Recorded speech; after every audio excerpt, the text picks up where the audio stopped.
Reading with a Skeptical Eye, John Macy's The Critical Game. Written by John Macy. Narrated by Drake Johnson. The Critical Game. Criticism is one form of the game of writing.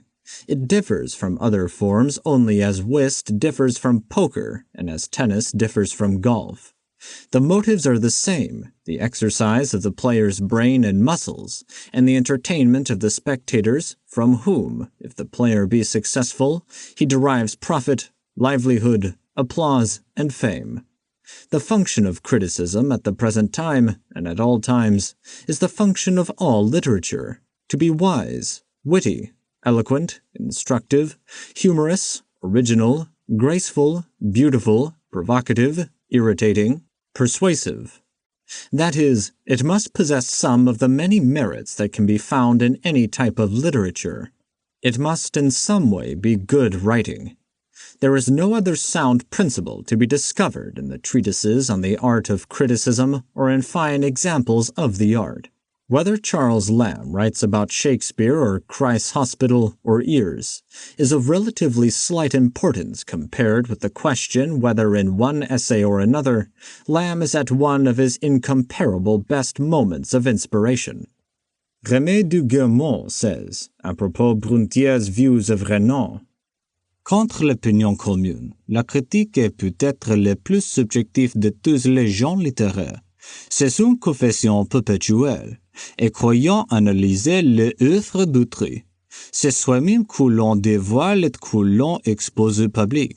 Voulant expliquer et contredire Renan, M. Bruntier s'est une fois de plus confessé publiquement. That is true, except that it may be doubted whether one type of literature is more subjective than another, since all types are subjective. Even a work that belongs, according to De Quincey's definition, to the literature of information as distinguished from the literature of power, even an article in an encyclopedia. An article, say, on Patagonia, has a man behind it. It cannot be quite objective and impersonal. Criticism should not be set off too sharply from other forms of literary expression. It has no special rights, privileges, and authority, and at the same time it has no special disabilities that consign it to a secondary place in the division of literature. In any unit of art, a sonnet or an epic, a short story or a novel, a little review or a history of aesthetics, a man is trying to say something, and the value of what he says must, of course, depend partly on the essential interest of his subject, but it depends to a greater extent on the skill with which he puts words together, creates interest in himself. Arnold's essay on Keats is less Keats than Arnold.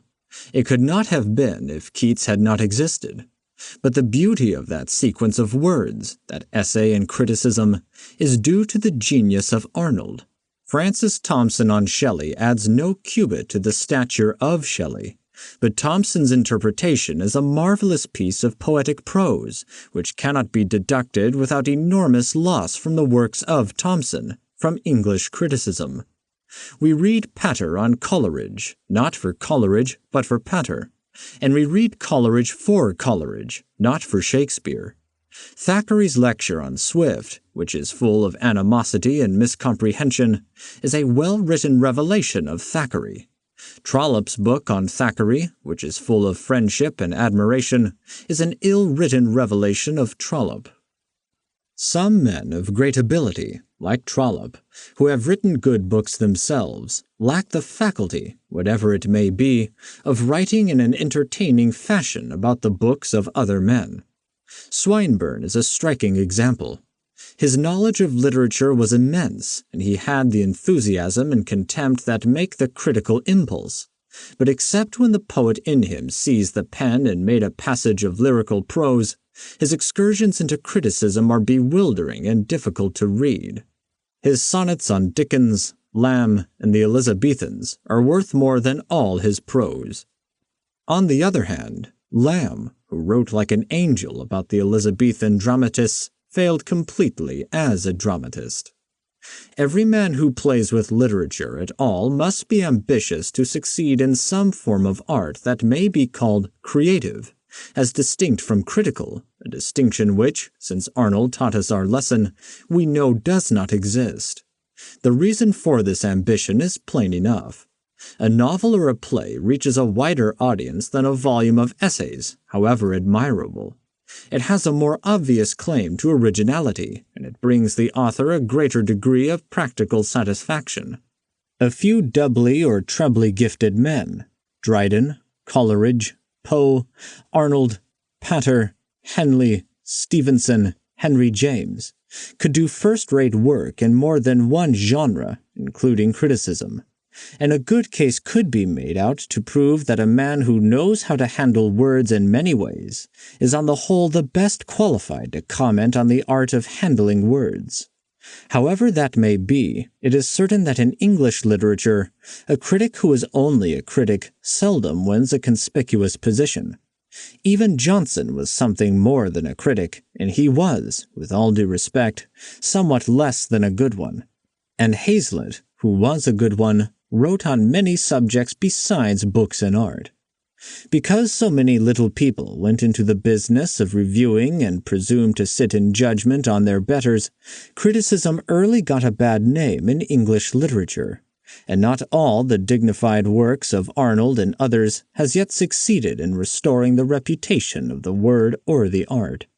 Criticism came to mean censure, a connotation which persists in current speech. The degeneration had already taken place in Dryden's time, and he protested that, quote, "They wholly mistake the nature of criticism who think that its business is principally to find fault." End quote. Authors of imaginative works became resentful and felt that the critic was an enemy, a nasty and incompetent enemy, as indeed he often was. An interesting compilation could be made, and probably Saintsbury or somebody else has done it, of the retorts and counterattacks made by writers of other things than criticism against the whole critical crew. Here are a few examples. Gentle Jane Austen in Northanger Abbey assumingly defends her heroine's habit of reading novels. I will not adopt that ungenerous and impolitic custom, so common with novel writers, of degrading, by their contemptuous censure, the very performances to the number of which they are themselves adding. If the heroine of one novel be not patronized by the heroine of another, from whom can she expect protection and regard? Let us leave it to the reviewers to abuse such effusions of fancy at their leisure, and over every new novel to talk in threadbare strains of the trash with which the press now groans. That sounds as if Miss Austen's pride in her craft had been wounded. I know of no record that anybody ever spoke ill of her while she was living. Scott, whose generous soul was hurt by the harsh squabbles of the Scottish reviewers, took a shot at the tribe in the letter which appears in the introductory note to The Lady of the Last Mistre in the Cambridge edition. As to the herd of critics, it is impossible for me to pay much attention to them, for, as they do not understand what I call poetry, we talk in a foreign language to each other. Indeed, many of these gentlemen appear to me to be a sort of tinkers, who, unable to make pots and pans, set up for menders of them, and, God knows, often make two holes in patching one. The idea that the critic is a secondary fellow who cannot make first-hand literature goes back to Dryden, the champion and exemplar of sound criticism, who wrote in The Conquest of Granada, "They who write ill and they who ne'er durst write turn critics out of men revenge and spite." Landor repeats the idea in a conversation between Southley and Porson, in which Porson says, quote, "Those who have failed as writers turn reviewers." End quote. Writers and other artists are usually sensitive and often vain. Some have taken critics too seriously, have given them too much importance while pretending to despise them, and have allowed themselves to be stung instead of brushing the flies off. Thanks to Shelley, the idea became current that the viperous murderer, the critic, killed Keats. It was not so. Keats died of tuberculosis. Though he was, like all poets, delicately organized, he was an unusually sane and self-reliant man, quite sure of the value of his work. Moreover, in a day when rough criticism was the fashion, the critics were, though stupid, not especially rough on Keats. Shelley's J'accuse is flaming poetry, but it is not good criticism. Byron had the right idea. With his superior wit and vigor, he gave the reviewers 10 blows for one, and used his opponents as the occasion of a delightful exhibition of boxing. The reviewers were knocked out in the second round. English bards and Scottish reviewers is still in the ring, as I have pleasantly discovered by rereading it. The notion that the critic will, or can, do damage to the artist persisted long after Shelley, and is perhaps still believed. In 1876, Sidney Lanier, a man of good sense and great bravery, whom the flies, or the vipers, had but lightly nipped, wrote in a letter to his father, "What possible claim can contemporary criticism set up to respect that criticism which crucified Jesus, stoned Stephen, hooted Paul for a madman, tried Luther for a criminal, tortured Galileo, bound Columbus in chains, drove Dante into hell of exile, made Shakespeare write the sonnet, quote, when in disgrace of fortune in men's eyes, end quote, gave Milton £5 for Paradise Lost, kept Samuel Johnson cooling his heels on Lord Chesterfield's doorstep, reviled Shelley as an unclean dog, killed Keats, cracked jokes on Gluck, Schubert, Beethoven, Berlioz, and Wagner, and committed so many other impious follies and stupidities." Lanier's charges are not all quite true.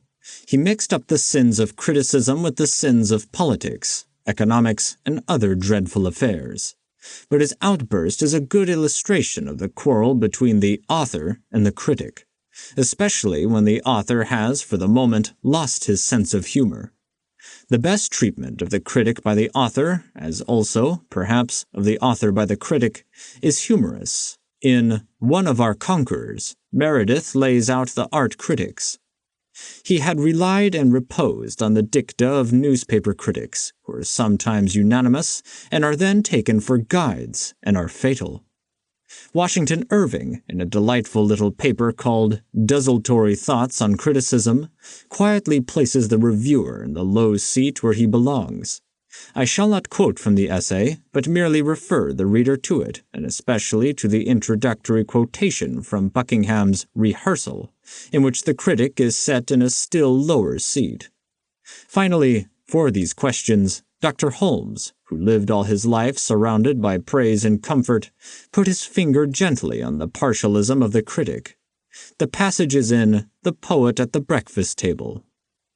Our episodic literature is becoming so extensive that nobody is safe from its ad infinitum progeny. A man writes a book of criticisms, a quarterly review criticizes the critic, a monthly magazine takes up the critic's critic, a weekly journal criticizes the critic of the critic's critic, and a daily paper favors us with some critical remarks on the performance of the writer in the weekly, who has criticized the critical notice in the monthly of the critical essay in the quarterly on the critical work we started with. And thus we see that as each flea has smaller fleas that on him prey, even the critic himself cannot escape the common lot of being bitten. To what extent is the critic parasitic? To this extent.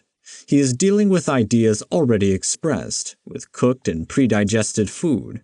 It is easier for any mind to think of something to say about an idea that has already gone through cerebral processes than it is to take the raw material of life and make something. You may sit on a bench in the park and watch the people and never, for the life of you, conceive a good story. Then O. Henry comes along and makes 20 stories.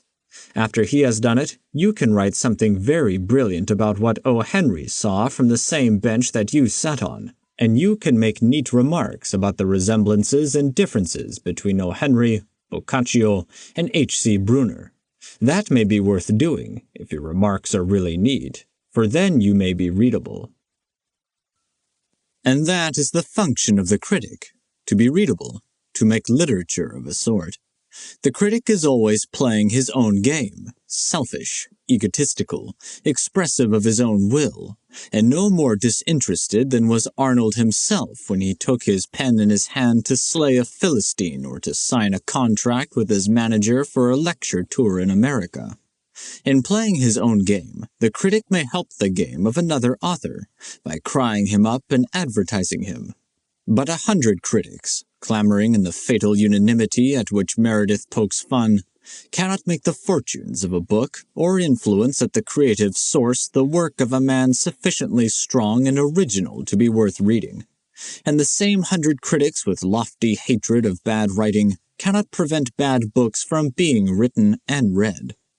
George Eliot made it a rule not to read criticisms of her work because she found it necessary to be preserved, quote, from that discouragement as an artist which ill-judged praise, no less than ill-judged blame, tends to produce in me.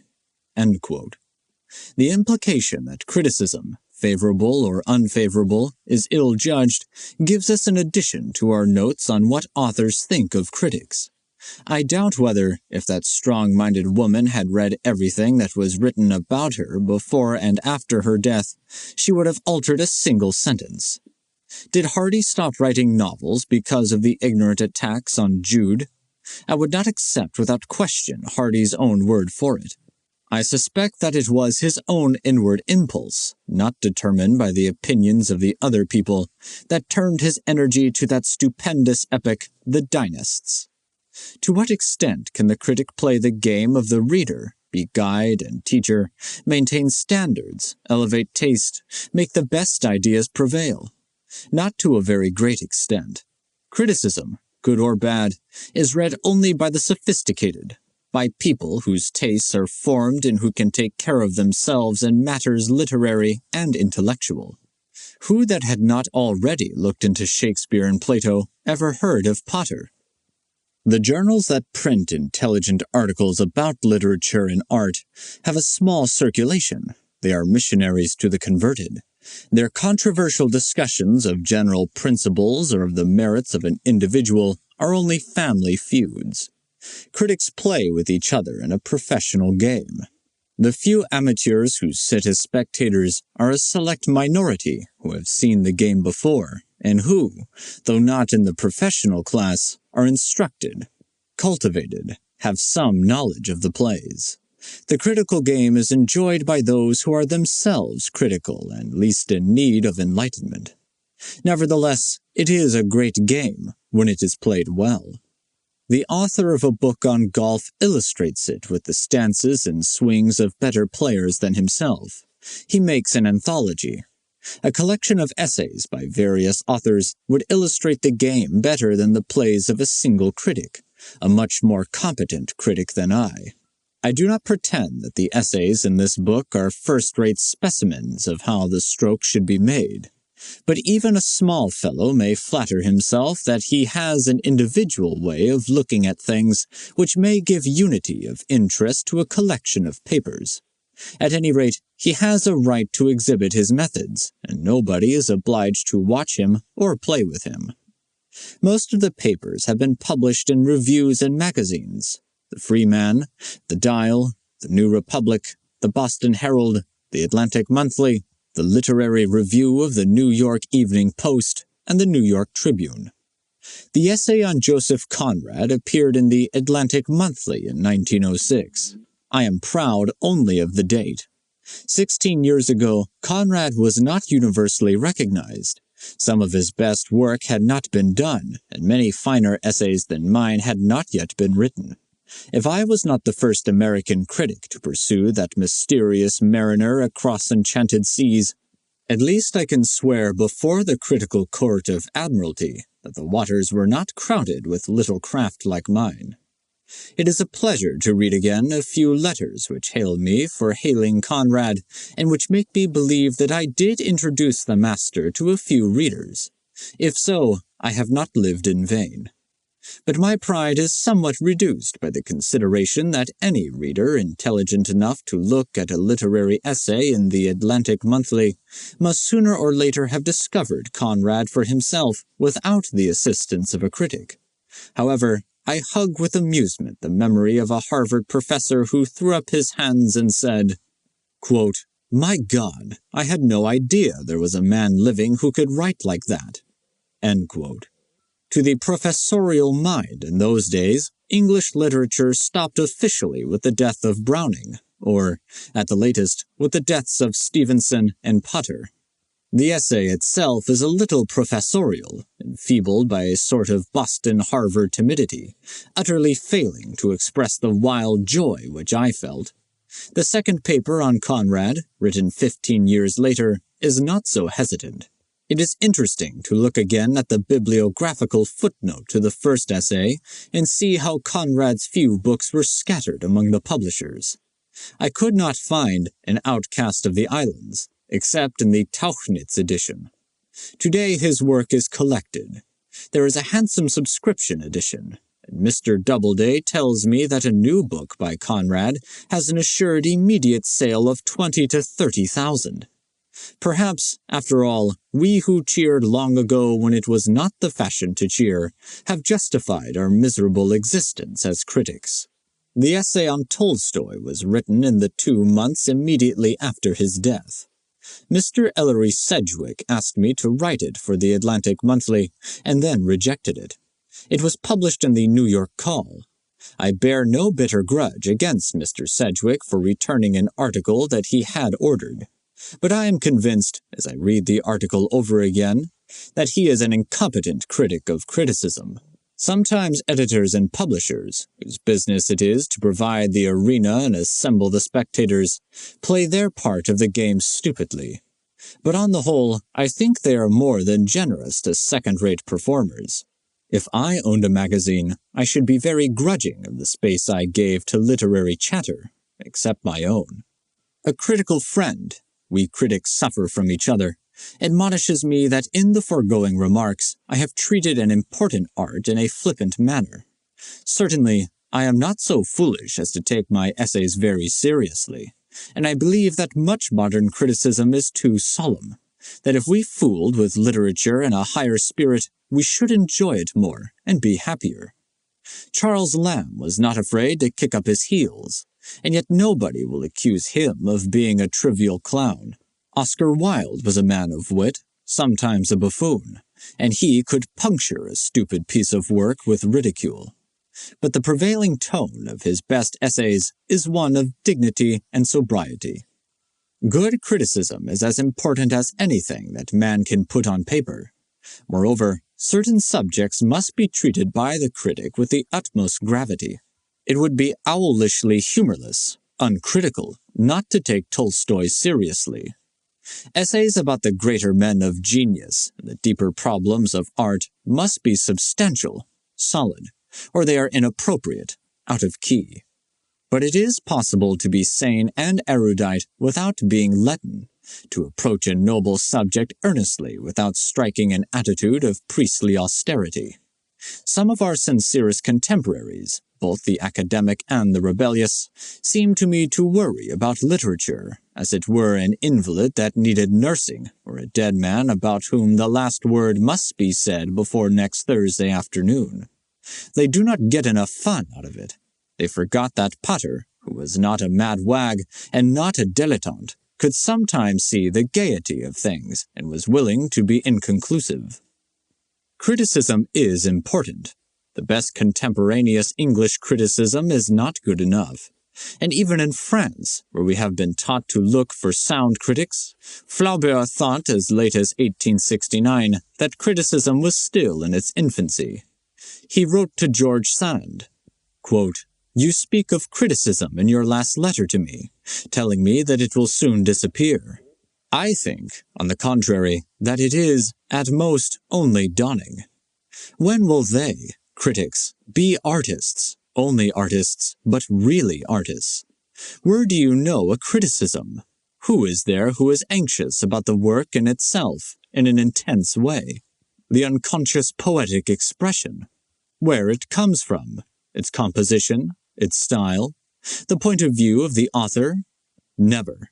That criticism would require great imagination and great sympathy." End quote. To which George Sand replied with good sense, quote, "The artist is too much occupied with his own work to forget himself in estimating that of others." End quote. Since then, France has had a generation of critics, some of whom were artists. If Hennequin, who thought he was a scientific critic, was not an artist, if de Guermont, who smiled wisely at the whole game, was not an artist, then the word means nothing. In England and America, criticism has not made much progress since Potter died. I know that I am punctuating literature in the manner of the academic fogies, but one of the humors of this sport is that you sometimes do things which are fouls when your opponent is guilty of them. I come back gladly to the analogy of the game. We have, I believe, made progress in one direction, in the direction of fair play. We cannot write like Hazlitt, but we will not hit below the belt, as he did sometimes.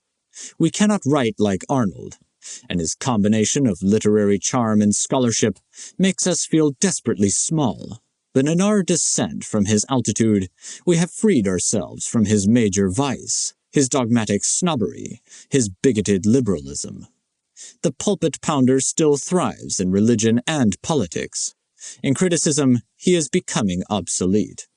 I am sure, or at least hopeful, that this is true in America.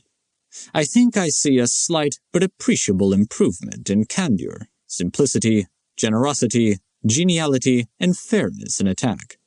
On the whole, we are a little more sportsmanlike than some of our elders. That is all that I can claim for us.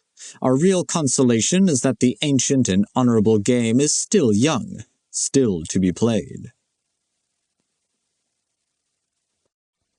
Dante in English. I am tempted to call the following remarks reading Dante for fun. The most austere of poets should not be treated with levity. But, after all, poetry, even poetry of profound ethical and religious import, is to be enjoyed. And the simple point that I wish to make, as a mere reader with but a stumbling knowledge of Italian and almost no knowledge of the vast library of Dante's scholarship, is that Dante is accessible in English.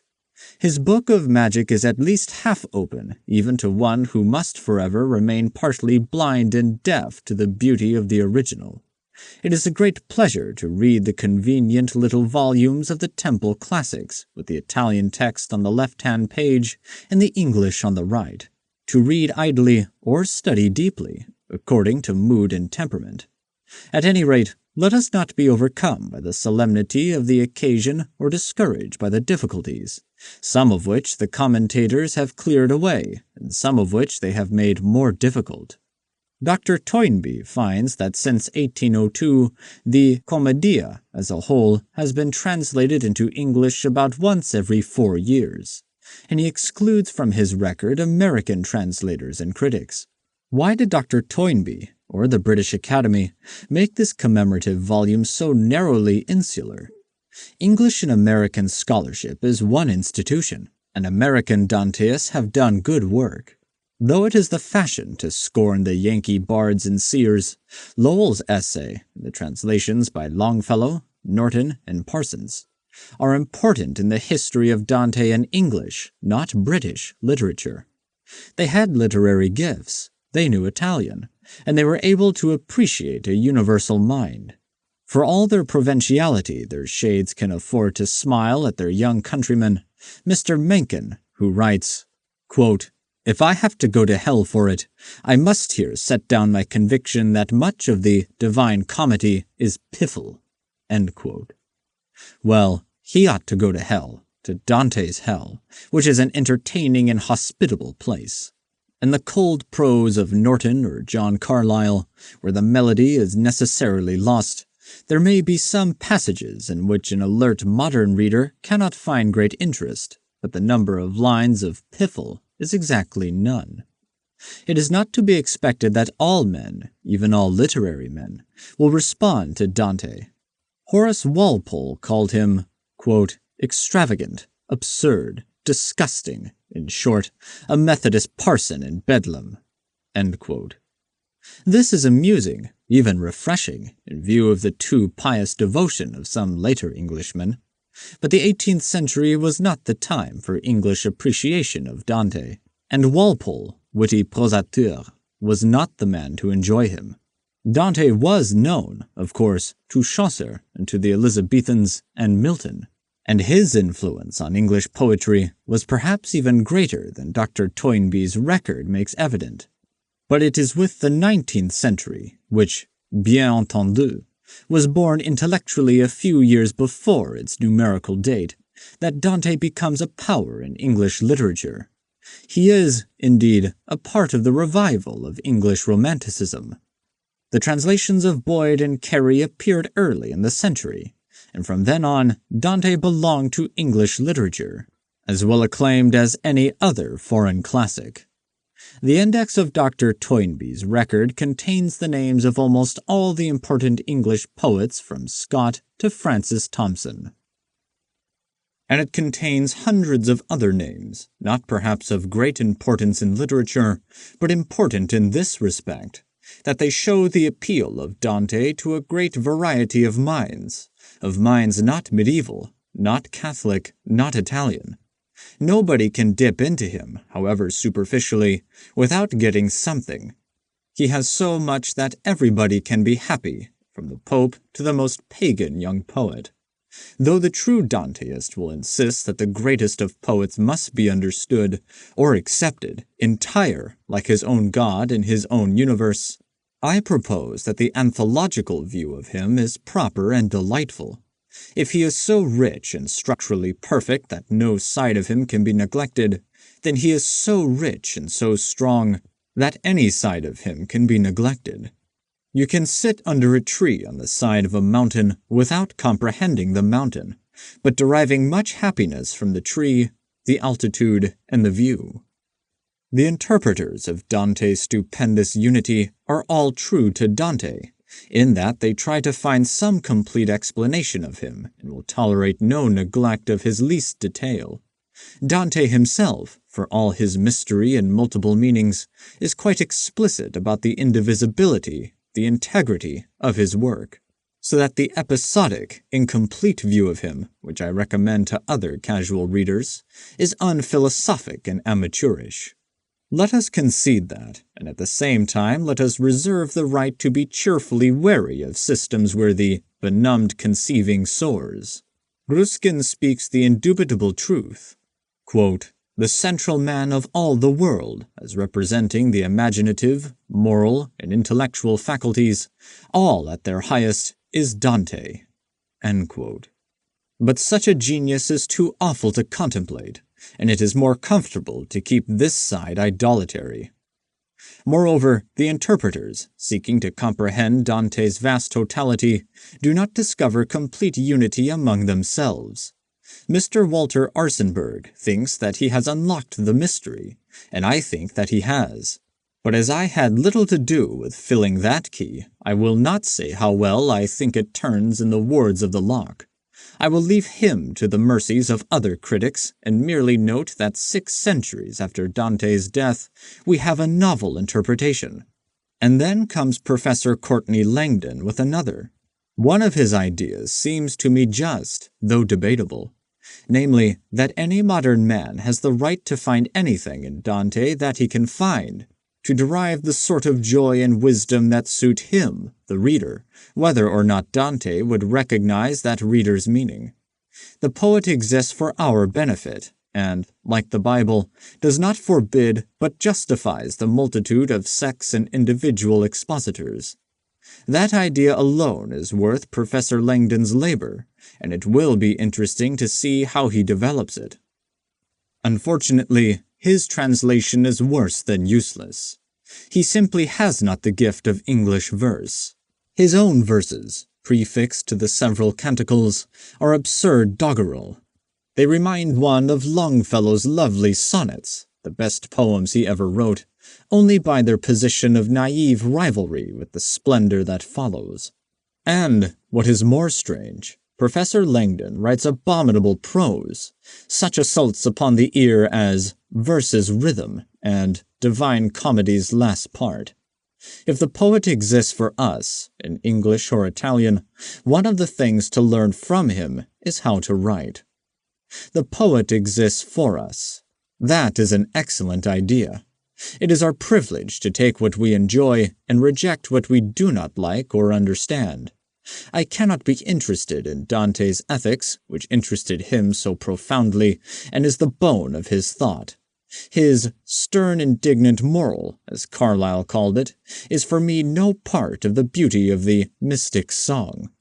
I cannot regard without suspicion, even in a New Englander, Norton's statement to Dr. Dinsmore that the quality of the Commedia, other than its beauty, which attracted him to Dante, was, quote, his powerful exposition of moral penalties and rewards, end quote.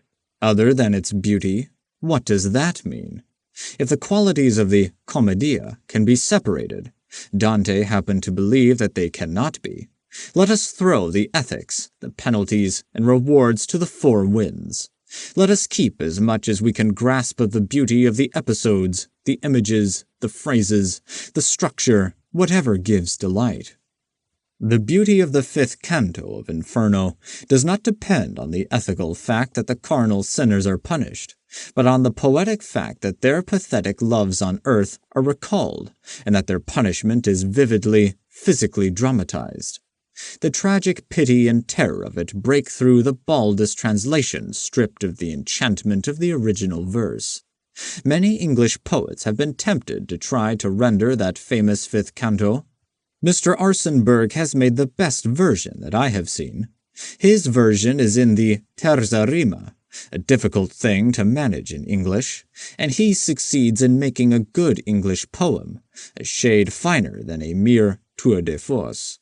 I doubt whether he or any other poet can so well translate the entire Commedia in the same form, though the attempt has been made. The terza rima has never been quite naturalized in our language. Even such a master as Shelley cannot turn it perfectly.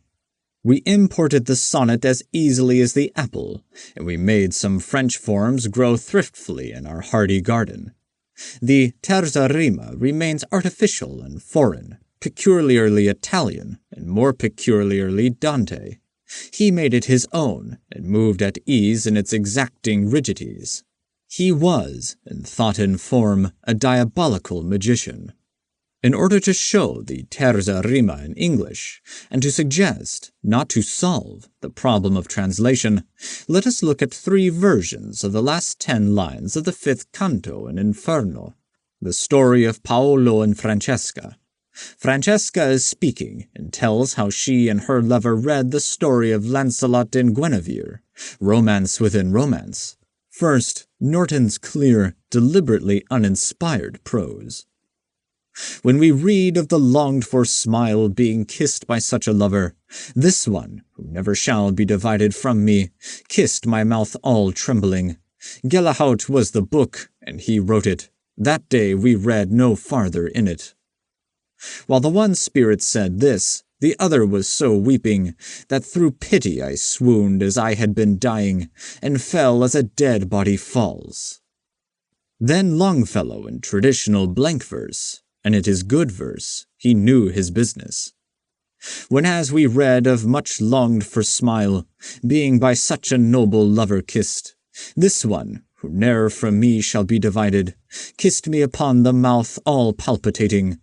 Galeotto was the first book, and he wrote it. That day no farther did we read therein. And all the while one spirit uttered this, the other one did weep, so that, for pity, I swooned away as if I had been dying, and fell, even as a dead body falls. Finally, Arsenberg in Terza Rima. When we had read how one so amorous had kissed the smile that he was longing for, this one, who always must be by me thus, kissed me upon the mouth, trembling all o'er. Galeot the book, and he 'twas written by. Upon that day in it we read no more. So sorely did the other spirit cry, while the one spoke that for the very dread I swooned as if I were about to die, and I fell down even as a man falls dead.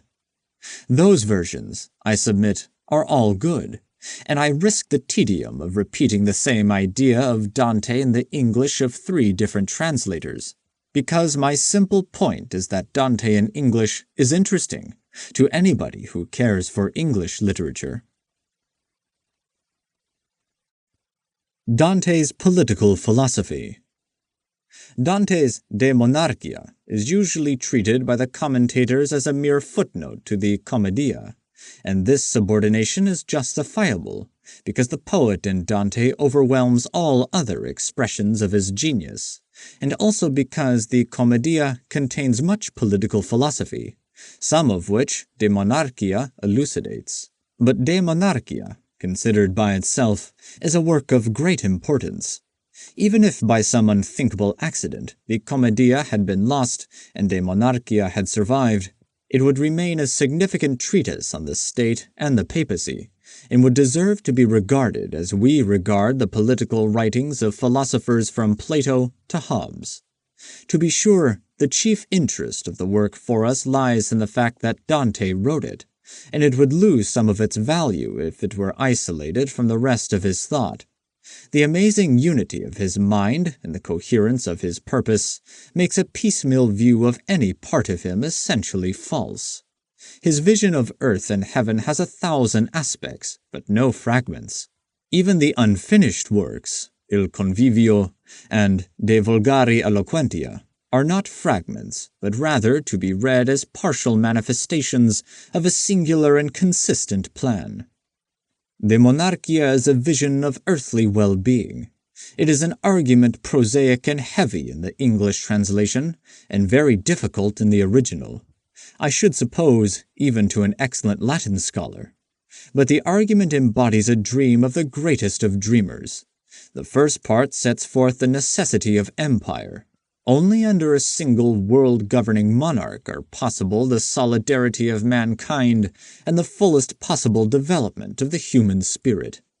In unity man can find peace and justice. Man is made in the image of God, and God is one. Wherefore man, in imitation of God, must make the secular world conform to the universe and set up a unique earthly dominion.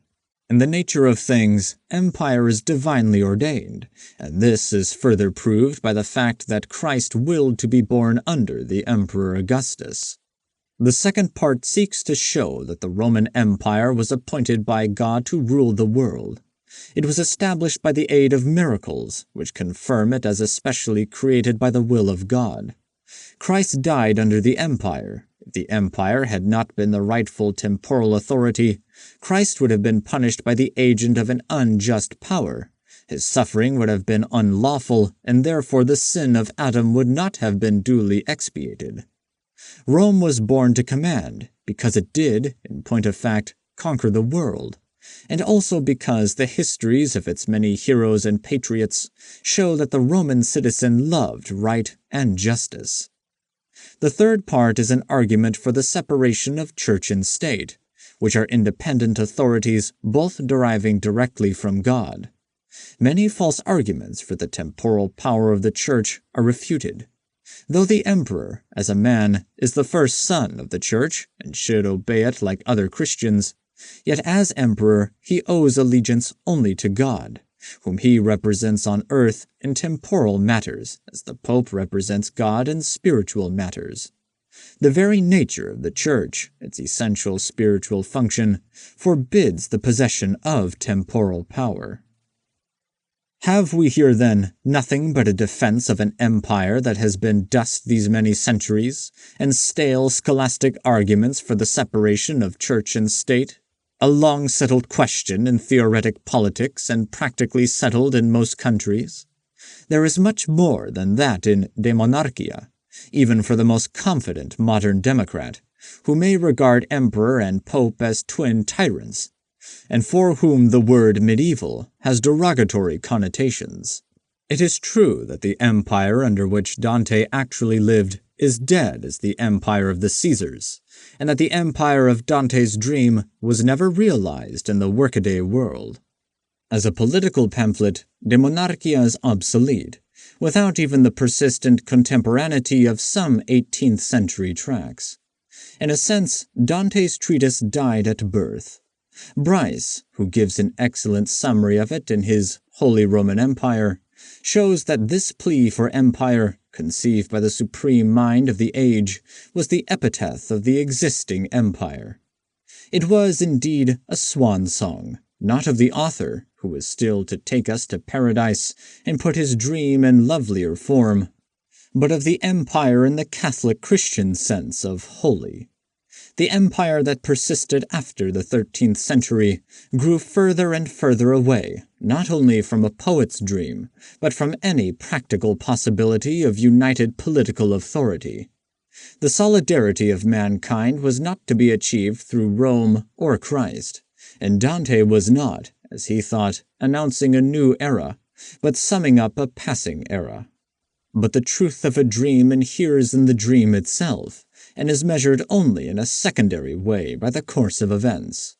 De Monarchia has, for us at least, the value of a pacifist tract, the noble core of which is not obscured by the strangeness of some of the reasoning or by the destruction of Dante's political milieu. Like some other pacifist documents, it is the work of an aggressive militant mind. Dante had lived and suffered in a world continuously at war. The contesting powers, great and small, were so complicated that the historian has difficulty in keeping them clear.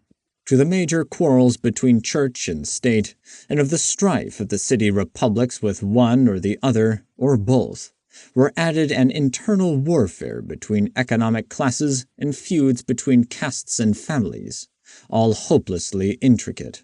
In this bloody confusion, Dante had played the part not of closet philosopher au-dessus de l'homme mêlé, but of soldier and civil official, and to the last he was temperamentally a fighter, though forced by circumstances to drop the sword for the pen.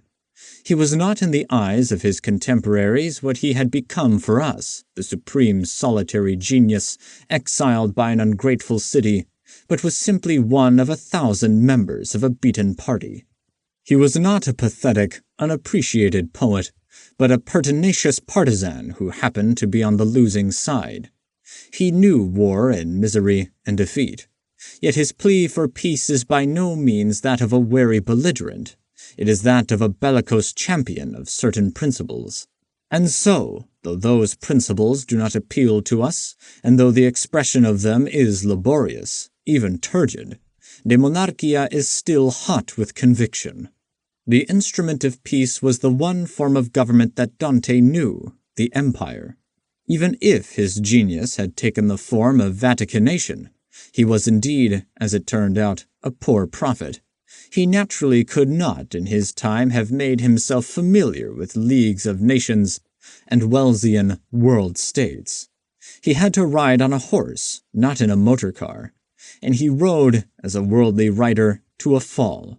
The tragedy of the fall has in it a large element of dramatic irony, because he was so splendidly sure of his ideas at exactly the moment when they were least secure. Dante's conception of an ideal empire had nothing in common with what we now call imperialism, which is a mere commercial conquest, and can be led by Kaiser or a democratic prime minister with equally disastrous results. Dante believed in an imperial headship for the good of all humanity. The ruler of the world was to be the servant of the world, not its master and exploiter. A supreme monarch was to be protected by his lonely authority from the temptations that beset a weak man clothed with limited and contentious authority. Aloof from strife and cupidity, having all and so being beyond pride and ambition, he could be a disinterested and just administrator. The aim of empire is universal peace. Dante begins his argument almost in the terms of Burke, and with something like Burke's combination of generosity and elaborate futility. Peace, quote, the best of those things that are ordained for our beatitude, end quote. For on peace depends the destiny of mankind to realize the full power of the human mind and thought and deed. Dante's world state is utopia, compounded, as all utopias must be, of wisdom and utter impossibilities, of sublime faith and facts half understood. While he dreamed, he did not believe himself a dreamer, any more than did Shelley. He believed intensely in the practical value of his vision, and its originality and its finality as a solution of the problems of the political world. He says that knowledge of monarchy has been shunned because it has no direct relation to profit, and that he will be the first to bring it from obscurity to light for the good of the world and for its own glory. The humble servant and the arrogant doctor at the bedside of the patient. It is one of the most consistent contradictions of proud souls. The reformer has found a new and sure cure and cries, Eureka! In spite of the practical failure of his dream, which in a sense defeats him, I do not believe that Dante's pell-mell acceptance of all stories about the greatness of Rome, with no apparent discrimination, is proof that he did not know what he was about. He was making a special plea, and he pillaged history and legend to get material for the purpose of his argument. He is a dialectician animated, like all reformers, by unselfish motives, but willing to score a point if he can. We may be fairly sure that Dante was not a credulous person with a childish view of history, but a sophisticated controversialist handling his evidence for effect.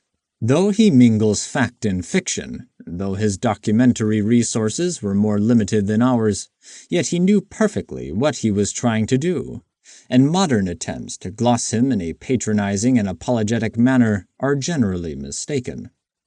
There is a grim humor in the fate that overtakes the works of wise men. The treatise which Dante believed would bring peace to a vexed world became a matter of strife.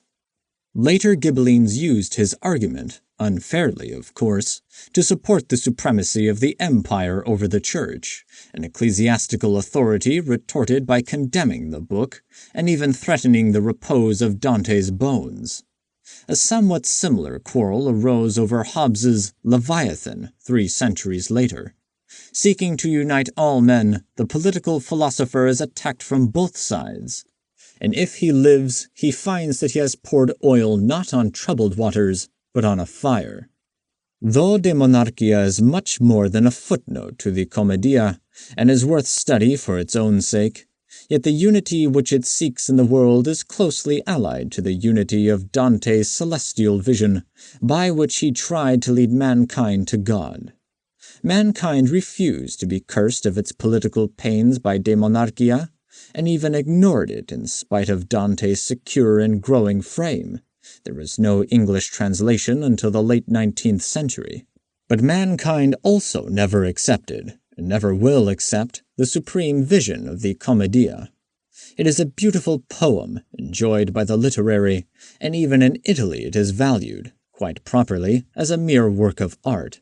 The world has never paid much attention to Dante's declared purpose to bring mankind through art to God, so that in one way of regarding him, which may perhaps be his way, he failed in the Commedia as he did in De Monarchia. The world of thinking and acting men, whose salvation Dante believed he could work by verse and prose, remains disunited and contentious, weaponed with such bitterness of heart and methods of destruction as the dreamer of Inferno never dreamed. Nietzsche. It is more than 30 years since Nietzsche's work was finished and darkness fell upon that mighty intellect. In 1917, when W. M. Salter, who certainly knows the bibliography of Nietzsche, wrote, "I cannot make out that his influence is appreciable now, at least in English-speaking countries. He has, indeed, given a phrase and perhaps an idea or two to Mr. Bernard Shaw. A few scattering scholars have got track of him. I know of but 2 or 3 in America. The great newspaper and magazine writing and reading world has picked up a few of his phrases, which it does not understand." The preface of Frau Fürste Nietzsche's edition of her brother's correspondence with Wagner is dated Weimar, 1914. and the English translation was published in 1921.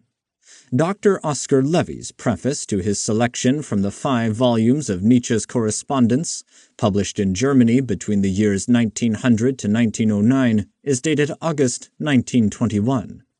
So, although Nietzsche's works are now all, or nearly all, to be read in English, he is not quite an old story which every literate child should know. Professional students of philosophy seem to have missed him, or to have tardily recognized him, and the mere casual reader of philosophy may quietly dodge Mr. Mencken's bludgeon. Quote, "Only blockheads today know nothing of them, Nietzsche's ideas, and only fools are unshaken by them." End quote. That sort of aggressiveness on the part of a champion of Nietzsche will not help the master's ideas to prevail. Though it may seem to be a disciple's repetition of Nietzsche's superb arrogance, it is really not true to his spirit. For Nietzsche attacked thoughts and thinkers, quarreled with opponents who were somewhere near his size, ignored the opinions of the brainless multitude, and was content to wait for time and the slow-moving world to find him out. Certainly he cannot be jammed down our throat, and quite as certainly his stimulating and cathartic doses cannot be snatched from our lips by moralistic prohibitionists. It is possible, of course, for a doctor to take advantage of one's innocence and ignorance and put one to sleep with drugs. That was my own experience. Dr. Paul Elmer Moore stole up on me in the dark with a soporific little book, the first I had ever read about Nietzsche. When I came to, the world was at war. A wild German philosopher, who had been quoted by a brutal German general named Bernhardi, was responsible for the violation of Belgian women. This was manifestly absurd, but there was no time to investigate and explain, even for one's private satisfaction, the causes of this ridiculous misunderstanding not only of an individual philosopher, but of the relation of book philosophy to appallingly unphilosophic crimes. It is amazing to find that the absurdity persists, that it is necessary for Dr. Levy to try to prove in 1921 that Nietzsche did not incite the Germans to a war of conquest. Has not the hysteria sufficiently subsided for wise men to quit wasting their energies in a contest with spooks? It was part of Nietzsche's work to ridicule ghosts and blow away myths, and that he should have become a myth himself is an irony that he might have enjoyed. He glorified in being misunderstood. The true philosopher has always been in lonely opposition to the dominant ideas of his time. It is in a tone not of resentment or complaint, but of haughty satisfaction that he writes to Georg Brandes in the last year of his intellectual life. Your opinion of present-day Germans is more favorable than mine. All profound events escape them. Take, for example, my Beyond Good and Evil. What bewilderment it has caused them. I have not heard a single intelligent utterance about it, much less of an intelligent sentiment. I believe that it has not dawned on the most well-intentioned of my readers that here is the outcome of a sane philosophic sensibility, and not a melody of 100 outworn paradoxes and heterodoxes. Not a soul has ever experienced the same sort of thing that I have. I never meet anyone who has been through 1,000th part of the same passionate struggle. Nietzsche's philosophic solitude accounts in part for the excellence of his letters. In his struggles with the world, in his willful alienation from it, he clung passionately to the few who were allied to him by the ties of blood, friendship, or intellectual sympathy. The letters contain no philosophic ideas which he did not express again and again in his professional writings. They do contain something else, however: moods, emotions, pleasures, and private difficulties, intimacies which are never quite apart from the incessant battle of thought, yet belong to moments of comparative ease when the soldier is off duty. This philosopher, whose work is so intensely personal, who says that he wrote his book with his whole body and life, did not completely express himself in his books. He poured his soul into them, and was honestly naked and unashamed. But for all his autobiographical candor, his work is not a promiscuous confession. He labored over his paragraphs like an artist, calculated their effect, and made them personal only in so far as suited his philosophic purpose. There remains a sensitive and reticent Nietzsche who revealed himself to his friends alone. He was fortunate in his friends. When he writes in the preface of Human, All Too Human, that he has evolved an as yet non-existent company of free spirits because he needs them, because they are some compensation for lack of friends, he is posing in a philosophic attitude which is quite justified by his experience as a thinker and writer, but which is not quite true to the private history of Friedrich Nietzsche. He never lacked friends, and his isolation was in great measure self-imposed. The most distinguished friend he lost was Wagner. The break came late in the older man's life, and it seems to have been the younger man who disrupted the friendship. Even without Wagner, Nietzsche's correspondents are numerous and varied, as many and of as many kinds as a wise man needs, if he chooses to make the most of them. The lonely philosopher was not neglected as man and brother. He preferred to flock by himself. His ill health, rather than an animosity of his countrymen, drove him out of Germany, and he was happiest, as close as he ever came to happiness, when he concentrated his energy in his work. He makes a philosophic virtue of necessity, affects to despise what he cannot have, laments his solitude, and is proud of it. To his sister he writes, "You cannot think how lonely and out of it I always feel when I am in the midst of all this kindly tartuffery of those people whom you call good, and how intensely I yearn at times for a man who is honest and who can talk even if he were a monster. But of course I should prefer discourse with demigods. Oh, this infernal solitude!" A few months later, when this aged philosopher is 40, he writes to an old friend that all the people he loves belong to the past and regard him with merely merciful indulgence. We see each other, we talk in order to avoid being silent. We still write each other in order to avoid being silent. Truth, however, glances from their eyes, and these tell me, I hear it well enough, "Friend Nietzsche, you are now quite alone. That's what I have lived and fought for." The last sentence may be taken in two ways. It may mean that Nietzsche strove for isolation, or it may be interpreted bitterly, "So that's what I get from my friends for all my labor and struggle." Perhaps both meanings are there. The letter ends, quote, "Ah, dear friend, what an absurdly silent life I lead. So much alone, so childless. Remain fond of me. I am truly fond of you." End quote. That sounds like a not-too-human cry of hunger for affection. The man who prefers demigods and is confident that he would be worthy of their companionship is not immune from the pangs of ordinary mortals. Nietzsche had a self-critical knowledge of his own needs and nature, and, so far as circumstances permitted, he followed the course that pleased him. He sometimes groaned, but he never whined.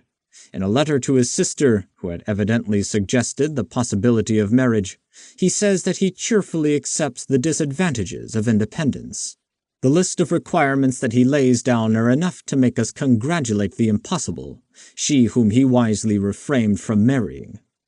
"I know the woman-folk of half Europe," he writes, "and wherever I have observed the influence of women on men, I have noticed a sort of gradual decline as the result. That is one of the philosopher's amusing errors. He did not know women-folk at all. The most fatuous, almost the only fatuous, passages in his works and his letters are those about the ladies, and his letters to ladies are the declarations of a free spirit shying off from something, quote, agreeable, though perhaps a trifle dangerous." End quote.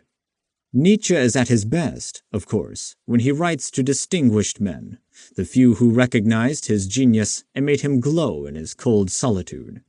Nietzsche craved recognition. His contempt for fame was largely a contempt for sour grapes. Brandes and Strindberg put wreaths on his head, and he was proud of them. He writes to Strindberg, "I am the most powerful intellect of the age, condemned to fulfill a stupendous mission. It is possible that I have explored more terrible and more questionable worlds of thought than anyone else, but simply because it is in my nature to love the silent backwater. I reckon cheerfulness among the proofs of my philosophy." A man who can write like that of himself is the happiest of mortals, for he knows that he belongs among the immortals. Tolstoy closes the second part of Sevastopol with these words, quote, "The hero of my tale, whom I love with all the power of my soul, whom I have tried to portray in all his beauty, who has been, is, and ever will be beautiful, is truth." End quote. That sentence was written when Tolstoy was 27. For 50 years, in novels, tales, essays, and exhortations, he celebrated his hero with unflagging devotion. The deeds and lineaments of the hero are not always as other men have seen them, but the identity, the character of the hero is never in doubt. The hero changes and utters conflicting wisdom, not because of the worshipper's inconsistency, but because Tolstoy develops, because he outgrows and disavows his previous selves and violates consistency between one book and another in his zeal to find consistency between his next book and truth. In ceaseless pursuit of truth, Tolstoy is led through the most stirring intellectual and moral experiences which modern man has undergone. He is part of all that we have met, from the remotest of European countries, from a moment in the world's thought that is already well behind us. His messages have encircled the globe and modify the living ideas of today. He touched all departments of thought and left none as it had been. He plunged into the 19th century warfare of religion and science, found that both parties were priest-ridden and arrogant, and wrested from both the right of the individual to a simple faith and to knowledge free from the cant of the laboratory. The increasing grumble of the contest between privilege and labor, the most portentous war the world has seen and not yet at its crisis, assaulted his ears. He hearkened while most other members of the narrow circle of culture were deaf or indifferent, and he took his stand on the side of the workers against his own rank and kin. He laid bare the motives of war, in which he had drawn a guilty sword, and became a militant champion of peace. The unholy alliance of culture, religion, and civil authority he strove to dissolve by broadsides against each member of the triune tyranny. And so he conceived a new theory of art, a new reading of the Gospels, and an anarchism so individual that it excludes most other anarchists. Under the solemnity of marriage and the thin poetry of romance, he discerned the cloven hoof of self-indulgence, and he shocked the world with a virile puritanism, so powerful in its terms, so subversive of our timid codes that bashful morality shrank from her bravest defender. All the main thoroughfares of 19th century thought crossed before the doorway of Tolstoy's house. He trafficked with all the passengers, but joined no special group. Even his own disciples he allowed to go their own way. He took no part in their organization and left them to make their own interpretation and their own application of his teachings. Loving all mankind, having sympathetic knowledge of all sorts and conditions of men, he was nevertheless strangely solitary. At the end of his life, his devotion to his ideas alienated from his family this most tender, home-loving man. The young idealists of the world left him behind, for they broke out new highways of thought which he could not travel. Young Russia sees in him a splendid survival of an elder age of storm and struggle, calls him master, but not a leader. He justified in his own life his theoretic individualism because he was great and strong enough to stand alone. The spirit of irony cannot but deal gently with the sincerest, bravest of men. Yet may she note under the gray garment of humility a mien incorrigibly aristocratic and domineering. The most powerful mind in the world proclaimed self-submersion as the perfect virtue, because it is the most difficult virtue for a daring and vigorous spirit to attain.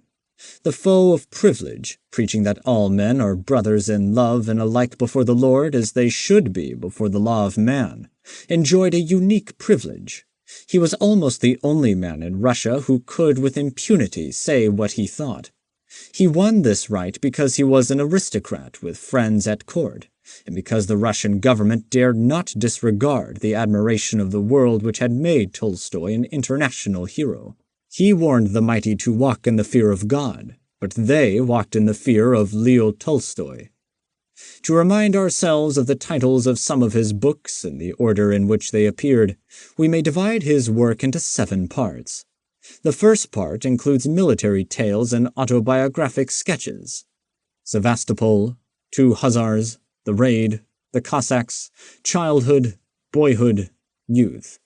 The second part, beginning in 1861, embraces his experience as schoolteacher, his discourses on education, school books, and stories for children and peasants. The third part, from 1864 to 1878, comprises War and Peace and Anna Karenina. The fourth part begins with his religious conversion in 1878 and his devotion to theological, ethical, and sociological essays. My Confession, Union and Translation of the 4 Gospels. My Religion, What Then Must We Do? The subjects treated in these books he expounds over and over for the rest of his life. Because it is salient from his other work, we may say that the Kreutzer Sonata, 1889, constitutes a 5th part.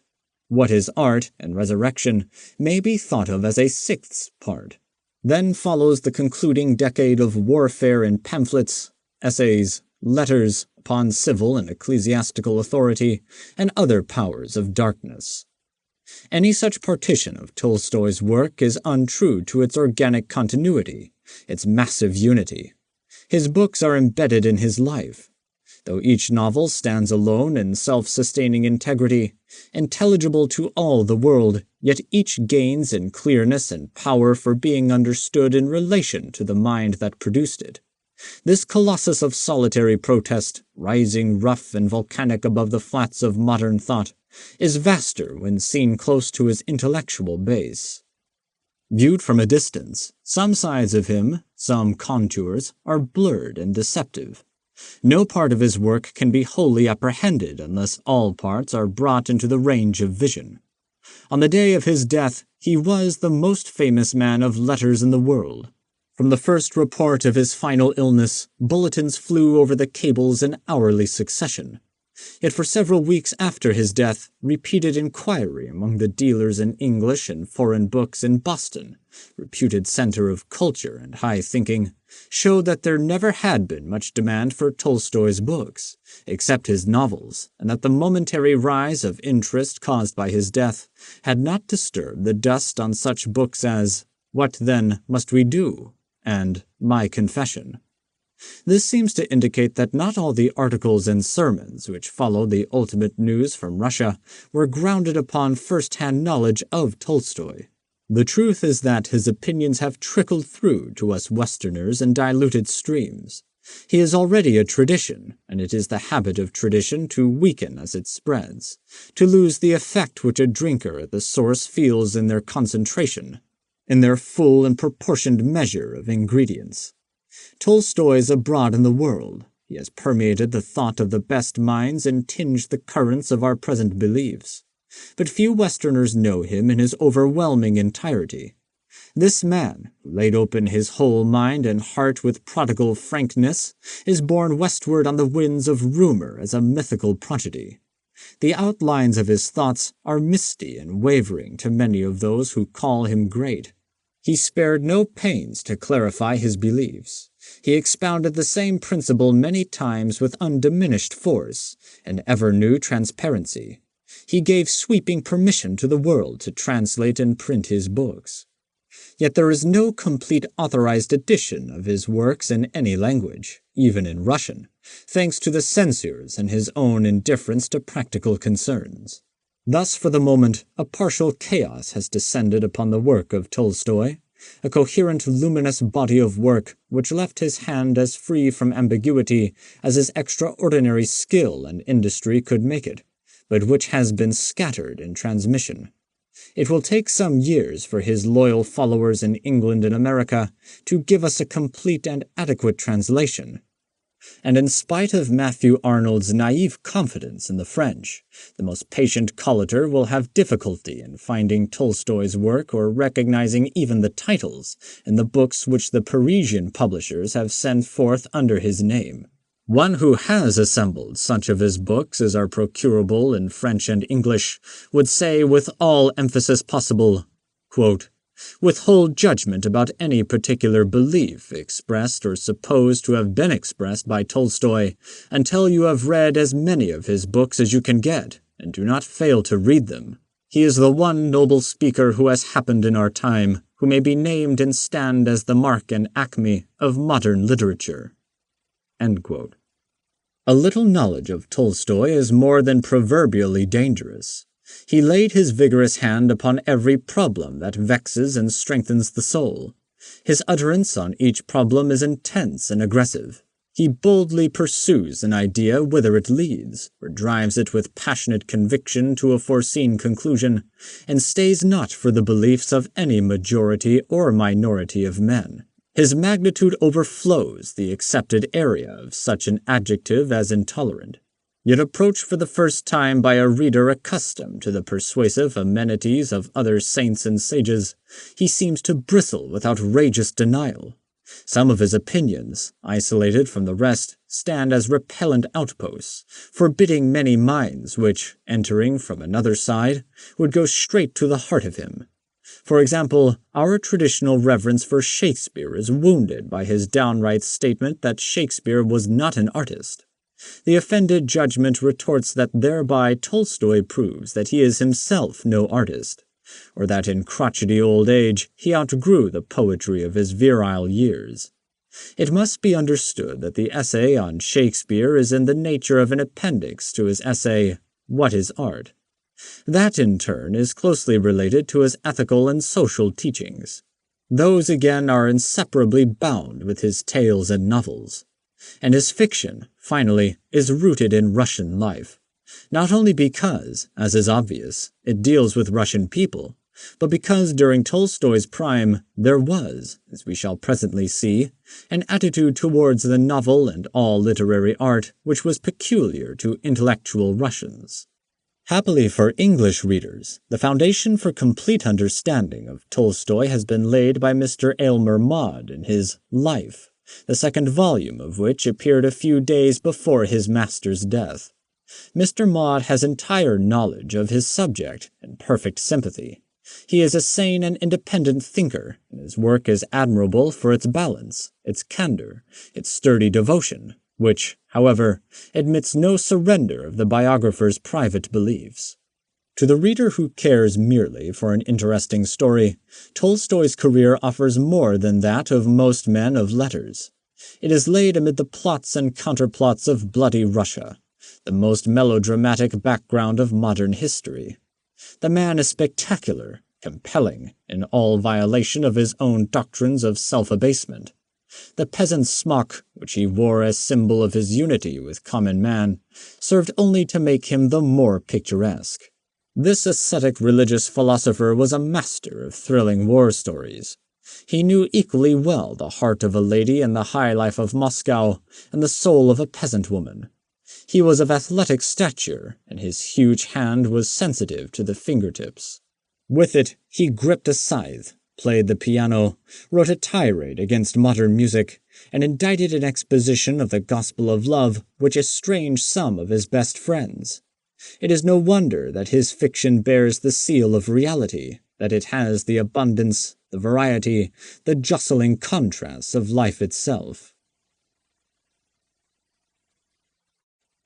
In Russia, prose fiction has been for a century the vehicle of the soberest reflections upon contemporary problems.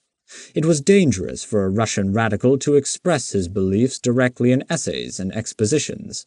What he was not allowed to utter in editorial and parliamentary debate, he set forth indirectly through the novel, which thus became a sort of realistic parable.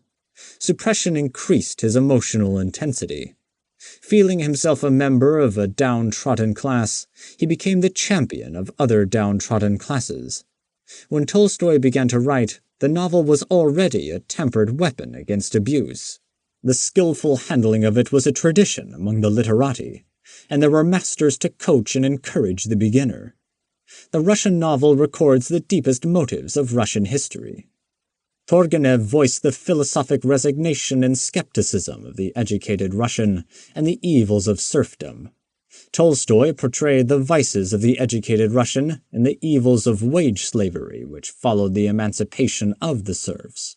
Russian fiction is great because it treats the gravest struggles of life, and because its authors have trained themselves in the art of exposing ideas in the form of fiction without transgressing the laws of narrative.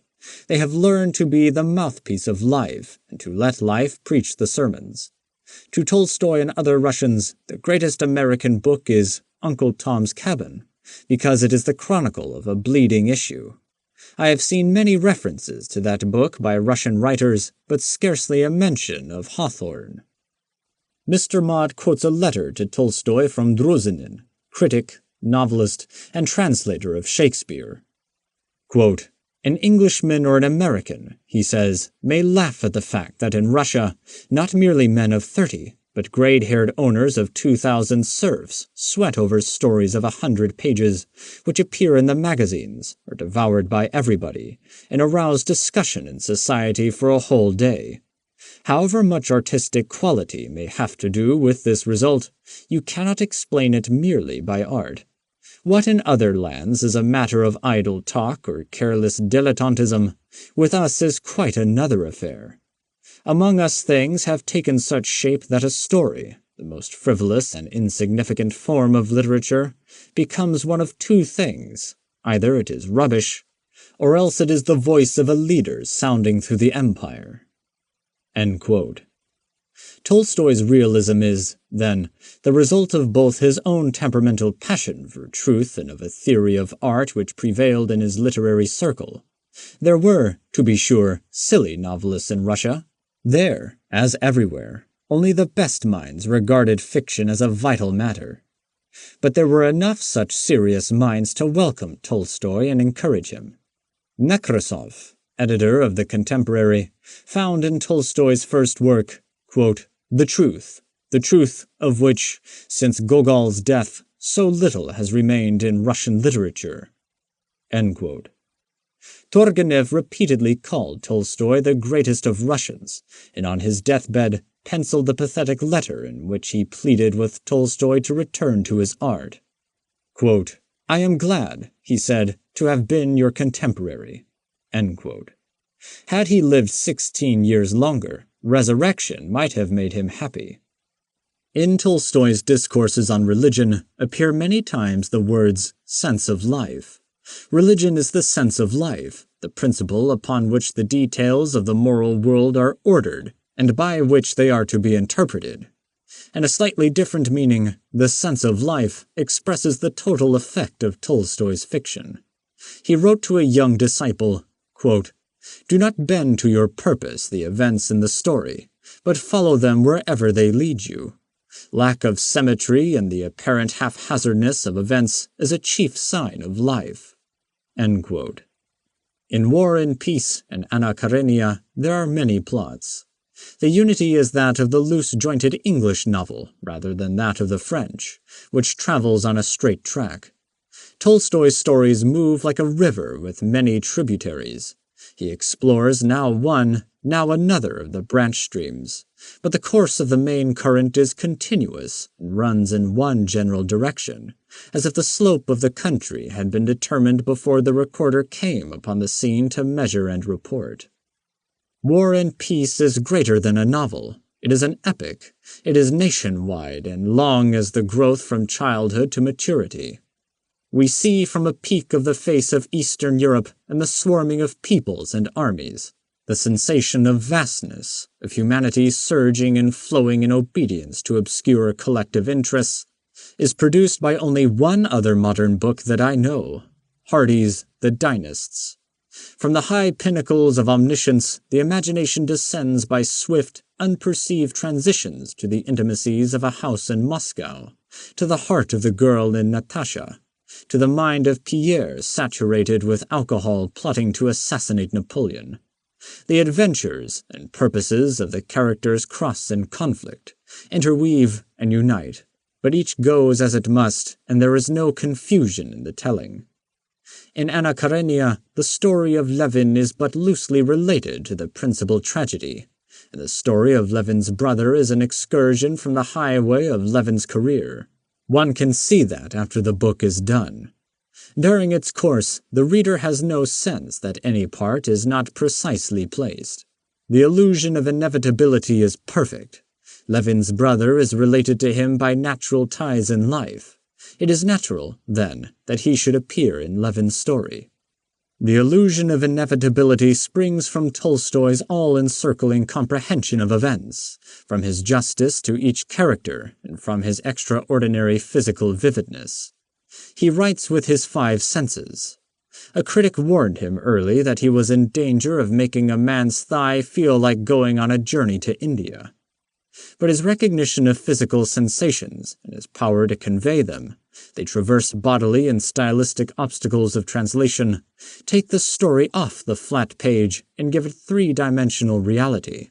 The acrid smell of an old man's breath, the coldness of a man's hand when he is in mental distress, the cracking of Karenin's knuckles when he clasps his hands in moral satisfaction, or the anguish of wounded pride.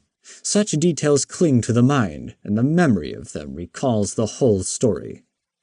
Tolstoy's conception of human character is at once relentlessly analytic and profoundly pitiful and kind. The whole content of his thought, from its bold surface to its deepest depth, is instinct with compassion.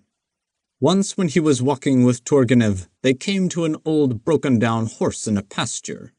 Tolstoy went up to it, stroked it, and uttered its thoughts and sufferings with such moving tenderness that Turgenev cried, quote, "You must once have been a horse yourself."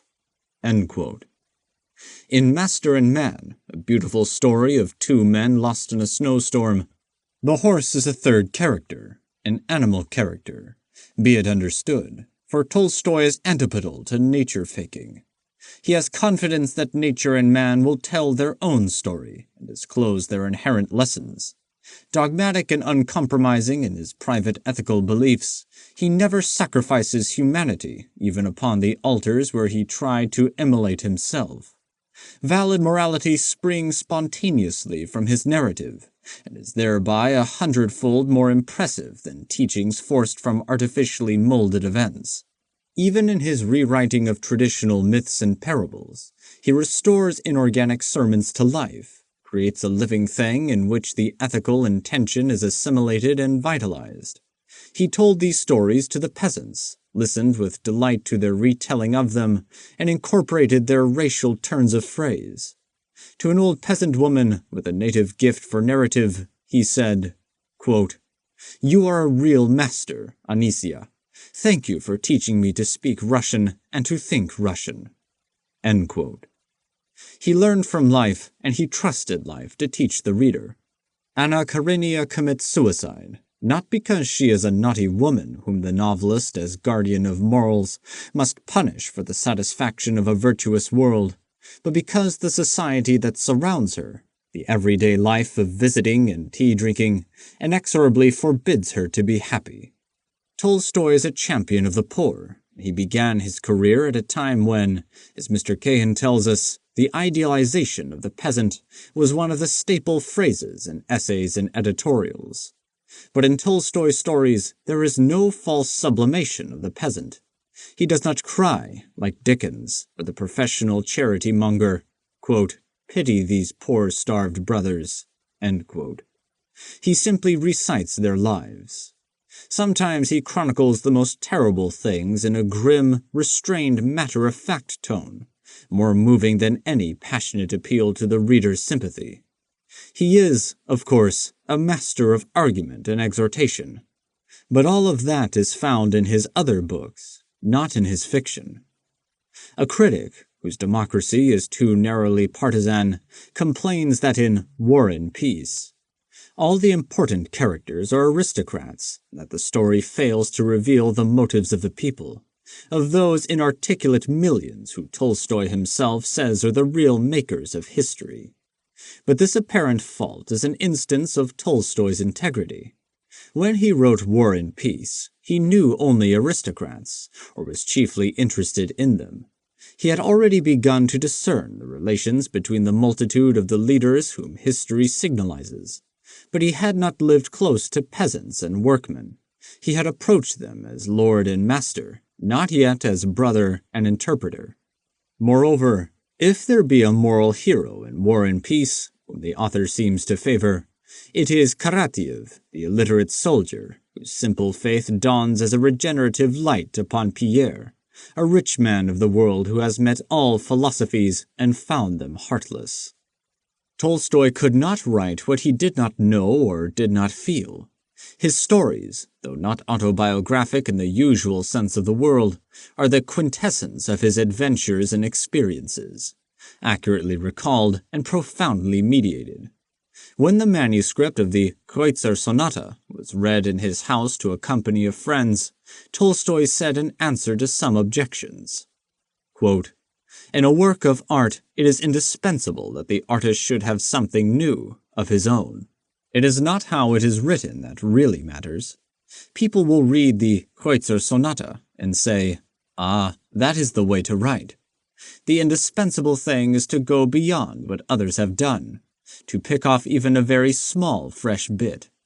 But it won't do to be like my friend Fett, who at 16 wrote, 'The spring bubbles, the moon shines, and she loves me,' and who went on writing and writing, and at 60 wrote, 'She loves me, and the spring bubbles, and the moon shines.'" End quote. It was impossible for Tolstoy, the novelist, to write of people whom he did not know, merely because he happened to have sympathy with some of their ideals and habits. It was impossible for him to violate human nature when he portrayed characters that he did know. Hating professional psychology and all other sciences and quasi-sciences, he is the greatest of so-called psychological novelists. His psychology was made before textbooks, and it used to be called Truth to Human Nature. You cannot suggest, as you read a novel by Tolstoy, anything a character ought to have done which was not done, any emotion he should have felt which Tolstoy has not suggested at exactly the right moment. He penetrates the characters of living men and the characters of history and romance. The pseudo-psychology of the critics of Hamlet does not deceive him. Napoleon, mythical monster and genius unapproachable, fails to overawe him. Tolstoy draws him, man-size, amid events that dwarf heroes. In Resurrection, Nekhludoff is represented as holding social theories which in point of fact Tolstoy held. Nekhludoff reads Henry George and tries to give his land to the peasants as communal property. Tolstoy, the social reformer, would admit no obstacle to the justice and the practicability of the plan. A lesser artist would have yielded to the reformer, the plan would have worked, and the story would have proved the theory. But Tolstoy, the novelist, confronts Nekhludoff with the suspicion, the ignorant shrewdness of the peasants. Plan encounters all the difficulties, legal and psychological, which life would offer. Resurrection is the crowning proof of Tolstoy's artistic power. For 20 years he had developed theories about every problem of life. He held his opinions tenaciously. Hugging them in resolute defiance, he strode roughshod through the domains of church, state, and family. His convictions were strong enough to silence him as an artist, and for years he obeyed the mandate of conscience that forbade him to write novels at all. But when, to raise money for the ducal bourse, he consented to write Resurrection, his artistic sense was stronger than the rest of him.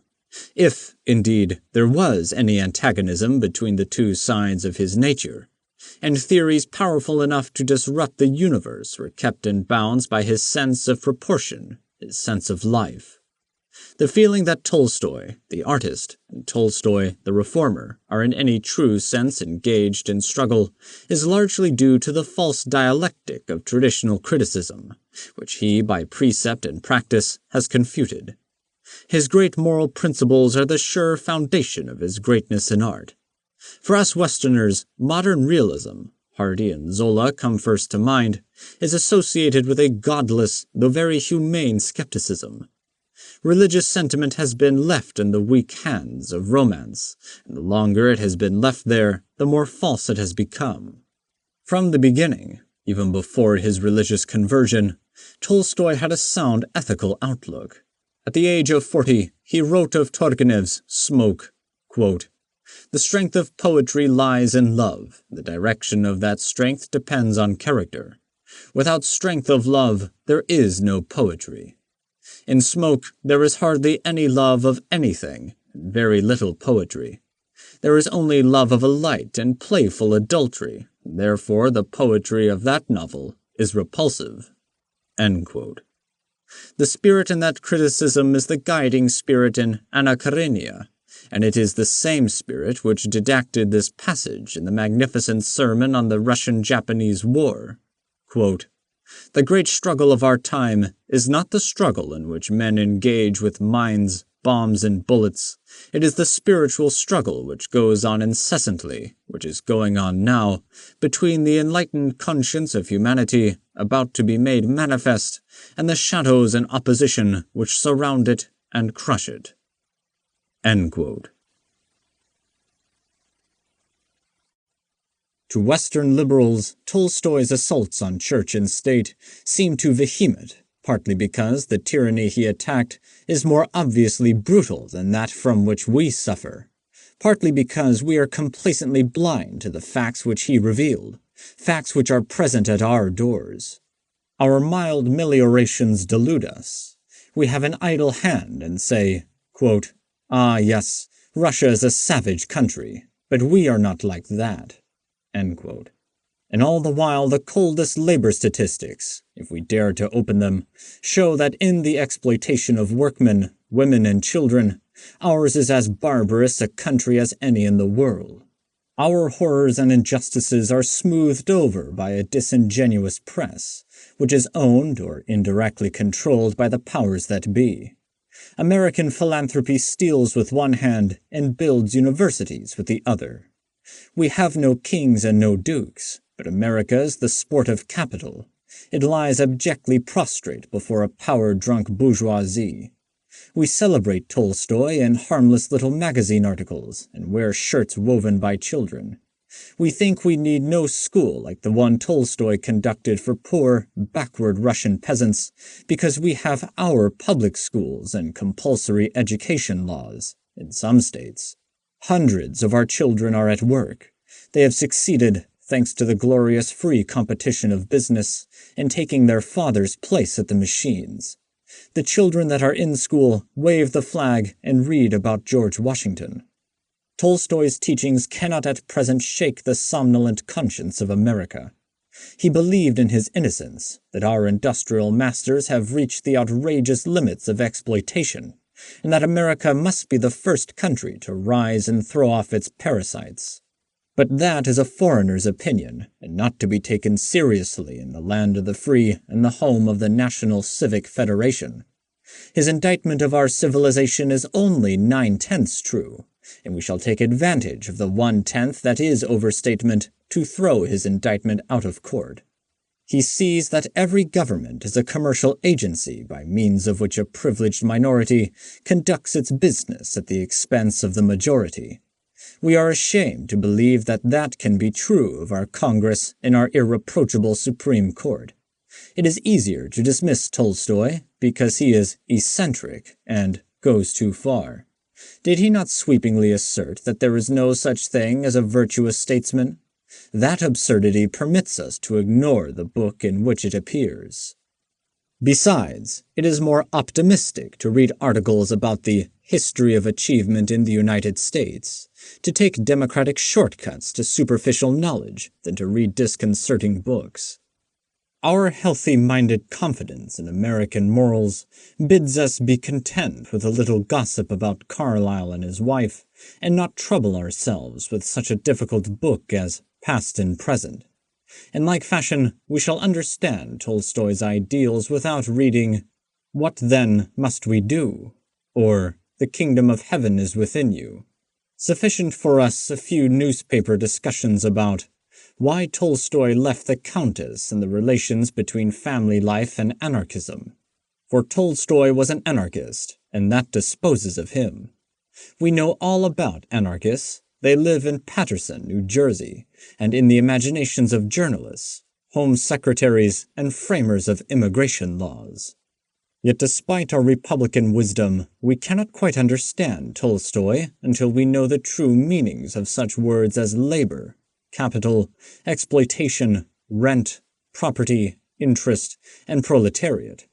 In Russia, these words are understood by many people, also in Germany. But we Americans, though highly cultivated, are not well informed about contemporary facts and current philosophies. We have still to be taught that the Russian Revolution is our revolution, that it is part of a mighty economic change which is in process all over the world. A study of Tolstoy and his critics will help to instruct us, someday, about these monumentous relations. The present status of the revolution is more confused in Russia than in any other country. The repressive measures of the government forced a temporary alliance between all types of revolutionaries. It was this alliance which isolated Tolstoy from other reformers and made him a retarding force, almost a reactionary, against the progress of the social democracy, that party of orderly Marxists under German tutelage which was the hope of young Russia. The Tsar's government, which was no respecter of principles, grouped him with all the malcontents and libertarians, and he returned the compliment. Because he despised all economics, he could not join a scientific party. Failing to distinguish between the peaceful and the militant revolutionists, he charged them all with murder and grouped them with the government. And thus he stood alone, distrustful of peaceful anarchists because they were not religious, and distrustful of most religions because they were organized on a property basis. He stood alone. Yet all liberal men, antithetical to each other as are the socialists and the anarchists, united in loving him as they united in hatred of the government. They applauded his terrific indictment of the society under which we live, though they disagreed from various points of view with his solution. It was said of him on his 80th birthday that whatever conflict there might be between his beliefs and those of other reformers, the foes of liberty were his foes, and the friends of liberty were his friends. Tolstoy's solution for our ills is Christian anarchy, a voluntary communism allied with the teachings of Jesus, or with Tolstoy's interpretation of them. He taught that all violence is wrong, all government is robbery, and that the only possible moral order is founded on love of man and renunciation of legal rights. That he should have been a champion of Henry Georgism, a plan that depends on organized government, is one of his many inconsistencies. What drew him to the single tax theory was probably not so much the economic principles as George's arraignment of landlordism. It is Tolstoy's own arraignment of our so-called civilization rather than his proposed remedies which will quicken the conscience of the world. His individualism, his doctrine of private goodness, looks backward and not forward. He is, like Carlyle, the voice of a bygone time. He had lived through the failures of many political revolutions, and he abhorred anything that pretended to be scientific. He turned his eyes from the science of men to their souls. In his magnificent self, he justified his individualism. But were we a billion Tolstoys, saintly and self-disciplined, we must work in organization, or we cannot work effectively. The world is religious, but religion is a matter of opinion. The world is also economic, and economics is not a matter of opinion, but of unavoidable facts over which the individual has little control. Like Ruskin, Tolstoy rejected economics because most professorial economics do not tell the truth. He blamed the dismal science for the dismal facts and for the inadequacies of its classic expounders. He had understood the economic structure of society, which nobody does understand. He would have seen the futility of trying to abandon his estates. His singular abnegation could not put an end to the evils of landlordism, even to the extent of his own plot of ground. He could not make the burden of landless people 1 ounce lighter by dismounting in his own person from their backs. Nothing can be done until an effective majority of men agree to abolish private ownership of land and establish communal ownership. Tolstoy preached with splendid fervor the power of the individual soul, but his practice is proof of our important severalty. It was disorganization that caused the famine which he labored to relieve, and it was his efficient organization that kept the hungry from starving. That our greatest man of letters should sweat behind a prehistoric plow is good for his soul and for ours. But even if we should all grow perfect in spirit and eager for our share of manual labor, we should still feed ourselves better by communal use of steam plows. Tolstoy's belated Proudhonism is not the solution for the evils of property. It is his negative teaching that has positive value. He is an abolitionist, not a constructive philosopher. But to say that is not to answer him, not to deny him. He remains unanswered as long as the labor of this world is done at the behest of the few for their profit. His work is not done. His books cannot be outgrown until every man of us looks at the facts honestly and cries with him, "It is impossible to live so. It is impossible to live so." Maeterlinck's Essays. If we had to lose one part or the other of Maeterlinck's work, I think we should less reluctantly surrender the plays than the essays. The essays are richer in substance than the dramas, and they are as truly poetic. The sunny garden, where the poet lives with his bees and flowers, is a more splendid domain than moonlit pseudo-medieval empires, peopled with the wraiths of women, and the little bull pup of the essay is a truer dog than the one in The Blue Bird. Some years ago, when the essay on the dog was first published in English, I read it aloud to a woman who owned a Boston Terrier, and I gave it to a professional breeder of dogs. Both liked it. It is an essay that anyone can understand. It illuminates a ground where all kinds of people meet. Even Bill Sikes would have liked it. Maeterlinck says what almost everybody thinks, and says it as it has not been said before, not in Rab and His Friends. The simple eloquence, the sincerity, the affectionate humor are the positive virtues of the essay, and its negative virtue is freedom from all kind of rhetorical artificiality in which Maeterlinck indulges when he gets away from the solid realities of life. Maeterlinck is an amateur botanist and beekeeper and a professional poet. He knows, or seems to know, the facts, and he sees them with an imaginative vision, wondering at them like a child, in the very act of giving quite lucid, scientific explanations. He hovers often on the enchanted borderland between knowledge and fancy, and plays to and fro between regions which, though adjacent parts of the same universe, have different habits of thought. I am acquainted with an American poet and philosopher who does not know the common kinds of dogs such as any boy of 10 knows. I also knew and argued with an eminent biologist who objected to Maeterlinck's Life of the Bee on the ground that the poetic phrasing falsified the facts. True, he conceded, the queen bee does fly, and the strongest male overtakes and fertilizes her. But for Maeterlinck, to poeticize the fact as a nuptial flight seemed to the man of science not only untruth to nature, but a blasphemy against the sacred love of man and woman. My friend, the biologist, and my acquaintance, the American poet and philosopher, both seem to be unfortunately incomplete human beings. The poet and philosopher does not know what any duffer knows, what anybody who cares not only for animals, but for ordinary folks that own dogs cannot refrain from knowing. He is a man of cosmopolitan experience, and has surely been in the bois more than once. In the garden of acclamation is a wonderful kennel. There are at least 15 kinds of dogs, each with his specific or subspecific name hung on his cage. If you had never seen a dog, you could not walk about that kennel 5 minutes without learning the names of a half-dozen varieties, and without discovering in yourself a highly moral desire to steal one or two of those beautifully kept beasts. Some ignorance is unpardonable, and some philosophy and some poetry would be more vital for a little plain backyard knowledge. On the other hand, What a pity it is that any man's sense of fact should be so strait as to forbid entrance to his soul of a honey-bee, which Maeterlinck sends forth equipped with these gorgeous, unetymological wings of words. The yellow fairies of the honey. It's as bad as a Democrat who should object to the phrase, Queen Bee.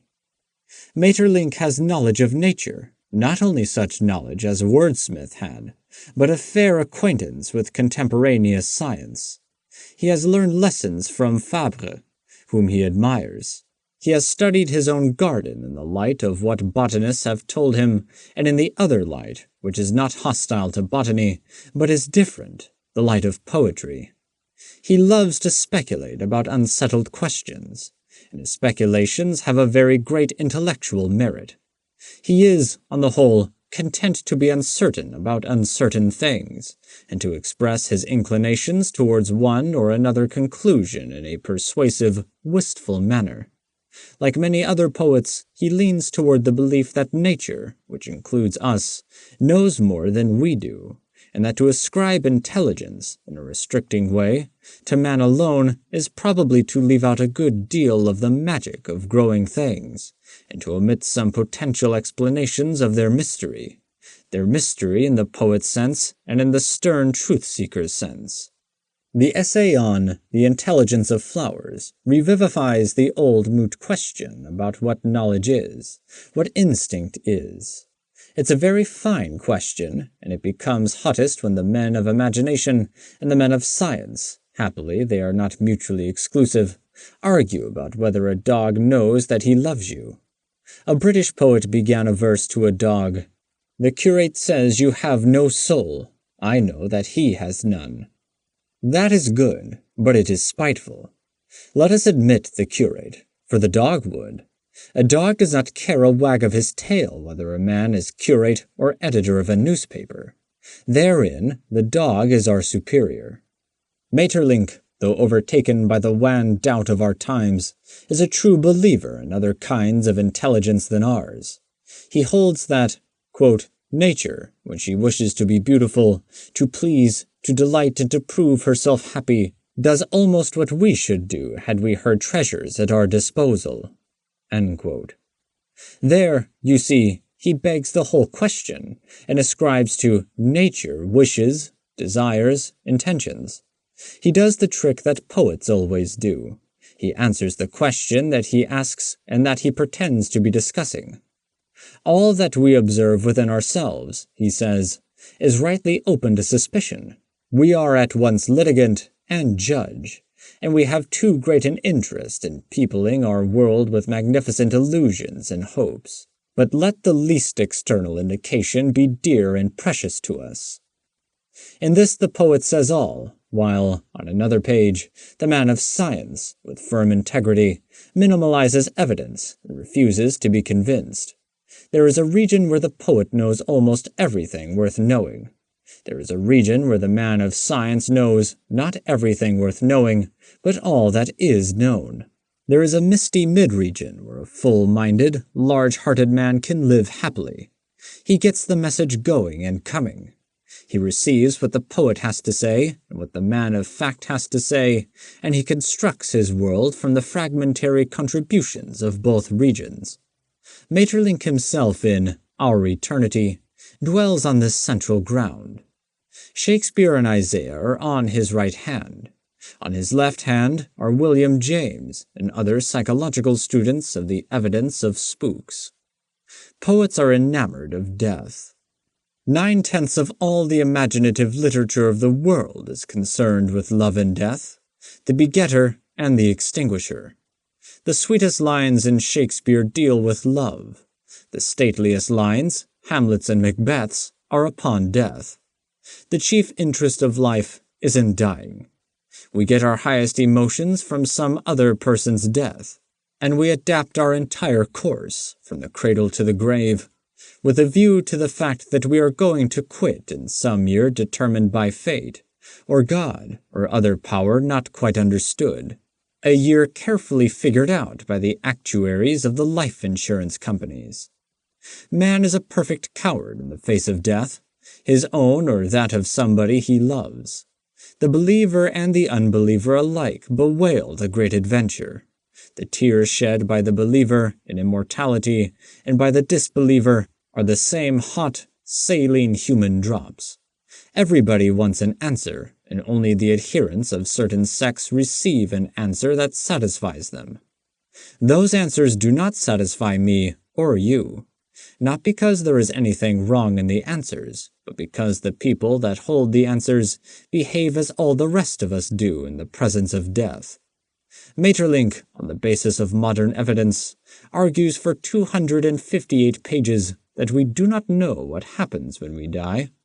Quote, "In any case, I would not wish my worst enemy, were his understanding 1,000-fold loftier and 1,000-fold mightier than mine, to be condemned eternally to inhabit a world of which he had surpassed an essential secret, and of which, as a man, he had begun to grasp an atom." End quote. Amen. That leaves us where we started. But the fact, the cold, interesting, magnificent fact, is that we are alive, and some of us are working, and some are playing. Maeterlinck is a great child playing with flowers and with words. He is also a competent workman, and he is assisted by another skillful craftsman to whom English readers owe much, Mr. Alexander Teixeira de Matos, who translates Maeterlinck into English. He is a fine artist. Following faithfully the run of our English idiom, he succeeds in keeping for our Anglo-Saxon eyes and ears the color, tone, or whatever it is of Maeterlinck's beautiful style. Joseph Conrad. To the newest generation of adult readers, the dawn of a literary light is a rare experience.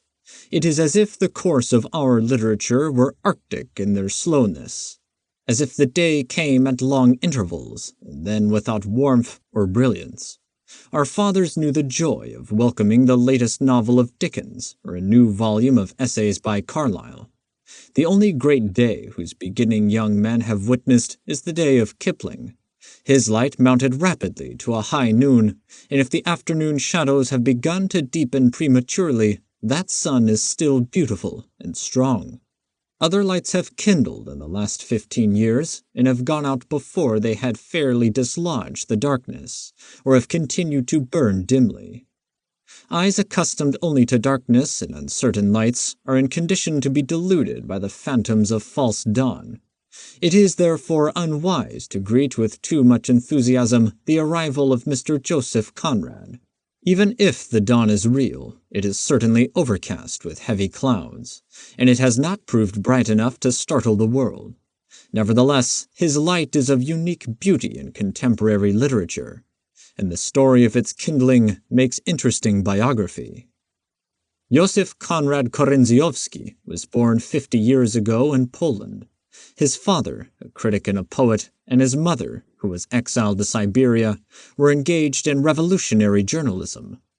At 19, Conrad left home to escape an unsettled life, and also, it is fair to assume, to satisfy his love of adventure.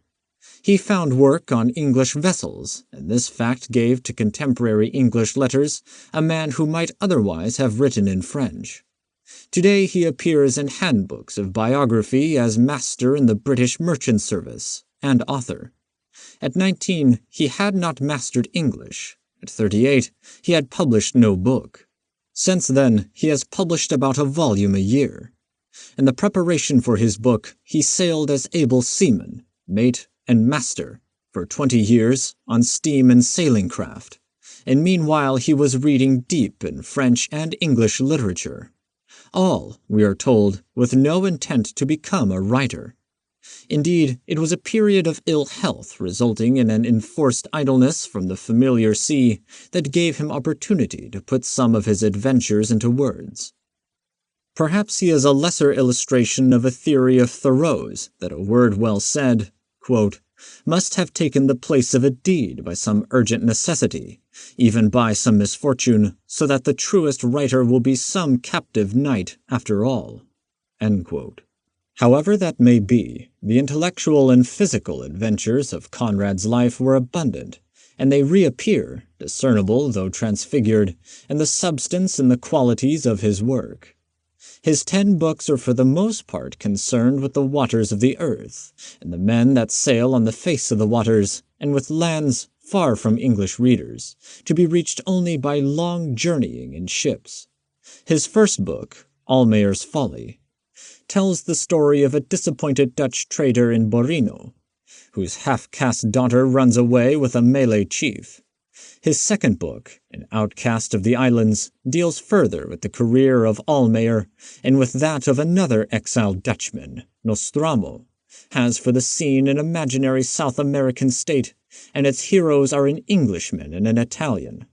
The Nigger of the Narcissus, published in America as The Children of the Sea, and Typhoon, are each the chronicle of a voyage.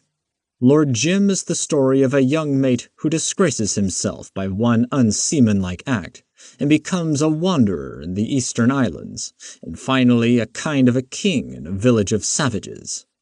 Tales of Unrest contains 5 stories, 2 of which are about Malays, and another about the white traders in an African station. The hero of Falk, the title story of a volume of 3 pieces, is a Scandinavian sailor who has been a cannibal, and who wins the daughter of a German ship captain in an eastern port. Youth, the first story in a volume of 3, is the memory of a young mate's voyage in an unseaworthy ship, which burns and leaves the crew to seek an eastern seaport in the boats. The second story, The Heart of Darkness, is an account of a journey into the Belgian Congo state, and a curious study of the effect of solitude and the jungle and savagery on a white trader. The third piece in the volume is the story of a ship captain who steers his ship with the help of a Malay servant, and lets no one guess until the end that he is blind. Of the 2 books written in collaboration with Mr. Ford M. Hefner, the only one worth considering, Romance, comes the nearest to being the kind of fiction that the advertisements announce as full of heart interest, love, and the glamour of a charming hero and heroine. It begins with a smuggler's escapade in England, and ends with an elopement in the West Indies. The best parts, probably Mr. Conrad's share in the work, are those about the sea, and all that on it is, fogs, ships, and bearded pirates. In these books are men and women of all civilized nations, the acquaintance of a globe-trotter, and there are, besides, enough Malays, Chinamen, and Negroes to make the courses of several comic operas. But in Conrad they are serious people, even Malay with a soul and a tragedy. Even the Nigger of the Narcissus is equipped with psychological machinery. Conrad's subject matter, the secretion of experience, is rich enough and of sufficiently strange and romantic quality to endow a writer of popular fiction, and his style, that is, the use of words for their melody, power, and charm, is fit for a king of literature. Stevenson, who found so little sheer good writing among his contemporaries, would have welcomed Conrad, and have lamented that he could not or would not tell his stories in more brief, steady, and continuous fashion. For there is the rub. Conrad is not instinctively a storyteller. Many a writer of less genius surpass him in method. He has no gift of what Lamb calls a bare narrative. There are writers with magnificent power of language who do not attain that combination of literary and human qualities which is readableness, and there are others who interest many people and many generations, and yet do not write well.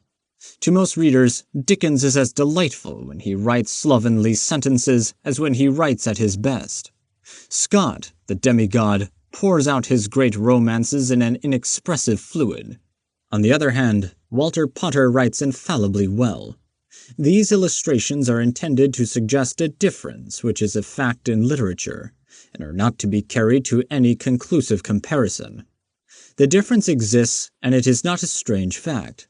It is strange, however, that Conrad, who spins yarns about the sea, master of a kind of subject matter that would make his books as popular as Robinson Crusoe and Treasure Island, should be one of those who can write but cannot make an inevitably attractive and winning book for the multitude. Either he knows his fault and cannot help it, or he wills it and does not consider it a fault. There is evidence on this question.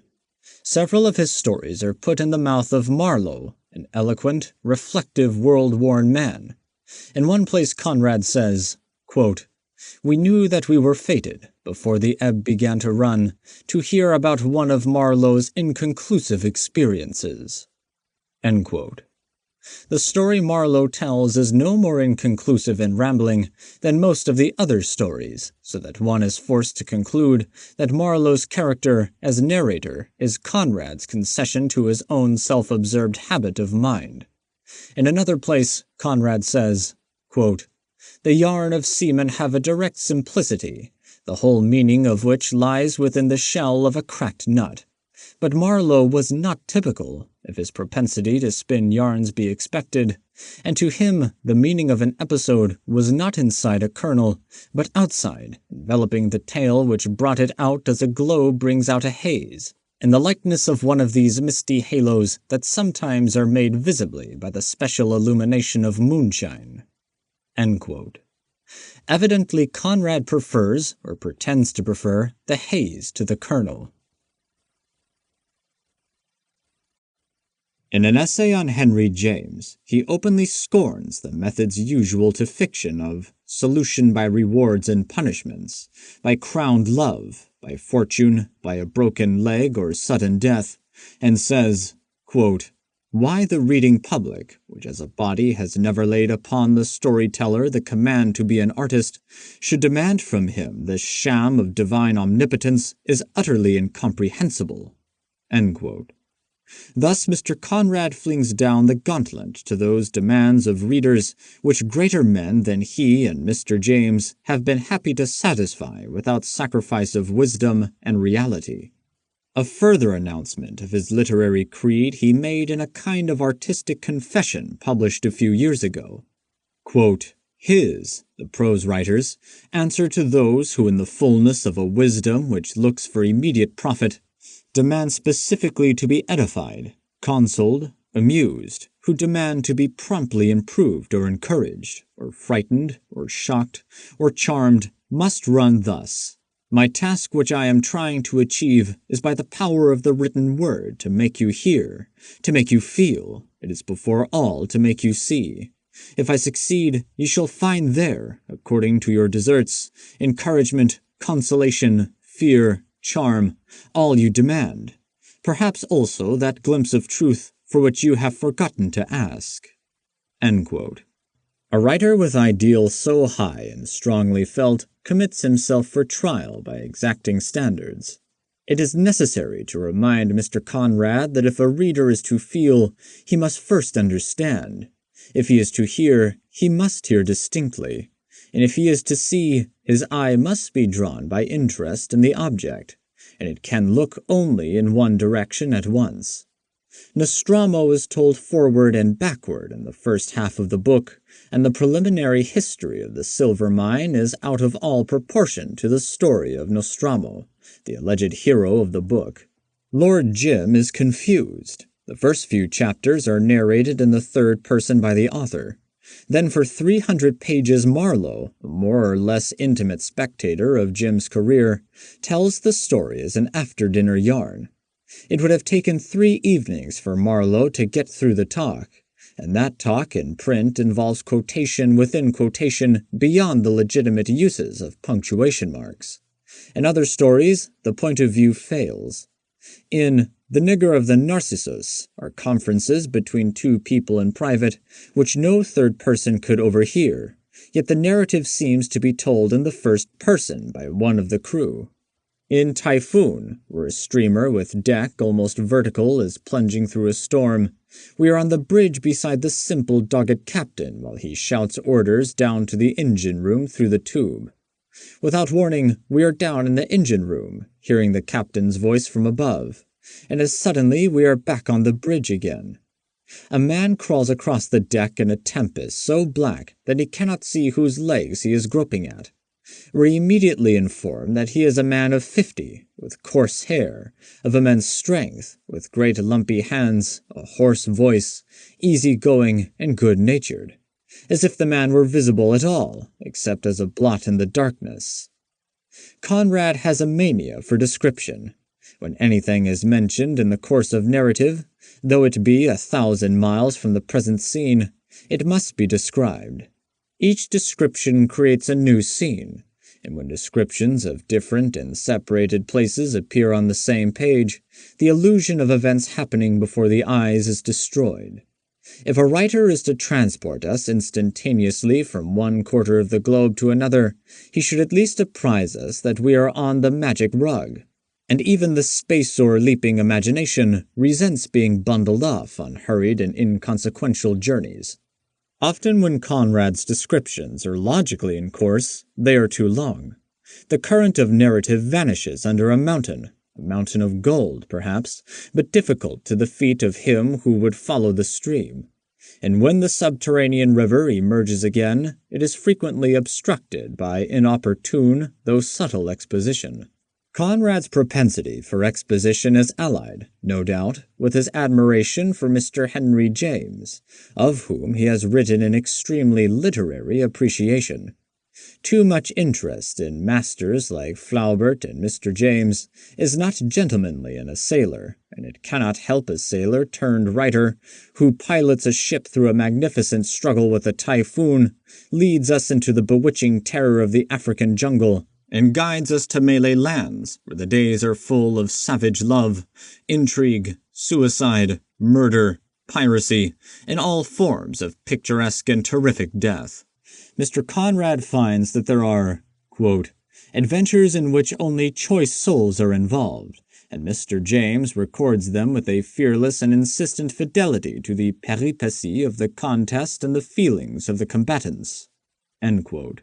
That is true and fine, no doubt, but the price which Mr. Conrad pays for his ability to discover it is the fact that hundreds of thousands of readers of good masculine romance are not reading Lord Jim, or finding new youth in a young mate's wondrous vision of the East, or welcoming a new hero in Captain Wally. A man who can conceive the mournful tale of Karain and the fight between the half-crazy white men at an African trading post has a kind of adventure better, as adventure, than the experience of Mr. James's choice souls. Stevenson knew all about Mr. James and his peripéties, but he could not stow that knowledge on one side of his head, and from the other side spin Treasure Island and the Wrecker. The sacred fount never could have befuddled the chronicle of the amiable John Silver, but in Mr. Conrad's An Outcast of the Islands, where it seems to be a question which white man will kill the other, after a dramatic meet in the presence of a Malay heroine, each man stands still before our eyes and radiates states of mind. The lover who finds fault with his sweetheart because he is so proud of her is perfectly human, and also perfectly logical.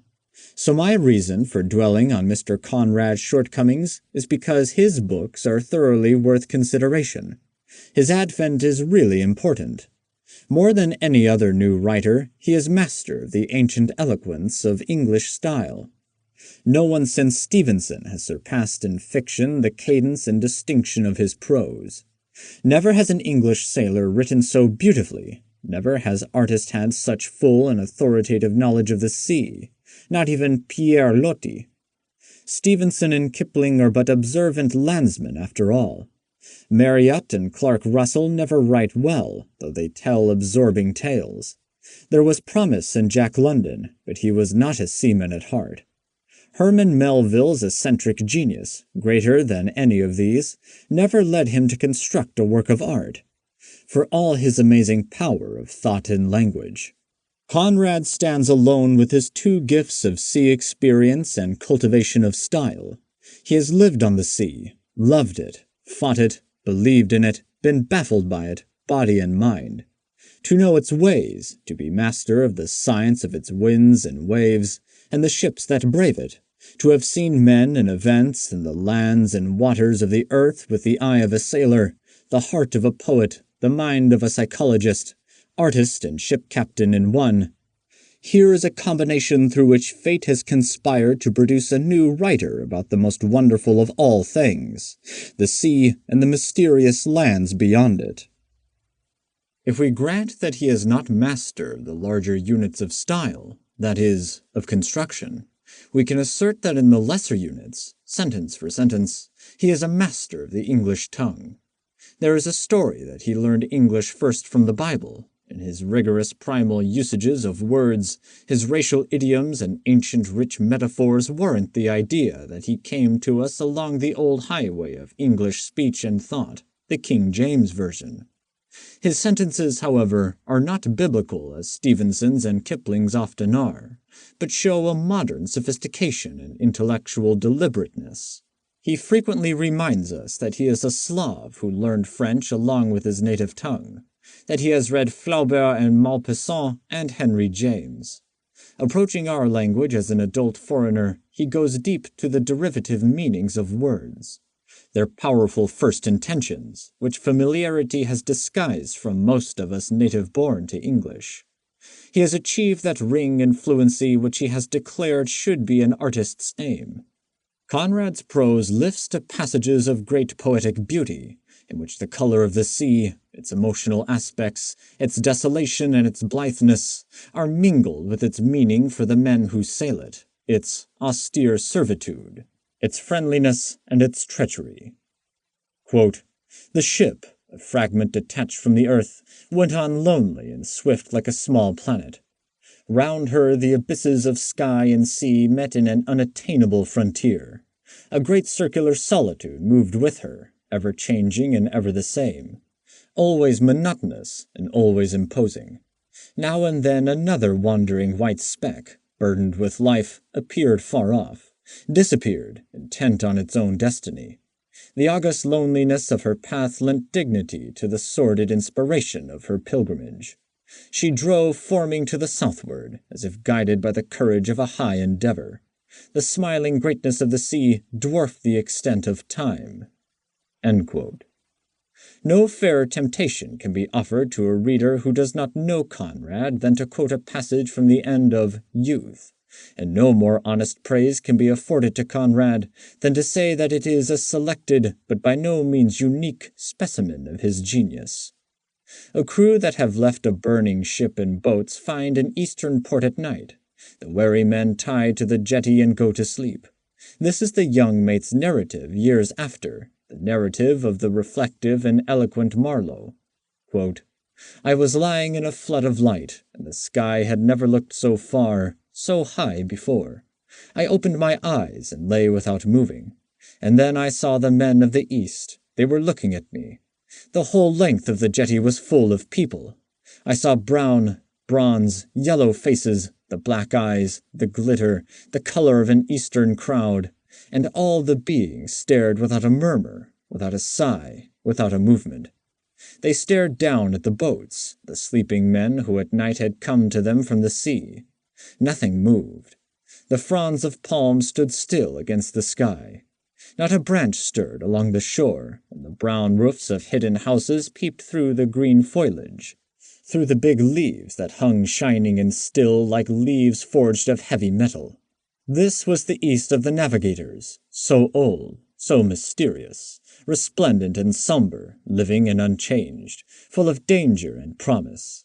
I have known its fascination since. I have seen the mysterious shores, the still water, the lands of brown nations, where a stealthy nemesis lies in wait, pursues, overtakes so many of the conquering race, who are proud of their wisdom, of their knowledge, of their strength. But for me all the East is contained in that vision of my youth. It is all in that moment when I opened my young eyes on it. I came upon it from a tussle with the sea, and I was young, and I saw it looking at me. And this is all that it left of it, only a moment of strength, of romance, of glamour, of youth." A Conrad Miscellany. Nothing that Joseph Conrad writes is negligible. He is one of few living writers whom we must have complete to the last, or the latest published word. Readers who care only for the yarn spinner will not find much in his volume of essays, notes on life and letters, but even they will find something. And for those to whom Conrad is more than a storyteller, An incomparable magician, these small bits from his laboratory will have much of the charm of the larger pieces, if only the reminiscent charm that brings any book of his, the least read or read longest ago, swiftly to the surface of memory. If a mere landlubber may hazard the similitude, the captain will always show his qualities whether he is on the bridge of a liner or in a rowboat. The essays on books are unpretentious notes, 8 pages on Henry James, 7 on Maupassant, 12 on Anatole France, short excursions in criticism made between the longer voyage to the Islands of the Blessed. Like most criticism written by men of genius, these papers are interesting for what they say about another man of genius, and also for what they say about the critic. One of the most satisfactory essays in what it reveals of Conrad is least satisfactory's objective criticism. The one about Marryat and Cooper, in which there is a declaration of dissents in terms of surrender. To be sure, since the elder men are seamen and writers of the sea, Conrad's delight in them is understandable and not to be denied. But there are some things that must be denied even by a critic who gets seasick a mile offshore. One is Conrad's reiterated judgment that the greatness of Marryat is undeniable. If Marryat is great, then so is Oliver Optic. And when Conrad speaks of the sureness and felicity of effect of the prose of Cooper, whose style grates on the ear and who drags us by the sheer power of his story through his verbal infacilities, then I jump overboard and leave these literary sailors to fight it out. When we get back on land to another of Conrad's masters, Guy de Maupassant, I feel less shaky. In Tales of Unrest are 2 stories, The Return and The Idiots, in which I long ago thought I discovered the right kind of influence from the French master, what Conrad praises as Maupassant's austere fidelity to fact. Yet one is puzzled by the implied praise and the very dubious statement that, quote, this creative artist, Maupassant, has the true imagination. He never condescends to invent anything. End quote. Just what does this mean? If a piece of string and the necklace are not diabolically ingenious inventions, then the word invention means nothing as applied to fiction. In point of the invention, how far apart are the story of the girls in La Maison Tellier and the story of the girl in the pathetic trope in Victory? Both stories are equally invented, equally true to nature, equally free from the miserable vanity of a catching phrase. But what is a catching phrase? I suppose that a Frenchman gets somewhat the same shiver of delight from the fine rhythms in Maupassant's prose that we get from fine rhythms in Conrad. Both men, I could quote many examples, strike out amazing metaphors, the poetry of prose, which are not decorations hung on the outside, but are the unremovable intestines of their story. Such metaphors in rhythm are surely catching phrases, but they are not miserable vanities. I wonder if Conrad has a moment now and then when he distrusts his own eloquence, an eloquence which has brought against him from more than one critic the charge of being a phrase-maker. Conrad's prose is not so hard and compact as Maupassant's, and except the 2 short stories I have mentioned, I recall nothing in Conrad which in manner or substance obviously illustrates his own statement that he has been inspired by a long and intimate acquaintance with the work of Maupassant. His greatest short stories, Youth and The Heart of Darkness, seem worlds away from the French master. But inspiration, the influence of one artist on another, does not mean imitation in method or any visible resemblance in effect. It may mean a fundamental similarity in artistic attitude. The elements of similarity between the French writer and the British are the plain virtues, honesty and courage, which Conrad rightly ascribes to Maupassant, for these are the central virtues in the creed which Conrad announced many years ago, and to which he has loyally adhered in the remotest strange seas of romance. Another of Conrad's masters, acknowledged in the phrase 20 years of attentive acquaintance, and the phrase was written in 1905, is Henry James. This seems a curious discipleship if we consider only the material. James static, land-bound, class-bound. Conrad, adventurous, errant, familiar with all breeds and degrees of men. But much the same thing happens to both kinds of material. For in the first place, the material is not essentially different. It is the history of a two-legged animal staggering on land or aboard ship. And in the second place, what happens is simply, though it is not so simple, that an artist tries to put this animal steady on its feet and make it give a reasonable account of itself, through himself. It gets transmitted through an intelligence, a personality, a style, into something more interesting than the actual poor creature who wobbles along the street or on the deck of a steamer. The courageous interpreters make the fellow men stand up, and the real hero of a romance is the romancer. This is one of the paradoxes of fiction which the mere reader of fiction, and of criticism written by masters of fiction can enjoy, that the modern self-conscious storytellers, forever proclaiming their devotion to an objective reality, to the naked fact, and even, like Conrad, pretending scorn of the phrase, are willful persons who distort life into a new reality.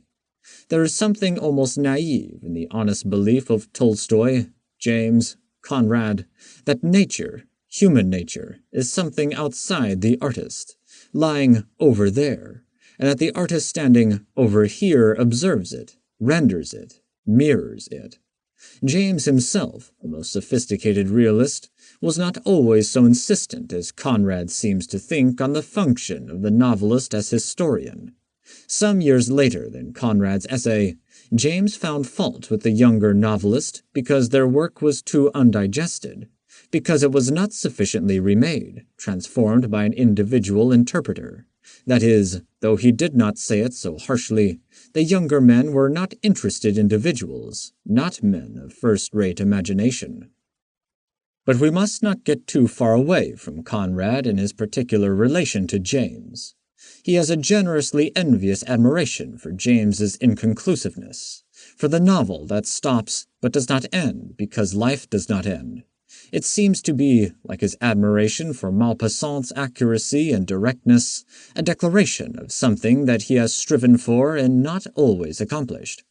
Conrad winds his own stories up pretty sharply, wipes out his people with annihilation more desolating than the conventional piling of corpses at the end of Romeo and Juliet or Hamlet.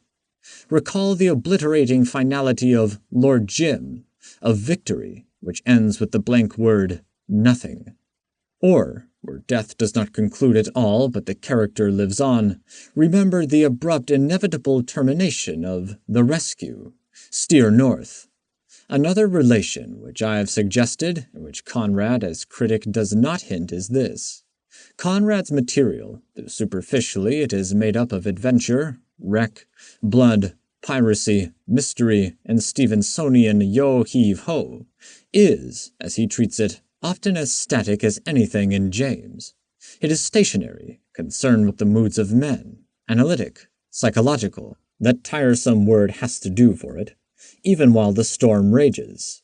And this is one of the reasons why readers with a taste for ripping yarns have not welcomed him with the unanimous popularity which they accorded to Stevenson and Kipling, to name fine artists and not, of course, to mention cheap favorites. If we really understood Conrad's fiction, we have no difficulty in understanding his filial relation to Henry James. Begin with the paragraph on page 13 of Notes on Life and Letters. Quote, "Action in its essence, the creative art of the writer of fiction," end quote, etc., and see if the rest that follows is not with a change or two, as good an account of Joseph Conrad as of Henry James. Better indeed, since one master of fiction writing of another speaks with two voices, or with a voice proceeding from a twofold authority and wisdom. Joseph Conrad, novelist, child of English and continental literature, is not more unaccountable than any other literary genius. But how to explain, or even remember at all, that the head of living Englishmen of letters, next to Hardy, is a Pole named Korenziowski? It is fair to remember that, and to be inquisitive about it, because in Notes on Life and Letters, he pretends to write autobiographically, and reminds us of his origin in a paper called Poland Revisited. It is a baffling narrative, even more baffling than the vague book which he chose to call a personal record. Conrad, in quest of his youth, never gets back to Poland at all, except as a British tourist. The paper consists of 32 pages. Mr. Joseph Conrad Korzeniowski reaches Krakow on the 24th page. There are 2 or 3 pages of reminiscence, chiefly about his father's death. Then war is declared. This is in 1914.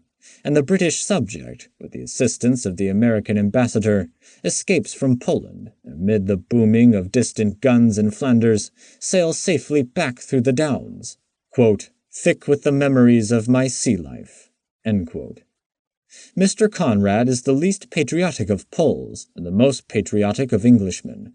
His political opinions, which he was evidently invited to express by some English editor who remembered the fading fact of Korzeniowski and appreciated the luminous fact of Joseph Conrad, the writer, are no better and no worse than any competent journalist might have delivered. His hatred of Russia, expressed long before his adopted country became the ally of the Tsar, may have its origin in some boyhood bitterness. But it is an Englishman who speaks, not a Pole. His prophecy of the downfall of Russian autocracy and the menace of Prussianism shoots into the furnace with as true an aim as any man could have had in 1905, and a prophet is to be excused for having said at that time that there was in Russia, quote, no ground ready for a revolution. End quote. Conrad political is less interesting than Conrad controversial, since his controversial utterances were provoked by the sinking of the Titanic, the question of the safety of ships, the stupidity of marine officials on land, subjects which he can discuss with the cool knowledge of the expert and the vehemence of an offended master of ships and words. But the true men of the 4 into which in his preface he divides himself are Conrad literary, Conrad reminiscent. The reminiscence is not of a dimly, even indifferently remembered Poland, but of England and of the sea. On the 24-page journey to the 5-page sojourn in Krakow, what happens? London, flashed on you in a few sentences with an original vividness as if Englishmen had never described it before, realized in brief transit, an immense solid thing, compared to which Krakow is an unsubstantial dream. He cannot recapture his boyhood, but he gives you instantly the London of today, and the London of his youth, when the British-Polish apprentice was looking for a berth. And then the voyage across the North Sea. Here we are at home. The same old thing, he says, a gray-green expanse of smudgy waters grinning angrily at one with white foam ridges, and over all a cheerless, unglowing canopy, apparently made of wet blotting paper. The same old thing.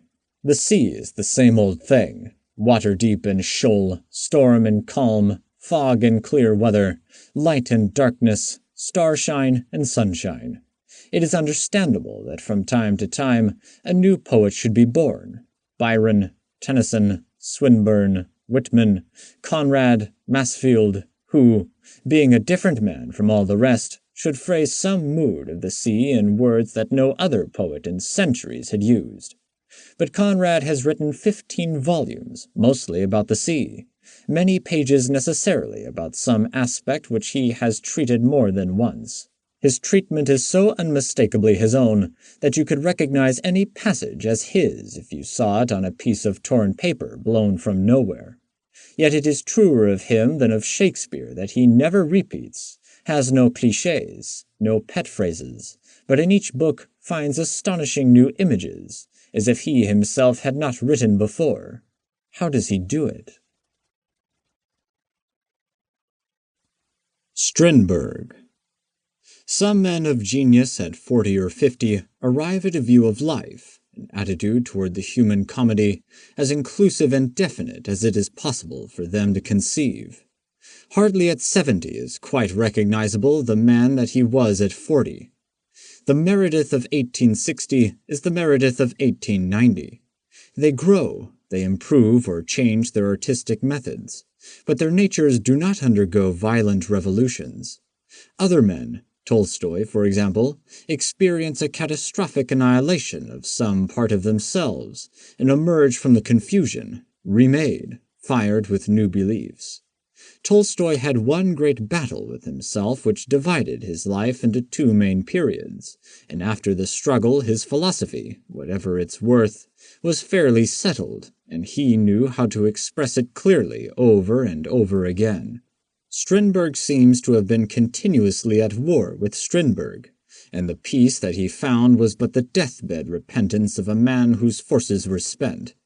He went through many phases. The growth of a soul, which is autobiographical, might better be called the conflicts of a soul. It seethes with ideas, ends in a half-formed philosophy, and is only a section of Strindberg's intellectual adventures. He was 10 men at 10 different times, and he was 10 men all the time. He expressed every aspect of himself. His manifold genius was master of all forms of literature. As Emerson said of Swedenborg, in whom Strindberg found all the light that his dark soul ever knew, he lies abroad on his times, Leviathan-like. Undoubtedly, to know him, one must know him entire, and I do not pretend a complete knowledge of his life and works. Some fragments of his total artistic expression are not intelligible when they are read apart from his other books. The Inferno is a confused and murky nightmare which takes on form and purpose only when the light of biography is turned on it. Other works of Strindberg, read by themselves, are clear and shapely. By the Open Sea is an intensely powerful study of an over-cultivated man and a primitively passionate woman. It is, moreover, the work of a poet who loves the sea. The passage in which the ichthyologist observes through his telescope the wonder world beneath the surface of the water is rich with the essential poetry of natural fact. The translator, Eli Schleusner, would probably say, as Strindberg's admirers all say, that his resonant poetic prose cannot be rendered in another language. Yet the things that he sees in nature and his interpretations of them are in their naked substance the imaginative stuff which is poetry. This Titan was not content to be poet, novelist, dramatist, essayist, philosopher. He was also a man of science, no mean rival, they say, of the professional student of biology and chemistry. The eye that looks through Borg's telescope has been trained in a laboratory and can also roll with a fine frenzy.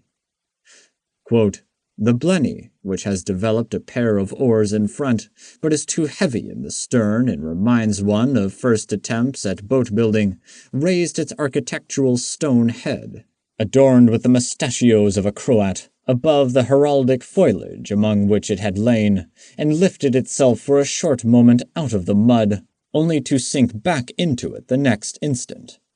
The lumpfish with its 7 backs struck up its keel. The whole fish was nothing but an enormous nose, scenting out food and females. It illuminated for a second the bluish-green water with its rosy belly, surrounding itself with a faint aureole in the deep darkness. But before long, its sucker again held safely to a stone, there to wait the lapse of the 1,000,000 years which shall bring delivery to the laggards on the endless road of evolution." End quote. Strindberg has been called both misogamist and misogynist, yet it is not possible to collect and compress within the bounds of such definite words a man whose ideas on any one subject fly far apart as the poles. If he sometimes, often, expresses virulent detestation of women and all their ways, he is not more tender toward men. He is not a caresser of life. He hangs the whole human race. But he analyzes, tries it before the 12-minded jury and himself before he pronounces sentence. Point by point, detail for detail, he is just in perception of character and motive. His final view is simply not final, but contradictory as life itself. He thinks that woman is a snare to the feet of a man who would walk upright and accomplish something in the world. Yet he believes in the freedom of woman, would give her the vote, and emancipate her from economic bondage to the man.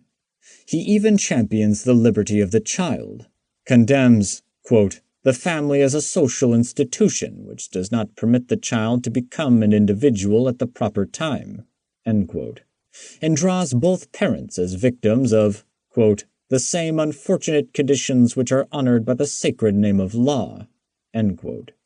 Marriage contains 20 short stories of married life, so many variations of Strindberg's thesis against the institution. So regarded, the book leaves one rather sore than enlightened. But these stories are stories, not tracts. Strindberg is a great, if rough and savage, artist. His opinions, whatever they are, do not devitalize his fiction. His short narratives are as skillful as Maupassant in at least one respect: compression, sinewy economy. He can put in 10 pages the domestic tragedy of a lifetime. He is a fine, or rather, a firm craftsman. And though the man rages, the artist has the artist's restraint and every other literary virtue short of ultimate beauty. He sets down terrible things with a cool succinctness. One story ends thus, quote, the children had become burdens, and the once beloved wife a secret enemy, despised and despising him. And the cause of all this unhappiness? The want of bread. And yet the large storehouse of the New World were breaking down under the weight of an overabundant supply of wheat. What a world of contradictions! The manner in which bread was distributed must be at fault. Science, which has replaced religion, has no answer to give. It merely states facts and allows the children to die of hunger and the parents of thirst. End quote. The Red Room is a satire on life in Stockholm, on life everywhere. The pathetic struggle of the artistic and literary career, its follies and pretenses, the fatuity of politics, the dishonesty of journalism, the disillusion that awaits the aspiring actor. All these things run riot through the lively pages. Strindberg's satire is severe, is sometimes hard, but it is not mean. He has a large, if rather distant, sympathy for the poor fellows whose aspirations, failures, dissipations, and friendships he portrays. Of 2 young critics he says, quote, and they wrote of human merit and human unworthiness, and broke hearts as if they were breaking eggshells. End quote. He writes of their unconscious inhumanity and blindness in a way that reveals his own clearness of vision and fundamental humanity. The laughter of a somber humorist has in it a tenderness unknown to merry natures. The dramatic and literary critic may profitably read the chapter called Checkmate, in which the young journalist is made to say, quote, the public does not want to have an opinion. It wants to satisfy its passions. If I praise your enemy, you rise like a worm, tell me that I have no judgment. If I praise your friend, you tell me that I have. Take that last piece of the dramatic theater, Fatty, which has just been published in book form. It's quite safe to say that there isn't enough action in it. That's a phrase the public knows well. Laugh a little at the beautiful language. That's good, old disparaging praise. Then attack the management for having accepted such a play, and point out that the moral teaching is doubtful, a very safe thing to say about most things. End quote. Strindberg's imagination visualized and dramatized everything. He made plays of an astonishing variety of ideas, ranging from wild poetic fantasy to grim realism, a range as great as Ibsen's and greater than Hauptmann's. Glance at those in the 3rd volume of Mr. Bjorkman's translation, not to analyze them, but merely to note their diversity. Swan White is a fairy fantasy of love, confessedly inspired by Maeterlinck, yet in no sense an imitation of him. Advent is a Christmas miracle play, which embodies a gentle sermon on the forgiveness of sins, a strange sermon from the man who wrote the last chapter of By the Open Seal. Debit and Credit is a realistic sketch portraying the man who succeeds at the expense of other people. The Thunderstorm plays upon an old theme, one that Strindberg knew by experience, the failure of marriage between an elderly man and a young woman. It ends rather serenely for Strindberg, whose last years were not peaceful. Quote, it's getting dark, but then comes reason to light us with its bull's-eyes, so that we don't go astray. Close the windows and pull down the shades so that all memories can lie down and sleep in peace of old age." End quote. In After the Fire, the vanity and dishonesty of petty people are ruthlessly exposed. The stranger who finds all reputations to have been based on sham and all pride founded on wind is said to be Strindberg himself. Quote, "Vanity, vanity, you tiny earth, you, the densest and heaviest of all planets, that's what makes everything on you so heavy to breathe, so heavy to carry. The cross is your symbol, but it might just as well have been a fool's cap or a straitjacket. You world of delusions and deluded." End quote. Tagore. Sometimes the world, or a section of it, goes wildly cheering after a prophet, and a stranger, watching the multitude, wonders wherein lies the greatness of the great man. The skeptic may be too ignorant to understand, or he may be too clear-sighted to be deceived. Not many years ago, the tom-tom of the Nobel Prize beat before the tent of the modest and inoffensive Hindu poet Rabindranath Tagore. English critics and poets of first-rate authority have called him wonderful. For all I know, he may be wonderful, for I have not read all his works in English, and I am not well acquainted with Bengali. But I submit that in The Crescent Moon and The Gardener, there is not one great line, not one poem that is arresting, compelling, memorable. Moreover, there is much that is false and weak. O great beyond, O the keen call of thy flute! O farthest end, O the keen call of thy flute! Now that may do in India, but in our part of the world it is feeble orchestration. The poets of the Bible and English poets since the days of the Elizabethan translation have equipped the celestial choirs with more sounding instruments. One cannot without a smile consider the far end of the cosmos playing a flute or a piccolo. Hearken to how a supreme poet makes music worthy of the wide spaces. But thou dost sit in statelier pageantry, lauded with tumults of the firmament. Thy visible music blasts make deaf the sky. The cymbals clang to fire the Occident. Thou dost thy dying so triumphantly, I see the crimson blaring of thy shawms. This is from Francis Thompson's Ode to the Setting Sun. You see the difference. Thompson's lines are poetry, Tagore's simply are not. Miss May Sinclair, herself a distinguished artist, says that Mr. Tagore's translation of his Bengali poetry into English, quote, preserves not only all that is essential and eternal in his poetry, but much of the strange music. End quote. That may be so, but how does Miss Sinclair know that? Does she understand Bengali? Does she read it and speak it well enough to be sure that Mr. Tagore has translated himself adequately? Is not she affording an instance of criticism that in an excess of enthusiasm runs beyond its own knowledge? Some of Tagore's lines are mildly sweet, and there are some pretty fancies in the child poems. The poem in The Gardener, which begins, "Why do you whisper so faintly in my ears, O death, my death?" would be faintly impressive if Walt Whitman had ever lived. Not only are Tagore's lines not great, but some of his lines are foolish. Under the banyan tree you were milking the cow with your hands, tender and fresh as butter. Perhaps Mr. Tagore did not know that in English butterfingers greasily signifies manual ineptitude. I cannot take the line seriously, nor understand how Tagore has become one of England's acknowledged poets. He distorts nature with pathetic fallacies which have not verbal splendor to carry them, as the verbal splendor of Shakespeare, Shelley, and Thomson often carries a metaphor that, so to speak, will not hold water. I paced alone on the road across the field while the sunset was hiding its last gold like a miser. The sunset is not in the least like a miser. A true lover and observer of nature would not allow himself such a niggardly, fallacious image. Are not our friends, the poets and critics, victims of the spell which odd things out of the East put on our Occidental minds? The spell that makes some people run after queer preachers and philosophers who talk religion through their turbans?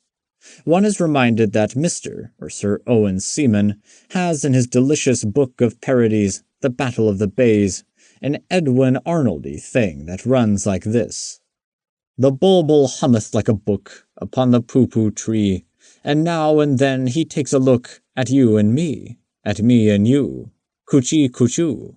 It is, I confess, sheer perversity that made that stanza come into my head while I was reading Tagore. Tagore does not rhyme. He puts his verses into simple prose, most of which is pleasant enough, but none of which is rich in thought or magnificent in phrase. Tagore is a faker in the English sense of the word. I do not know what he is in Hindu. He gives lectures in America to audiences that are, of course, mostly women. Then, when he has got all the money he can get from them, for his schools, he is not selfish. He tells them as a Parthian shot that they are idle. If they were not, the poor ignorant dears, he would not have had any audience or any money.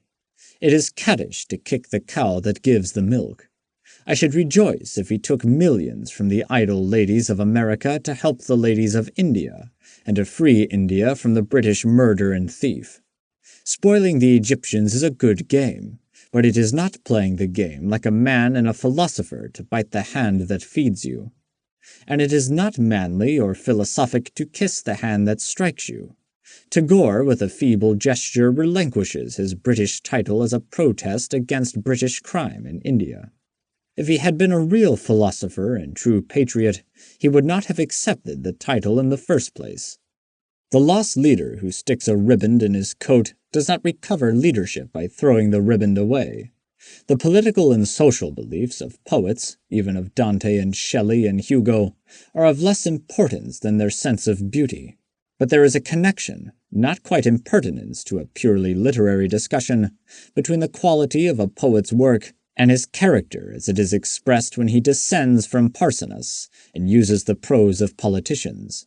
It is not surprising that Tagore, who babbles to American Chautauquas and allows an English king to tap him on the shoulder, should be a weak and stammering poet. That voice from the East is not impressive. If it is the best that modern India can do, then India is done for intellectually as well as economically. Rémy Dugomont. In The Decadence and Other Essays on the Culture of Ideas, Mr. William Aspinwall Bradley has made an excellent selection from the work of Rémy Dugomont. One only regrets that space did not permit him to give us more. He has a gift unfortunately rare among translators. He knows his original, and he knows how to write the language into which he translates. He even corrects his master in one place, where Dugomont, stumbling in a language which he has not quite mastered, writes that the English words sweet and sweat are mon deux prononciations identiques. Mr. Bradley gently wipes out the blunder with, quote, words which resemble each other, end quote. Not that Dugomont, with his enormous knowledge, made many such mistakes. I merely note the care and delicacy of the translator. Without pretending too much to the wisdom which should have ensued, I remember like a shock of light, as if a blind man had suddenly gained his vision, my introduction, a few years ago, to the work of Dugomont, for which my thanks are due to Mr. Martin Leffler, who is a distinguished musician and only potentially a man of letters. If you wish to have your darkness illuminated, associate with the wise. If you are groping in a foreign literature, the first man to meet is the critic. The little I know about France of the 16th and 17th centuries, I owe to having clung to the broad and often elusive coattails of Sainte-Beuve. As a guide to the 19th century and much else beside, back to Rome and Greece, the most stimulating cicerone is Rémy Dugomont. When he was born, the gods went crazy and put into one person an elf and a sage, Ariel and Prospero, Morgan and Merlin. It is no uncommon thing when you are reading a French book by an author with whose work you are not familiar to find facing the title page a list of books du même auteur, and to discover that he has published something in all the main divisions of imaginative literature, plays, poems, romances, criticism. It takes a Frenchman to box the literary compass. He assumes that the business of a writer is to write, and he learns and practices all the forms, with varying degrees of success. To be sure, just as a musician, trying all forms, may be at his best in songs or quartets for strings, or symphonies or operas. Dougarmont played every instrument in the band, and played it well. His range and versatility are remarkable, even for a Frenchman. He took all knowledge for his province. And spreading his interests wide, he never became thin. Even when he played on the surface of an idea, he somehow, in a page or two, showed the depth of mind and matter underneath. He was, and his American publishers say, poet, critic, dramatist, scholar, biologist, philosopher, novelist, philologist, and grammarian. He was an experimenter and explorer. When he died, just under 60, he was still looking round with his keen roaming eye, and he was looking sadly, for the war, according to his brother Jean, who writes not sentimentally, but like a Dougarmont, killed him. Even the colossal, universal genius, the Hugo, the Goethe, cannot be supreme in every realm of thought, in every type of literary expression. Dougarmont's poetry, to my ignorant alien ear, is not among the best in that prolific and still living period of French poetry which he as critic did so much to encourage. As for Dougarmont's fiction, Une Nuit au Luxembourg, which he might have tossed with a wink into the lap of Anatole France, does not greatly enrich French fiction, which is already rich in similar achievements. Couleur consists of delightful twittings on ideas, and surely is not greatly important in a nation where one man of letters out of 4 has mastered the art of conte. Dougarmont is supremely the critic, the man who digests, interprets, reorganizes the thoughts of other men, and in the process adds to those thoughts. His favorite method of reorganization is disorganization, disassociation, and by the way, that word is good in English as in French, and better than Mr. Bradley's disassociation. He pulls ideas to pieces and skillfully puts them together again. He is an analyst, a dissector. But the flowers of the garden are not all plucked to shreds and scattered on the paths, nor are they all taken to the laboratory and subjected to the microscope. Dougarmont is interested in things living and in propagating life. Quote, Toutes nos fleurs sont fraîches, je n'ai plein d'amour. End quote. He surveys wilderness and lays out gardens. No other man was ever blessed with such a combination of the safe, sane, intellectually comfortable, and the restless, daring venturesome. He loves paradoxes because life is full of contradictions, and his paradoxes are often elucidations and conciliations of conflicting ideas, never the cheap and facile paradoxes of a Chesterton. Is Mallarmé obscure? There is never absolute, literal obscurity in an honestly written work. Besides, there are too few obscure writers in French. This from a Frenchman whose own writing is a marvel of clarity, even when he is handling subtle and difficult ideas. Moreover, Dougarmont's essays on language and style are studies in precision and definition. Dougarmont is a wise man who, like Socrates and William James, is not afraid to joke, and some of his perversities are uttered with his ironic tongue in his cheek. Like all fine humorists, he is profoundly serious, and the delicate play of his fingers is backed by terrific muscular scholarship. His method is to appear to be casual, to make the review of a book, quote, une occasion de parler un peu, end quote, and then to pack into 6 pages the reading of a lifetime. He manipulates Brunetière into the corner and annihilates him before you have time to realize that there is no button on the rapier. For all his tolerant smile and skeptical shrug, Dougarmont is fighting valiantly for ideas. He wants ideas liberated, but not loose, and in the very act of freeing them, he defines and fixes them. He divides long-matted notions in order to reassemble them according to his private logic. For he is the most willful and individual of critics. The journalistic multiplicity of his subjects is unified by a great personality. The dissector of ideas is a constructive thinker. one of the greatest of critics in a nation of critics, and sufficient in himself to stand as smiling refutation of Croce's dictum that, quote, French criticism is probably weak whenever the fundamentals of art are concerned. End quote. If there is a fundamental of the art that de Gurmont missed, I doubt whether it is to be discovered in any German or Italian book. For de Gurmont's reading embraced the literature of Europe, and he was especially alert to philosophic criticism. He was forever in search of principles, but the result of his quest is not a massive disquisition. The solidity of his learning and the systematic coherence of his ideas are concealed from the unwary reader by the lightness of his tone, and also by his brevity, the gift, which belongs to the race of Montaigne and Voltaire, of saying everything in a few sentences. His essays are light as a feather, and yet they carry tons of information. The aeroplane looks like a bird, but it is a heavy and elaborate piece of machinery. De Gurmont lived in an ivory tower, the tower of a wizard who combined the knowledge of an ancient necromancer with that of a modern chemist. He was much alone, for only in solitude can a man read as much as de Gurmont read, and write about it in serene meditation. Nevertheless, he was in and of the world of writers. He was an active and friendly editor. He made the Mercure de France. He encouraged the youngest and bravest of his day.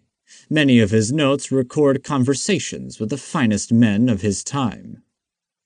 He spent his days with la jeunesse and his nights with aged wisdom.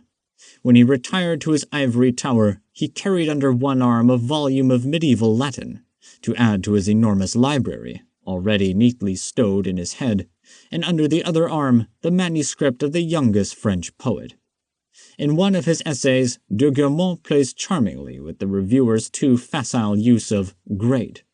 Great writer, very great writer. Despite that delightful warning, I dare say that de Gurmont is a très grand écrivain, not a great poet, nor a great novelist, but the greatest critic that has ever been born, even in France, where critics are wont to be born. Swift's relations with women. Controversy, says the editor of the Swift Vanessa letters, might have been more moderate in tone and more fruitful of result if writers had always remembered that, though grounds of conjecture are abundant, the data for forming a judgment are manifestly incomplete. Leslie Stephen, a shrewd and cautious biographer, with a lawyer's gift for handling evidence, says, quote, This is one of those cases in which we feel that even biographers are not omniscient, and I must leave it to my readers to choose their own theory, only suggesting that readers, too, are fallible. End quote. I propose an explanation of Swift, but propose it only as a conjecture, an hypothesis. I shall not even argue it up to the point of positive belief.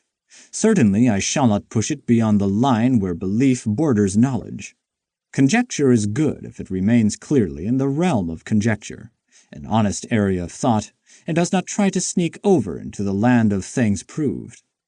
All of Swift's relations with women, and much else in his life, may be accounted for the supposition that early he discovered or suspected that he was insane, that he believed his insanity might be transmissible, that he was consequently afraid to have children, that he was honest and strong enough to keep himself in check, that the resulting suppression made him irascible and bitter, that he was a vigorous and passionate man, that his quick shifts from tender fooling to savage satire, his friendly and brutal moods, his strutting arrogance that amazed the coffee-houses, were not due to any tomfoolery of politics or thwarted ambition in the petty manner of advancement in the church, but were due to a conflict, honorably won by Swift, in the place where a man lives.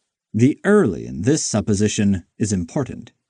Leslie Stephen, quoting the familiar dark prophecy of Swift at the age of 50, quote, I shall be like that tree, I shall die at the top, end quote, justly observes that, quote, a man haunted perpetually by such forebodings might well think that marriage was not for him, end quote.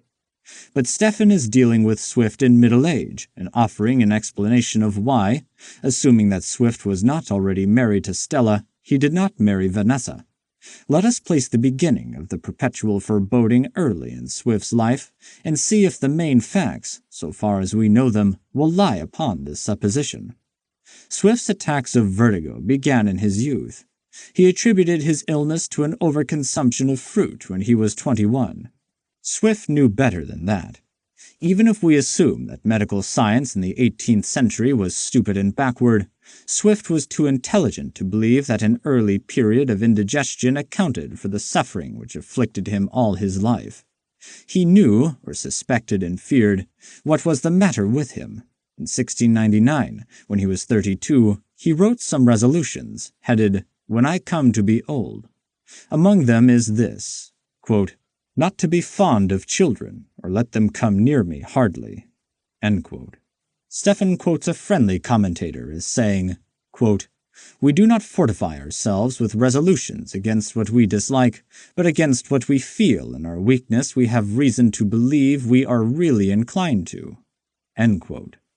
That friendly commentator was right and understood human nature, though he had never lived, Stephen does not name him, to hear about libido, suppression, defense, inversion, and other wise words now current.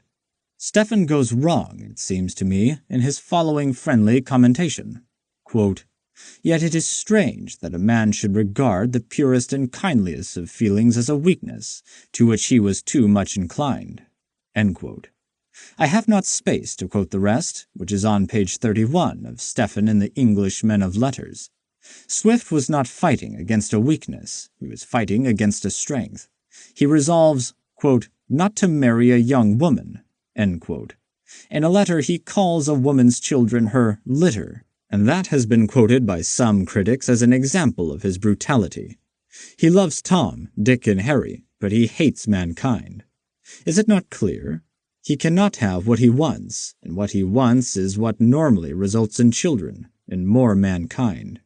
His resolution, superficially harsh and misanthropic, is a masked or inverted expression of desire. Such expression is not, of course, peculiar to literary satirists, but it should be remembered that Swift had supremely the ironic trick of thought, the gift of saying, a thing by saying exactly the opposite. The resolution should be read in the light of the fact that Stella was 18 years old, a grown and comely woman. But the interpretation of it depends much more closely on the termination of Swift's affair with Verena. The date, 1699, suggests this. He had proposed to Verena, Miss Warning, in 1696. In a letter which is passionate enough, and had been rejected, at least provisionally, on the score of her ill health and his poverty. 4 years later, after he had received the living at Lericourt, and seemed to be on the way to other preferments, she wished to hold him to his word, and he jilted her. There are 3 explanations. One is that he had fallen in love with Stella, and so out of love with the other woman. The second explanation, Leslie Stephen's, is that his ambitions had not been realized, his advancement had not been brilliant, and marriage would have kept his nose to the grindstone in an obscure living.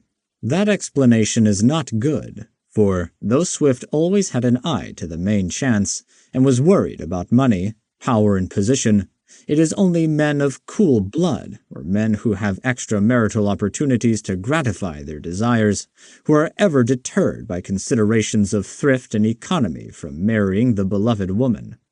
Swift was not cold, but passionate, and it is inconceivable that he, a clergyman in a small parish, was finding his pleasure in illicit intercourse.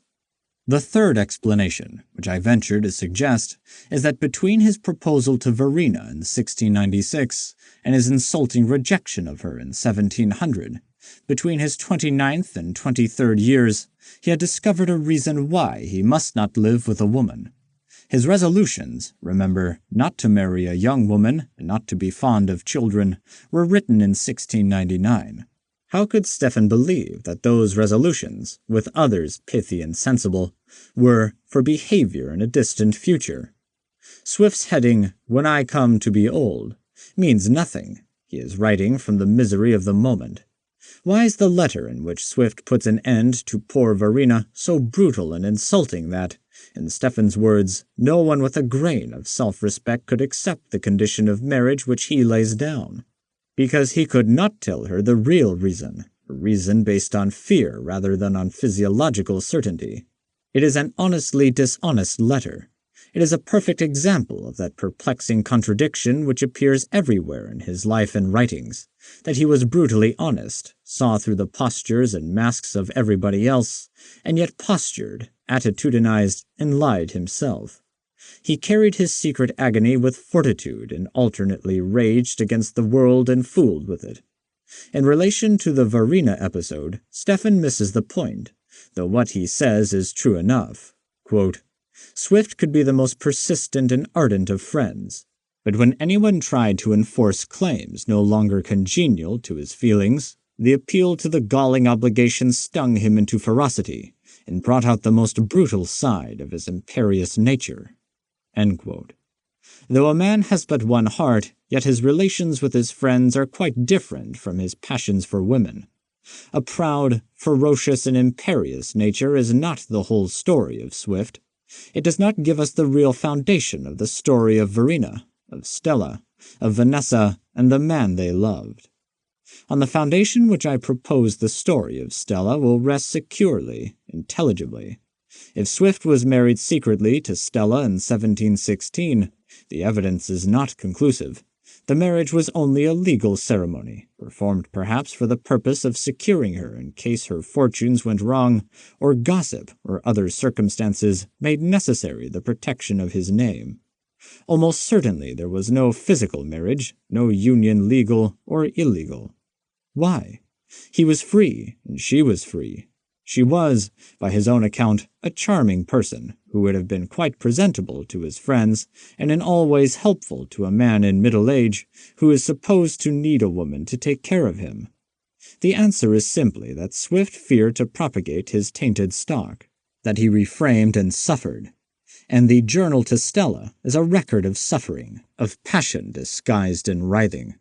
A busy man, with other things to write, does not write that much to a woman he does not love, and he does not write that way to a woman he openly and avowedly loves.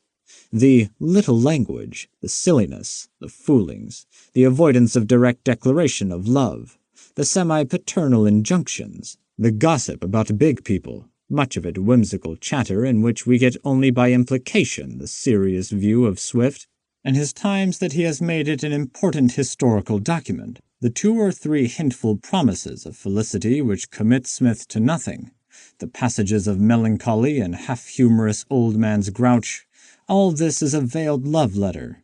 It is tingling and nervous, and alert and full of pain, not the idle recreation of a tired man of affairs entertaining a child, but the heartbreak of a powerful man of 45, expressed by indirections to a woman of 30.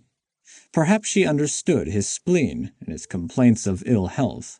We may be on the way to understanding them now.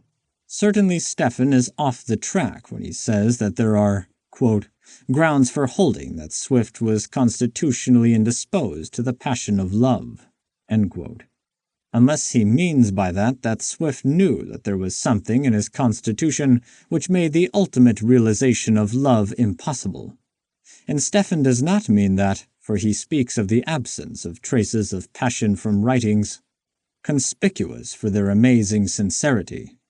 An amazing example of a sincere biographer missing the traced Swift's insistence on his coldness and his assertion that he did not understand love are precisely an affirmation of what the words deny.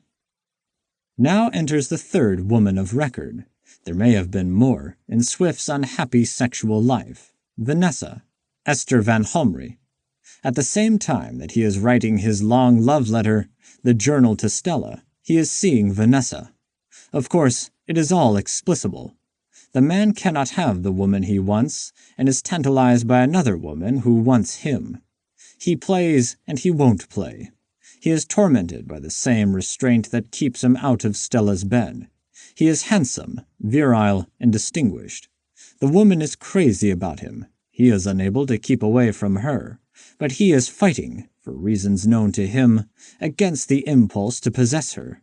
He plays again, as with Stella, a game which, viewed superficially, is fraudulent and unfair. He is a teacher, guide, philosopher, and Dutch uncle, but she is not a docile, gentle girl like Stella. Mr. Freeman, who handles his documents admirably and is not slanted from the truth by moralistic concern for hero or heroine, is, nevertheless, naive and blind to the facts which he has so carefully considered. He says, quote, "The tragedy, then, was inevitable from the day when Vanessa attempted to arouse in him a love of which he was incapable. It might have been hastened, or its form might have been different, if he had sternly broken with Vanessa as soon as he discovered the nature of her desires." End quote. Swift was not incapable, in that sense, and he knew the nature of her desires, for he was not a fool. What he knew also was the nature of his own desires and their possible consequences. That is, I conjecture, the heart of the story of Swift's heart. William James, man of letters. The letters of a philosopher usually have the primary, if not exclusive, interest of elucidating and extending in an informal way the ideas expounded in his professional writings. It is for this interest that one would turn to the letters of a thinker who was nothing but a thinker, such as Kant, if, indeed, there is a collection of Kant's letters, and to the correspondence of such a philosopher as Nietzsche, who, aside from his technical contributions to human wisdom, presents fascinating problems in human character, personality, biography. The letters of William James have two distinct values. They appeared at the same moment with his Collected Essays and Reviews, and the two publications, taken together, complete the intellectual record of the man. Though master and man cannot be separated, yet, as good disciples of James's pluralism, we may be permitted to divide an individual into two aspects. First, let us enjoy the letters, simply as the letters of a man who was, incidentally, a philosopher. And what letters! The letters of Lamb, of Edward Fitzgerald, are not more delightful. The easiest and pleasantest way to prove that would be to fill the rest of this essay with quotations, and that way would be in consonance with the whimsical spirit of James, who wrote to his youngest son, quote, "Your ma thinks you'll grow up into a philosopher like me and writer of books. It is easy enough, all but the writing. You just get it out of other books and write it down." End quote. To write a jolly letter to a child, to ridicule yourself and your profession, and at the same time to defend an idea with vigor and determination, to poke fun at colleagues and heartily respect them, to be dignified in mental shirt-sleeves, to wink one eye and keep two keen eyes on the page or the fact that has to be studied, to fling words with apparent carelessness and never for a moment to lose control of words or thought. All this means a great character and a fine literary artist. James says of Duveneck the painter, quote, "I have seen very little of him. The professor is an oppressor of the artist, I fear." End quote. It may be that the professor, which James was and officially had to be, oppressed the artist in him, but the artist would not down. If all the philosophic work of James were wiped out by an act of God or by the arguments of philosophers, James, the man of letters, would still survive. I believe that part of the success of James as philosopher was due to his ability to say what he meant not only with logical clarity, but with charm, with the skill of the literary artist. Technical philosophy may immortalize or bury his work. The man, the startling, original person, must be imperishable. No matter what subject he touches, his way of saying things is superb. He had an artist's interest in the art of writing. Of a volume of his essays, he says, quote, "I am sure of your sympathy in advance for much of their contents, but I am afraid that what you will never appreciate is their wonderful English style. Shakespeare is a little street boy comparison." End quote. The wise man has his tongue in his cheek, of course, but there is a serious idea behind the fooling. Of a correspondence, Structures on My English, he writes, quote, "I have a tendency towards too great colloquiality." End quote. What sort of laborious philosopher was it who worried James about his style, his fluent, accurate, imaginative vehicle of thought. It may be that some of James's philosophic ideas are quite wrong, but there is a presumption in favor of the truth of an idea which is well expressed. James argues somewhere that a style as thick as Hegel's cannot be the, quote, authentic mother tongue of reason, end quote. If that is unfair to Hegel, it is a fair revelation of the mind of James. He was an advocate and an exemplar of lucidity of expression, and was always putting to himself and other philosophers the plain question, just what do you mean? But his sharpness of mind, though often aggressive, was never offensive. He seems at times to have dulled the edge of his wit in order not to hurt the other fellow. The editor of the letters has, perhaps wisely, quote, not included letters that are wholly technical or polemic, end quote. Probably the ideas expressed in the technical letters are repeated in James's books, but I should like to see the polemic letters. The editor himself, in the act of withholding them, has defined their merits. Quote, he rejoiced openly in the controversies which he provoked and engaged in polemics, with the good humor and vigor that were the essence of his genius. End quote. The touches of polemic writing which appear in the correspondence that is given us reveal this good humor and vigor, and make one hungry for more. He was staunch and dexterous in argument and never yielded an inch, but he could stop and laugh at his opponent and at himself. He objected to Huxley's somewhat solemn devotion to truth, yet he had a kind of skill in argument that was not unlike Huxley's. He could give a man a smashing blow in the ribs, and even show a quite human irritation, but his exquisite courtesy never failed. His letters to Godkin of the Nation, protesting against unfair criticism of the works of the elder Henry James, are a lesson for critics, and no doubt Godkin's reply was a model of magnanimous contrition. James had an immense variety of interests outside philosophy, though perhaps it is unphilosophical to imply that anything can lie outside the range of a true philosopher's vision. His letters are written to many different kinds of persons. The best of them, naturally, are to philosophers and men of letters, who evoked from him an amazing multiplicity of ideas, and to whom he let fly a delicious compound of sound reason and jocularity. In characterizing other men, he characterized himself. For example, what he says about Royce embraces both men perfectly.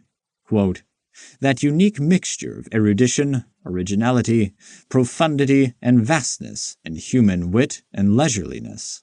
End quote. He was fortunate in his human and intellectual contacts. An early and abiding fortunate contact was that with his father, who was also a philosopher.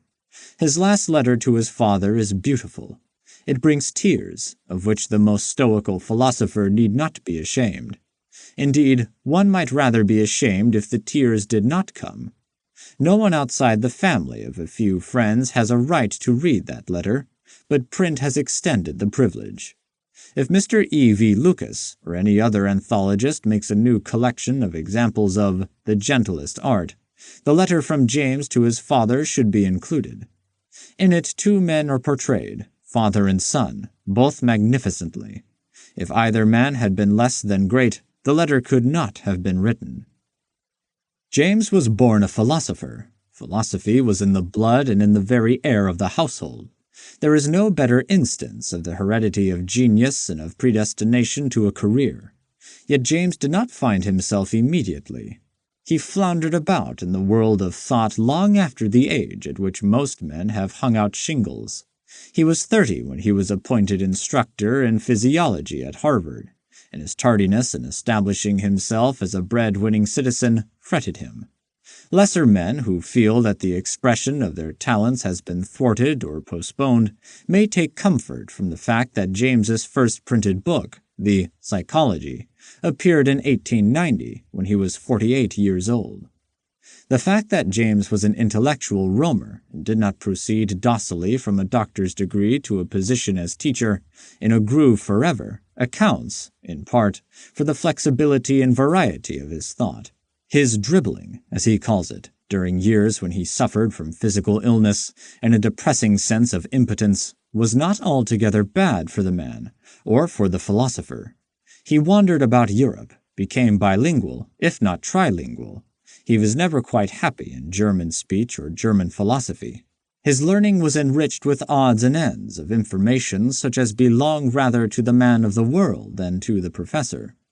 If he had lived all his life in Königsberg or Cambridge, he would have been neither Kant nor James. To him philosophy was never an affair of remote, abstract heavens or of little dusty classrooms. He served academic interests faithfully and did more than any other man to make the department of philosophy at Harvard the finest thing in American university life. But he was in constant rebellion against the academic world and, indeed, against all institutionalism. He wrote to Thomas Davidson, quote, "Why is it that everything in this world is offered to us on no medium terms between either having too much of it or too little? You pine for a professorship. I pine for your leisure to write and study." End quote.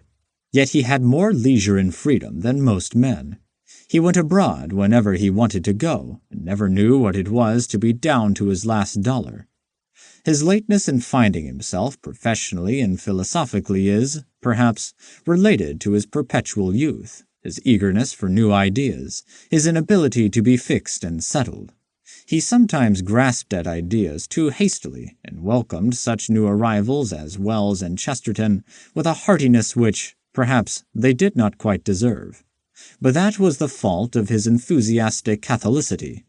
He hated shut minds and shut doors of thought, and feared nothing except that some possibly valuable inquiry might be hindered or stopped by stupidity and prejudice. His colleague, Professor Palmer, called him, quote, "the finest critical mind of our time." End quote. Let the philosophers decide whether that is excessive praise. We mere laymen can know him and enjoy him as he reveals himself in his letters, a vivacious, humorous, affectionate man. The supreme service of William James to philosophy is the restoration of philosophy to the uses of life. At least, that is the tendency of his philosophy.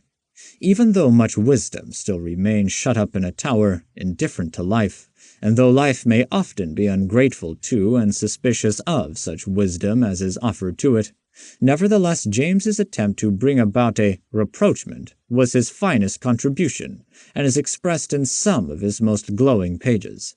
He came at the right time, and illustrated in himself one of his hearty beliefs that humanity will produce all the types of thinker that it needs. At the moment when he entered the realm of philosophy, the physical sciences had arrogantly assumed, if not all wisdom, the possession of the correct method of searching for wisdom. On the other hand, the transcendental philosophers held themselves aloof from the physical sciences and ignored psychology. This division of interest in a world which James himself tried to keep manageably split up and pluralistic was his first philosophic perplexity, and, in his treatment of the problem, he committed himself to inconsistencies and self-contradictions, which were partly inherent in the situation and partly due to his temperament. Through all his writings, from one of his earliest papers, that on Renan's Dialogues, republished in Collected Essays and Reviews, to the last chapters of The Meaning of Truth, James saw philosophers as so many individuals, each fighting under his own banner of truth, and he was puzzled because they would not be reconciled and fight together against the powers of darkness which must be conquered if philosophy is ever to be worth anything, and if there is ever to be any reason why there should be philosophers to sit in comfortably endowed chairs. No critic took more keenly humorous delight than James did in the disputes of the schools, or stirred up more lively argument the factions whose lack of solidarity he deplored. Take two examples. While James was young and still under the influence of his laboratory studies, he made out a good case for psychology as a natural science, admitting that in its present stage of development it is rather a loose subject, but demanding for its best interest an application of the scientific method. Then he saw that he had gone counter to his own belief in the unity of knowledge, or the unity of study. It occurred to him that something valuable might be lost in psychology if metaphysical and epistemological inquiries were debarred.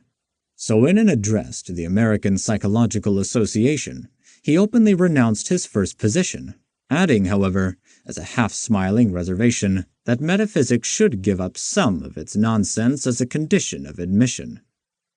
In one of his late papers, that on Bradley or Bergson, James takes a shrewd pleasure in tracing their resemblance as far as they go, and then laments that they diverge, because if they had kept together, they could between them have buried post-Kantian rationalism, for a complexity of partnership and unity that cannot be surpassed.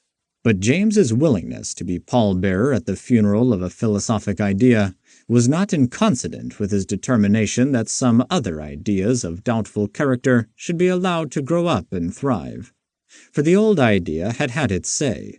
The new ideas might be strangled in infancy. Let each new idea have its time and opportunity. Let everything be tried. It is better to be credulous than bigoted, but to be excessively one or the other is not befitting a philosopher. Aside from certain technical problems, James's philosophic attitude was always determined by his answer to the question, on which side lies the greatest force and fullness of life, the possibility of richness, novelty, adventure?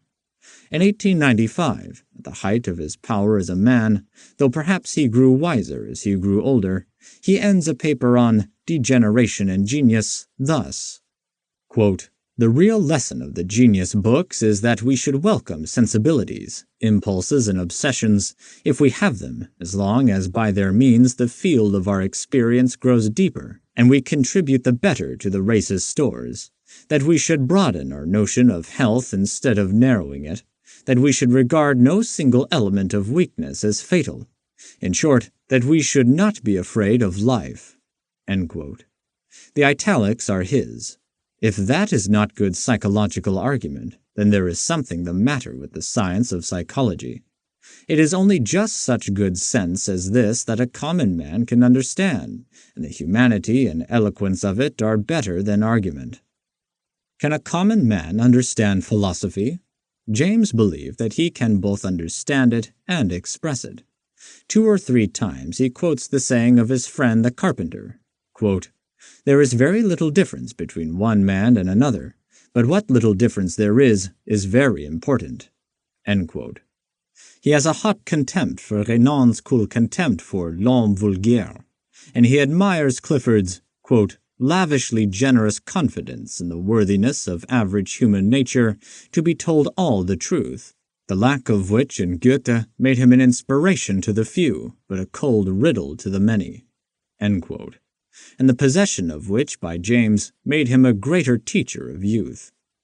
He was an instructive Democrat and was always on the side of what, in his social environment, was the unpopular minority. Like Whitman, of whom he often speaks with admiration, he was a born individual aristocrat, with no delusions about the intelligence of the herd, but an immense faith in its possibilities. His generosity towards the delusions of common men was warmer than towards the delusions of philosophers, because philosophers have opportunities for study and should know better. He had only one fear, which sometimes took a belligerent form. There is something in his book on psychology about the relation between belligerency and fear, and that fear was lest he or some other philosopher should try to interfere with a possibly good idea, to put sand, not on the tracks, but in the machinery. The vaguely comforting fatalistic belief that good ideas will prevail and bad ones die he regarded as untrue to the history of human thought, and not good for people whose business it is to express thought. James held that it did make a real difference in the world that a saint or a monster, St. Paul or Bonaparte, did not die in his cradle. It does make a difference, the one illustration that James would have laughed at, that James lived to be a philosopher. Ideas do sometimes seem just to happen, to grow without human guidance, but the precious ideas have to be fought for. Matthew Arnold's idea that it is our duty to make the best ideas prevail may seem priggish and dictatorial, yet fundamentally James had the same idea. Pluralism, he says, is not for sick souls, but for those in whom the fighting spirit is alive. Philosophy does not flourish by accident. Men make it. Therefore, philosophy begins in the human mind and is the history of the action of mind on experience. James was from the very beginning a student of the human mind. He began in epistemology, and he ended there. One of his earliest essays is a rather too easy slipping of the knife into the opposite ineptitude of Spencer's definition of mind, and his last word about a philosophic puzzle was, quote, "We shall not understand these alterations of consciousness either in this generation or the next." End quote. The right self-contradiction consists not in turning in obedience to others, but in going against the wind from whichever direction it blows. James attacked the too much in any philosophy, even his own. To the over-credulous, he preached caution. To the over-skeptical, faith. This sort of antagonism between two ideas is not contradiction, but balance of mind. Apropos Professor Schiller and others, he demanded an all-round statement in classic style, and, himself the jolliest joker that ever was in philosophy, he recommends that Mr. Schiller, quote, tone down a little the exuberance of his polemic wit. End quote. But to the too sober he says, quote, our errors are not such awfully solemn things. A certain lightness of heart seem healthier than this excessive nervousness in their behalf. End quote. As a philosopher, James had to use the terms peculiar to his craft, but he so strongly sustained those terms in a structure of words which can be found in a pocket dictionary, that the peculiar terms of the craft become intelligible to simple literate men, and it may be that thereby they become more intelligible as mere philosophic terms. Like Bergson, he is a poet and a humorist in his analogies and illustrations. When we read that, quote, the feeling of Q knows whatever reality it resembles, end quote, many of us, including the philosophers, I suspect, are lost in the dark. But when we read that, quote, the Kilkenny cats of fable could leave a residuum in the shape of their undevoured tails, but the Kilkenny cats of existence, as it appears in the pages of Hegel, are all devouring and leave no residuum, end quote. Then we begin to believe that philosophy may be a human and amusing study, and that to be great in philosophy it is not necessary always to be thinking of the other side of the moon. Biographies of Poe.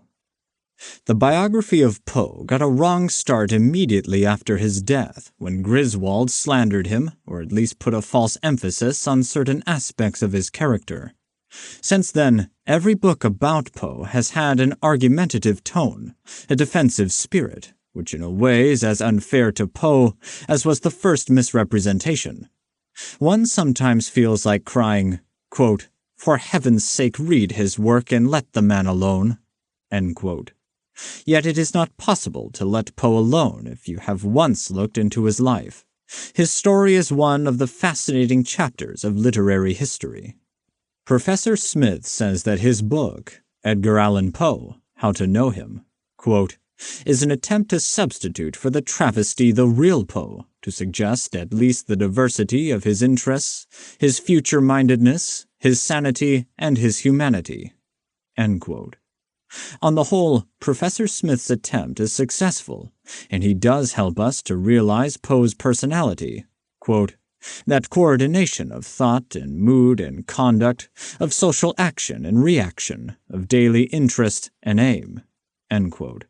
Which Professor Smith justly says, quote, finds no portrayal in the biographies of Poe, end quote. It is an odd fact that after Griswold, two of the more authoritative biographers of Poe did not like him.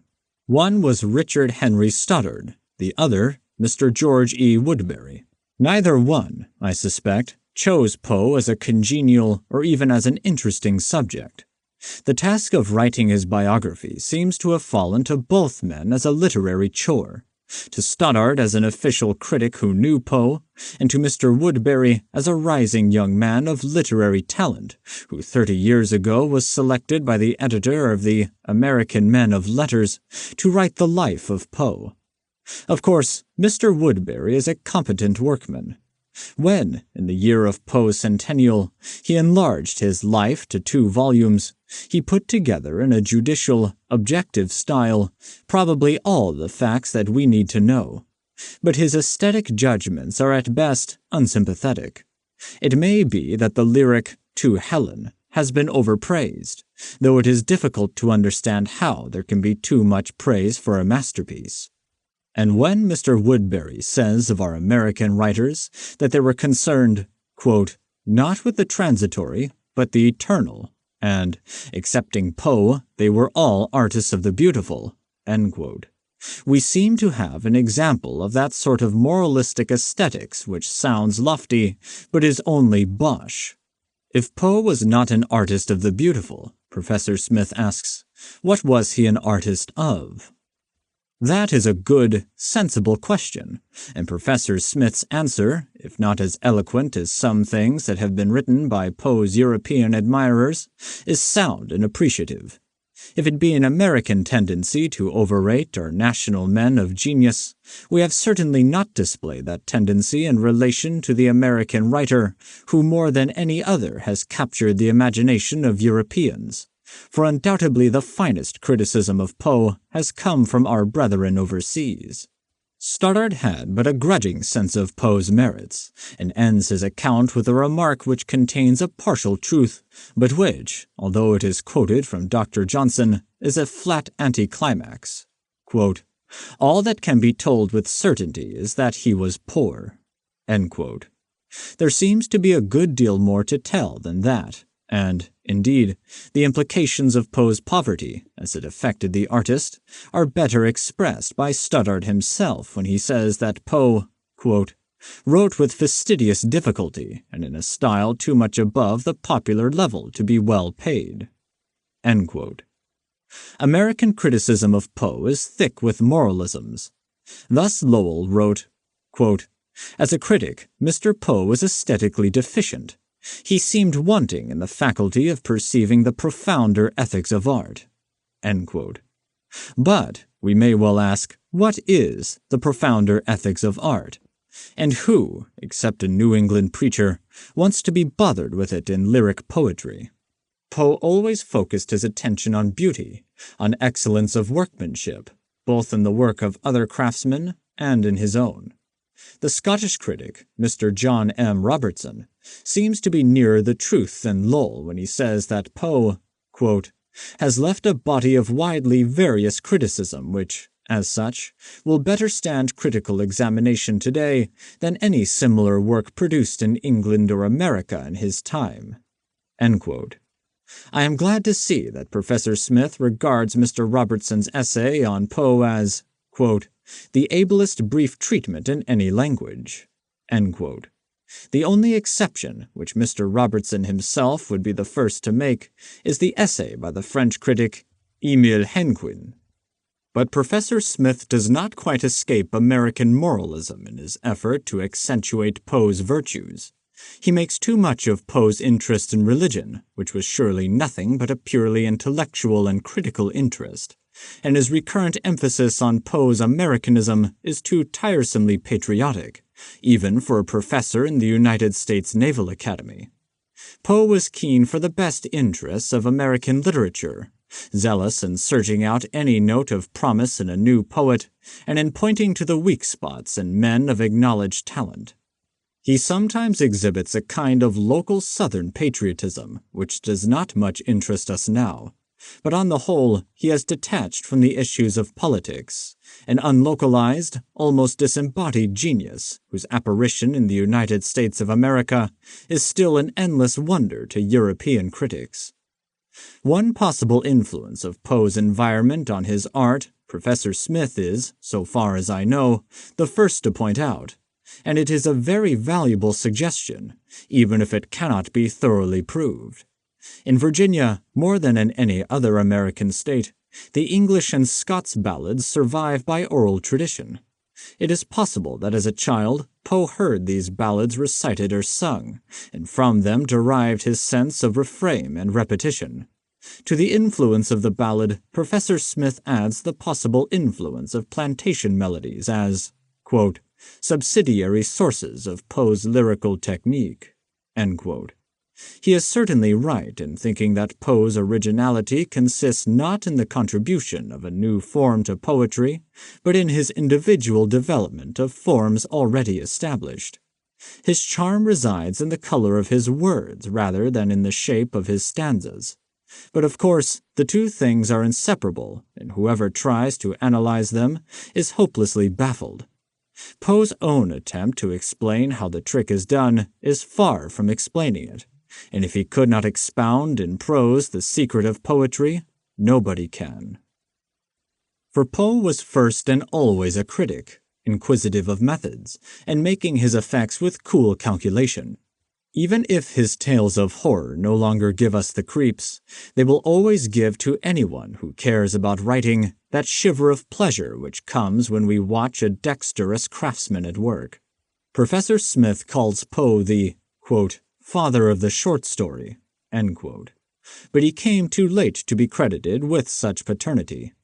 After all, Boccaccio and whoever made The Arabian Nights lived long before Poe, and in Poe's stories are evident traces of old tales of magic and mystery. What Poe did was to rationalize the short story so highly, in some cases, as to sacrifice the illusion of spontaneity which is one of the merits of a tale that seems to tell itself. With the purpose of suggesting the range of Poe's intellectual interest and of classifying some of his miscellaneous work that does not fall into certain obvious groups, Professor Smith has adopted the term frontiersman. The image evoked by that word somehow does not fit Poe. He was, in a sense, an explorer of ideas, and he had a genuine gift for philosophy which he did not live to develop. We could spare many of his short stories rather than lose Eureka.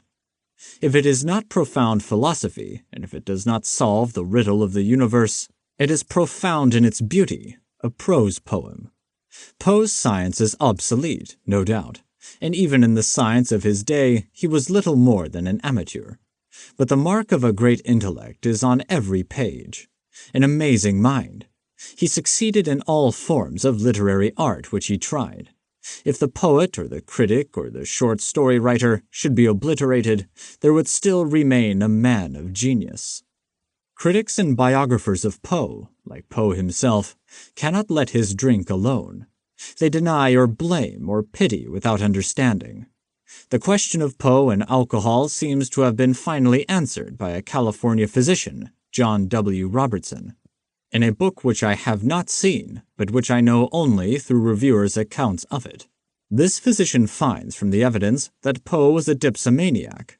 Dipsomania is not drunkenness, nor riotous dissipation. It is a disease. Poe, like other victims of the disease, had to have periodic bouts with the demon, got fearfully sick, and when he recovered, stayed cold sober until his next attack. This accounts for Poe's written anathemas against alcohol, which puzzled Rémy Dugomont. Dugomont says, quote, Il ne pouvait plus travailler que dans l'hallucination de l'ivresse. End quote. Quite the contrary is the case. Poe could not do a stroke of work under the inspiration of whiskey. He was not one of those mad geniuses who conceive masterpieces in a tavern or with a bottle beside the inkpot. That is proved, or indicated, by his critical clarity, the almost passionless rationality of his tales and poems, and even by the physical perfection of his manuscripts. He worked between his joyless debauches, and he worked hard. His melancholy and love of terror, his preoccupation with defects of will and remorse, whatever morbidity there is in his writings, may have some relation to his disease. But as an artist, he achieved his dark effect by sheer force of intellect and hours of clear-eyed sobriety. Only in a literary sense is he the author of MS Found in a Bottle. Biographies of Whitman. The one fault that can be found with troubles with Walt Whitman in Camden is that there is too much of it. But that is a fault easily remedied without blotting a line of the record. Books that contain too little may cheat us of desired knowledge, whereas books that contain too much can do no harm. Every reader has the privilege of not reading at all or of dipping into a book here and there. Traubel's method is admirable. It is that of a documentary historian. He set down Whitman's talk and such impressions and facts as the biographer recorded at the moment, and he reproduced the letters in the order in which Whitman gave them to him. He did not presume to select from Whitman's conversation what now seems most interesting or most to Whitman's credit, but he gave you all that he had for you to enjoy or ignore, and for other biographers and historians to make use of as they will. Traubel made no concessions to the fact that readers have to catch trains and read other books, and he ignored, perhaps to his personal disadvantage, certain exigencies of publication, such as the publisher's obvious need to interest as many people as possible with the least possible expenditure. Traubel's method is simple from an artistic point of view, requiring nothing but accuracy, courage, and industry. Yet the method is a great strain on all concerned. Traubel could stand it. Evidently, the publishers thought they could stand it. The reader can stand it, because, as I have said, he can take as much or as little as suits him. The real question is whether Whitman can stand it. And the amazing man can stand it. Consider that in the years when Traubel knew him, Whitman was an invalid, broken by his services as nurse and brother of soldiers during the war. He was a garrulous old man talking to men who loved him, and who, though no servile worshippers of him or anyone else, encouraged him to reminiscence in the utterance of offhand opinion. Now that is a severe test. Not many old men, even men of great achievement in action or art, could last for more than a small volume. Whitman is worth these hundreds and hundreds of pages, for he was a great talker, full of experience and endowed with the gift of speech. Almost every day, according to Traubel's record, he hit off an interesting idea and turned it into a Whitmanese way. He repeats himself, he makes remarks that do not amount to much, but he is never a bore. Line by line, he and Traubel, egoists both, but honest, thoughtful, artfully inartistic, have drawn a portrait the like of which is not to be found. For once a literary man is as big as his literary work. Traubel was a very happy biographer, for he had a sort of monopoly of a great subject, and he had not the slightest temptation to omit or defend. An admirer has called Traubel's work, quote, the most truthful biography in the language, end quote. To use the informal mode of Walt Whitman and of his biographer, that ain't exactly so. It ain't the most truthful biography. It's simply a true biography. Lincoln, said Whitman, don't need adorers, worshippers. He needs friends. The great danger with Lincoln for the next 50 years will be that he will be overdone, over-explained, over-exploited, made a good deal too much of, gather about himself a rather mythical Ariel. From such danger, Traubel did his best to protect Whitman. The biographer's multitudinous veracity preserves a real man and is a heavy impediment to the critic and literary historian of the future who may try to disobey Whitman's injunction not to prettify him. If that impossible and tedious universe, the whole truth, is not comprehended in these prolific pages, the errors and omissions are due not to the biographer, but to Whitman himself, who had a silent as well as a loquacious side. He had unexplained depths which probably he did not understand himself. When he spoke, he tried to say what he thought, but often he did not speak at all, and at least once he said to Traubel, quote, I don't care to talk about that. End quote. The writer of fiction may invent substance to fit an artistic scheme. The compiler of facts may, under certain conditions, disregard literary form. The biographer or the historian who will have his work read must play skillfully between the double restriction of substance and form. He must be at once man of science and artist. Because of its very great difficulties, because of the high demands it makes upon the writer, biography is rarely well done. One can name few masterpieces of biography in English. Perhaps the only masterpiece that everybody will name is Boswell's Johnson, that extraordinary performance which heaved literary history out of shape and keeps it in a permanent state of distortion. For Johnson was not a first-rate man of letters. He wrote little that is even tolerable to read. His letter to Chesterfield and the preface to the dictionary are his most vital productions. Moreover, Boswell was a foreordained nonentity. Yet he was a great artist, and Johnson was a great person, and the two of them made a great book. It is a puzzle which makes one fall back, outwitted, to the last ditch of adjectives. Whitman's opinion of Johnson is interesting, if only in relation to his own biographer's methods. Johnson knew that Boswell was making notes. Traubel, whose word is infallibly good, says that Whitman did not know that his biographer was keeping a record. Whitman did know that Traubel would write about him, and he selected the letters and other documents for the archives. But he was not aware that Traubel was making a diary. Therefore, when he talked, he was free at least from the constraints imposed on a man who knows that his spoken words are to appear in print. When Whitman was 69 years old, he began to read Boswell. He infers to him a dozen times in the course of the year, thereby showing that Boswell interested him. For when Whitman was not interested in a book, he simply forgot it. He thought that Johnson, quote, talked for effect, seemed rather inclined to bark men down like the biggest dog. Indeed, a spice of dishonesty probably possessed him. Johnson tried rather to impress than to be true. He was on the stilts always. He belongs to the self-conscious literary class, who live in a house of rules and never get into the open air. End quote. However, note the significant confession. Quote, I read it through, looked it through, rather persisted in spite of 50 temptations to throw it down. I don't know who tried me most, Johnson or Boswell. The book lasts, it seems to have elements of life, but I will do nothing to pass it on.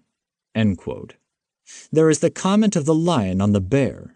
No, these zoological metaphors are quite false. Benevolent and burly male persons are not, even by Whitmanian identifications, to be named with the brutes. Some day a biographer with the right talent and in possession of all Traubel's material, cognizant of social ideals and facts and sensitive to poetry, will write a good life of Whitman. So far as I know, there is no satisfactory biography of our one magnificent American poet. Traubel was not able to do it. He was properly employed in gathering and publishing the fundamental record. Moreover, his style, perfectly fitted to shorthand notes, is, in continuous composition, abominable. I loved him with all my Whitmanian heart and read him, because of every 4 of his sentences one says something worthwhile. But 10 sentences of his in a row hurt like a corduroy road. I have to get out and walk and rub myself. Several men have tried to write Whitman's life, and they have failed. Professor Bliss Perry's book is fatuous. He had no excuse to write about Whitman at all, except in so far forth as a publisher's request to an alleged literary man to do a book for an established series furnishes a practical excuse. The critical study of Whitman by Mr. Basil de Selincourt is sympathetic and discerning as regards what may be called the purely literary side. He understands what Whitman says and takes him for granted as one of the world's supreme poets. He conceives the essential unity of Whitman's thought, a unity that should be obvious, but evidently is not to some readers and critics who treat Whitman as a collection of more or less impressive fragments. Mr. de Selincourt's analysis of Whitman's form is instructive, appreciative, though a trifle academic, not wholly emancipated from schoolroom rules of prosody. If you will read Whitman aloud, pronouncing the words as they are pronounced in prose, and emphasizing them according to the sense, the scansion will take care of itself. When a line is bad, and Whitman, like most of the other great poets, wrote bad lines, it won't work by any effort of elocution. The good lines, if you have an ear in your head and a tongue in your mouth, chant themselves, and you can forget all about iambics and hexameters. Where Mr. de Selencourt fails is in his account of Whitman's notions of liberty, democracy, America, the future. Book people do not understand these things, especially English book people, who assume that America produced Whitman because it was a land of liberty. It was not. It was, like the rest of the world, a land of plutocracy, convention, servility. It is complimentary to us, but unhappily not true to say that, quote, America stands for the passionate reassertion of certain beliefs which life, to those who look back upon it, seem always to stultify, but which, to those who can look forward, appears as the very spirit and power of life itself, the urge, the ardor, the unconquerable will. End quote. As a matter of fact, America does not stand for any such thing, and Whitman does not stand for America. He is a revolutionist in revolt against the American fact and celebrating a possible American future. Official America tried to throttle him. Conventional America ignored him. Literary and revolutionary spirits in England and America welcomed him, for they are free spirits, intellectually free, under any economic conditions and in any part of the world. Whitman himself did not understand why he was acclaimed in England by more men and better men than in America.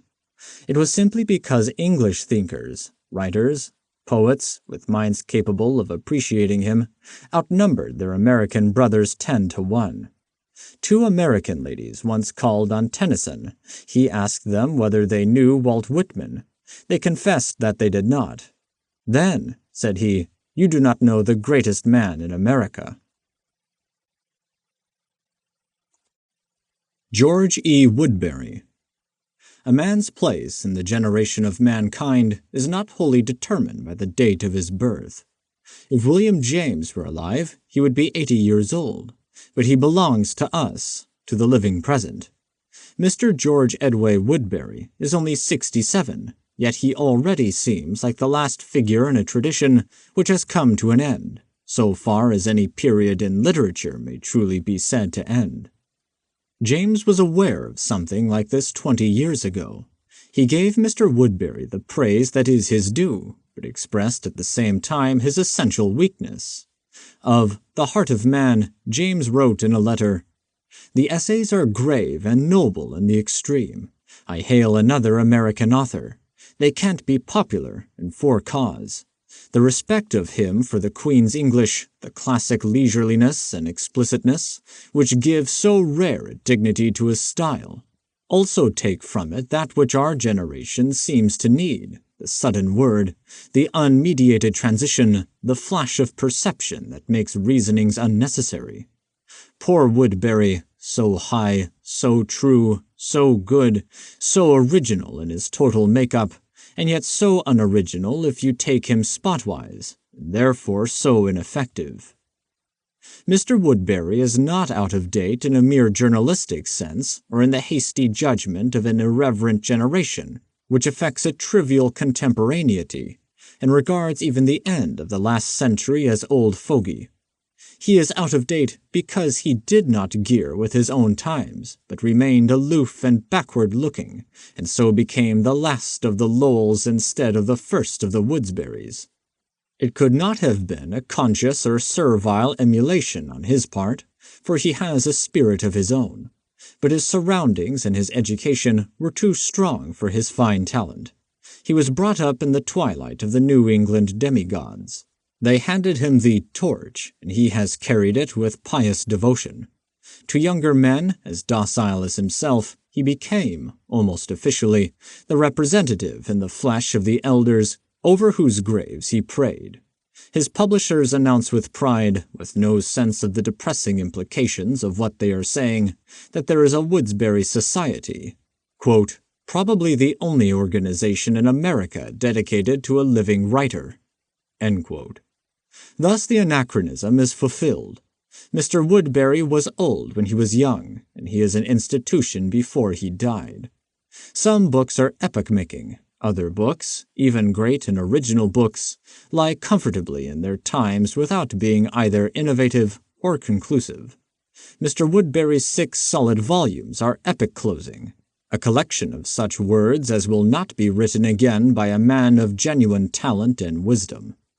The feeling that Mr. Woodberry is a voice from the past that immediately preceded him comes over me almost heavily when I read his essays on Lowell's addresses, on democracy, and on Wendell Phillips. It may be only the essayist's strict fidelity to Lowell's ideas, no doubt a merit, which leaves the impression that the essayist only knows what Lowell knew and no more, that the pupil has not moved a step beyond the master. It is Lowell over again, without the slightest addition from the lessons of time. The London Nation has said of Mr. Woodberry's essays that most of them have, quote, a unity in life that make many of Lowell's seem those of a shrewd but old-fashioned amateur. End quote. Yet Lowell was at least a vivid amateur who expressed something that belonged to the 50s, 60s, and 70s, and he had an old gentleman's right to be old in the 80s. It is not to be expected that a critic should begin where Lowell leaves off. Only a thinker of real genius makes such long strides. But the critic following Lowell in time and not moving half a step ahead of him seems older than Lowell himself. The same thing is true of the address on Wendell Phillips, The Faith of an American. It is fine, even eloquent, but it is abstract and curiously old-fashioned. Phillips in his own utterances is more of today and of tomorrow than is his eulogist who was a child in Beverly when Philip was in mid-career. The reason, of course, is that Phillips was a fighter, hot with real issues, and it is not the critic's business to fight, but to examine the ideas of the fighter.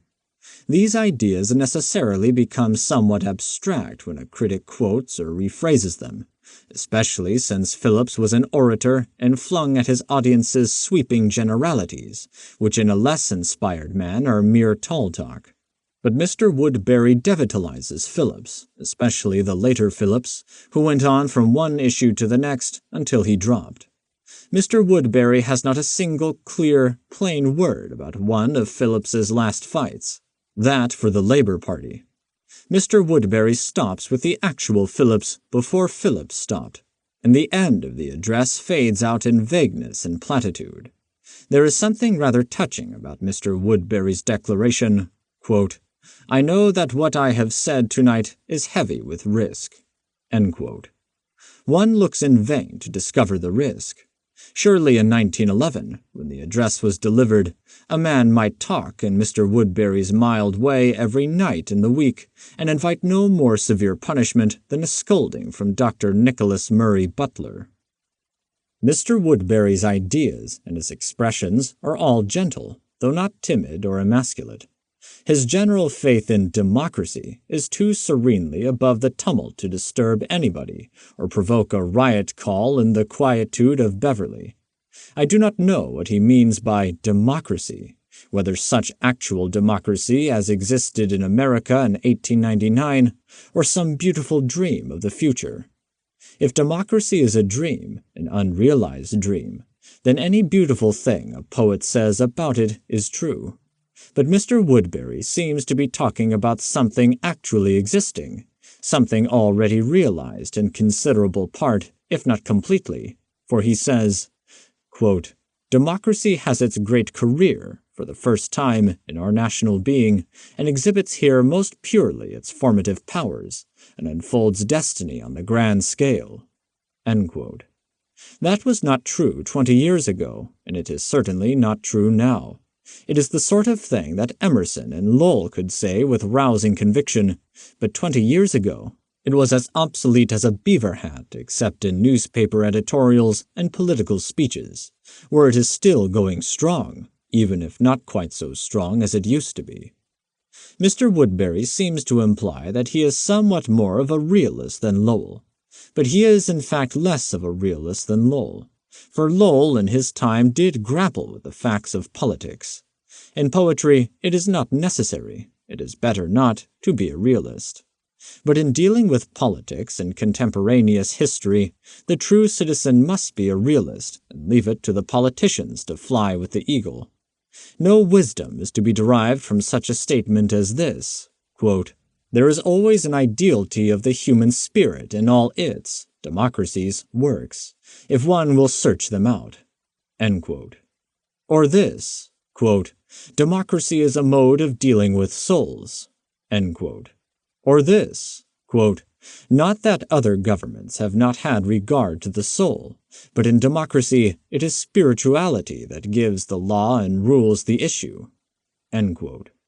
It is, alas, not true that, education, high education even, is more respected and counts for more in a democracy than under the older systems, or that, the law becomes the embodied persuasion of the community, or that, all these blessings, aversions to war, devotion to public duty, and many other enumerated virtues, unconfined as the element, belong to all our people. Mr. Woodbury's democracy simply does not exist, and never did exist. Yet there is one existent glory of my country which I believe I appreciate better than he does. He says, it behooves us, especially, to be modest, for our magnificent America has never yet produced a poet even of the ranks of Gray. That was written 14 years after the death of Whitman. Mr. Woodbury's democracy had not yet come along, but one of its great poets had arrived and departed, leaving Mr. Woodbury none the wiser. There is another glory of my country which I appreciate better than Mr. Woodbury does. Poe, whose poetry Mr. Woodbury has never understood, though he has written what is altogether the best biography of the man. To save the 6 best lyrics of Poe, I would, if such a sacrifice were necessary, cheerfully sink Gray in the deepest sea of oblivion. Elegy, letters and all.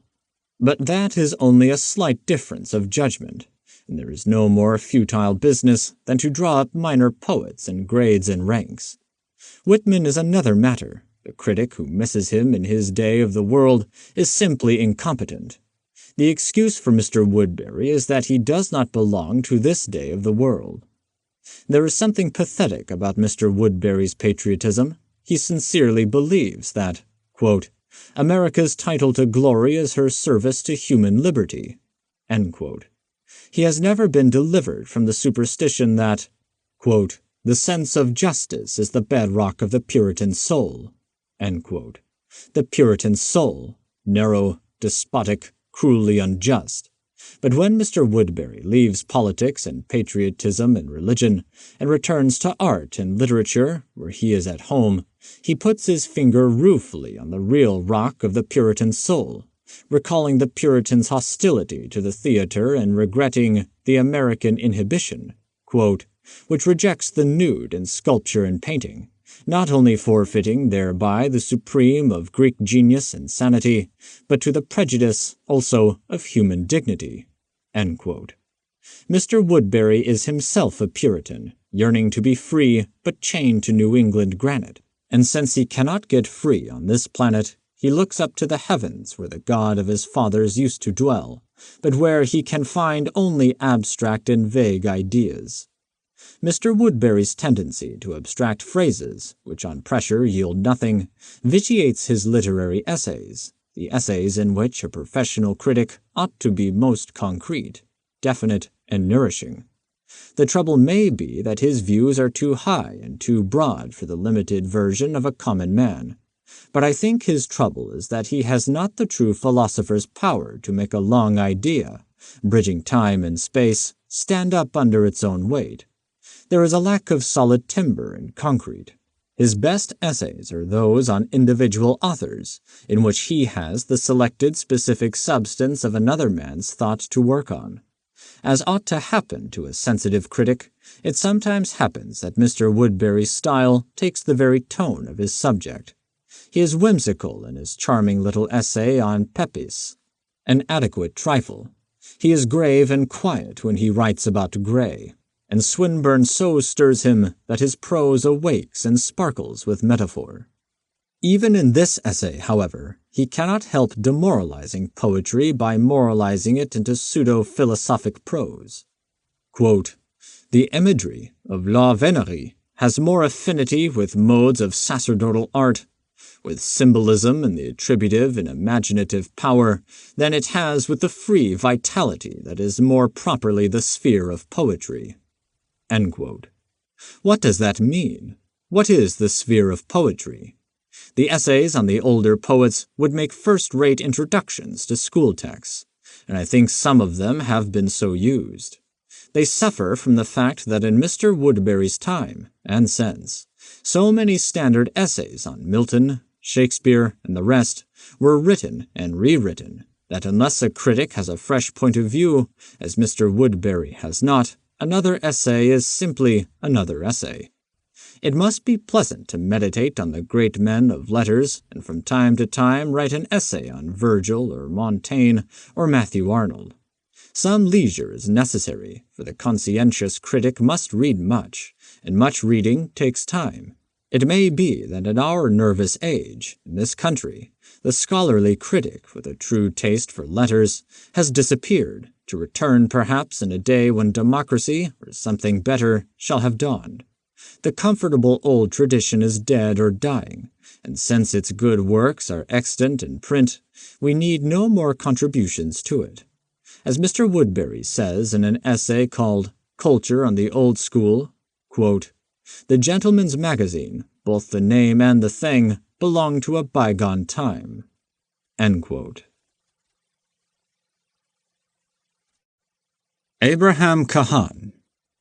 Toward the end of the last century, there appeared in the magazines some remarkable stories of the East Side of New York by Abraham Cahan.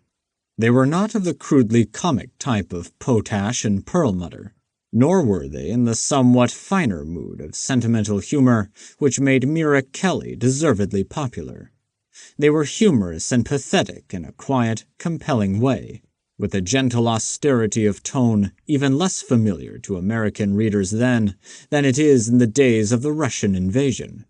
Mr. Howells praised these stories, and he and others in editorial authority encouraged the author to write more. A career in the pleasant art of fiction was open to Mr. Cahan, but he withdrew from it, and, so far as I know, he wrote no more stories for at least 10 years. He has devoted his energy to building up the great Jewish Daily Forward, which is not only the voice of the East Side, but a powerful vehicle of social and political ideas that have not yet penetrated the sanctums of Times Square and of the older newspaper world near City Hall and civic virtue. Then, as he approached 60, Mr. Cahan gave us The Rise of David Levinsky, a solid, mature novel into which are compacted the reflections of a lifetime. The publisher's notice call it, quote, "a story of success in the turmoil of American life," end quote. Probably the writer of those words intends to help the book by the appeal which success makes to the American mind. For no reader, not even a publisher's clerk, could miss the immense irony of the story. It is indeed the story of a failure. The vanity of great riches was never set forth with more searching sincerity. The helplessness of the individual, even the strong and prosperous, and the economic whirlpool, the loneliness and disillusionment only partly assuaged by pride in commercial achievement, the sacrifice of the intellectual life to the practical, these are the fundamental themes of the book. Levinsky, with the instincts of a scholar and a desire for the finest things in life, is swept into business by circumstances which he hardly understands himself, and against which he is powerless. Once in the game, he makes the most of his abilities, but he never ceases to regard his visible good fortune as poor compensation for the invisible things he has missed. His wealth forces him to associate with all that is vulgar and acquisitive in Jewry, and isolates him from all that is idealistic. He finds that he cannot even speak the language of the woman he most admires. Worse still, he is out of sympathy with the aspirations of millions of poor Jews from whose ranks he has sprung. He has no sympathy with those who would break the game up or make new rules. Yet he sees that the game is hardly worth playing, even for the winner. Quote, "Success, success, success. It was the almighty goddess of the hour. Thousands of new fortunes were advertising her gaudy splendors. Newspapers, magazines, and public speeches were full of her glory, and he who found favor in her eyes found favor in the eyes of man." End quote. The portrait of David Levinsky is a portrait of society, not simply of the Jewish section of it, or of New York, but of American business. And business is business, whether done by Jew or Gentile. If Levinsky is a triumphant failure, he is so because American business, which shaped him to its ends, is, viewed from any decent regard for humanity, a miserable monster of success. Not that Levinsky is an abstraction, or that the novelist is forcing a thesis. Far from it. The personality of Levinsky is as sharply individualized as the hero of Meredith's "One of Our Conquerors," though with a different kind of subtlety, the subtlety not of detached analysis, but of naively simple self-revelation, which of course is not so simple as it sounds. Mr. Kahan knows how to think through his characters, by letting them do the thinking, as if it were their affair and not his. At the same time, he does not perform, nor does any other artist, that foolish and meaningless operation, as expressed by a great poet through a young critic, of holding the mirror up to nature. Nature in a mirror is just nature, not nature thought out, excogitated, turned to human uses, interpreted in human words. And this is the place to say that Mr. Kahan knows how to use words. There are no great phrases in the book. A simple and intellectually honest businessman writing his autobiography would not use a great phrase. Such a phrase might issue from some enviable person in that intellectual life from which Levinsky was excluded. But there is no banal or inept phrase. Such a man as Mr. Kahan intends Levinsky to be, a man trained in the Talmud, which means verbal sense, and hammered by the facts of life, which means a sense of reality, and a wistful failure, which means imaginative retrospection, says things in a direct, firm, accurate style. There is no lack of emotion. Strong feeling, expressed or implied, runs through the book from beginning to end. But there is a complete absence of eloquence, a deliberate refraining from emphasis, an even manner of setting forth ideas and events impartially for the value inherent in them, an admirable method, the method of a philosophic artist. Here is life. Some of it is good, some of it is bad. It is all somewhat pitiable, to be laughed at rather than cried over. Nobody is deserving of indignant blame or abuse. It is our business to understand it as well as we can, and though we never can see it in its entirety or with complete clearness, if we make an honest effort to record events and delineate personalities, the events will arrange themselves in a more or less intelligible sequence, and the personalities will be their own commentary upon themselves. An obvious method, but you will read many a book to find one skillful application of it. It seems to me the method most often employed and carried to the highest degree of perfection by the great Russians.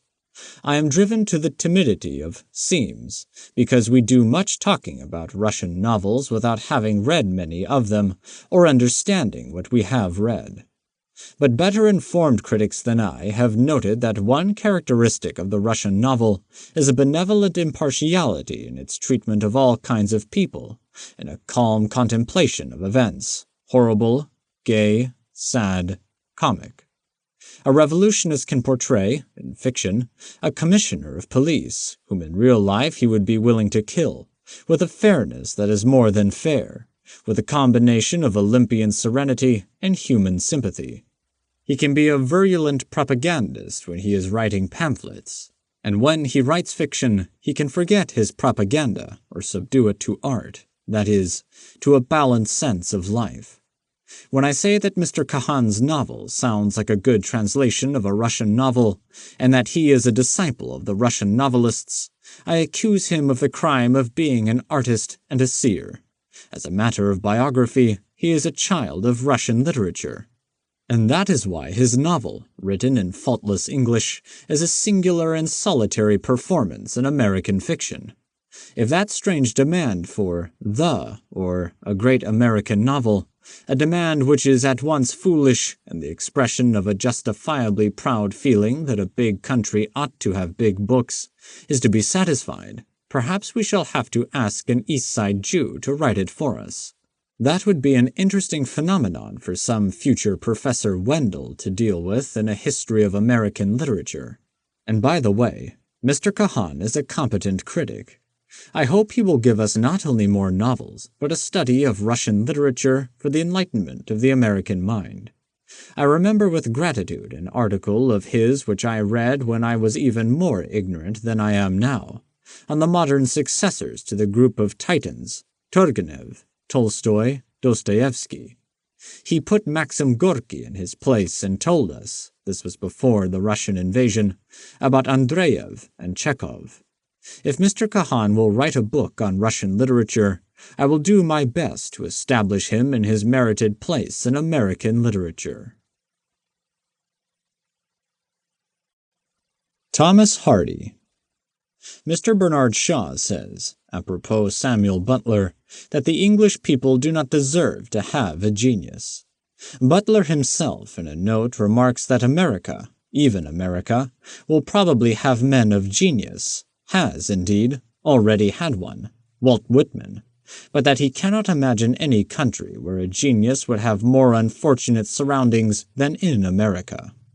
Mr. Arnold Bennett sends a shot from the same gun in Milestones when he makes the millionaire shipbuilder puff his chest and say that there is no greater honor to English character than the way we treat our geniuses.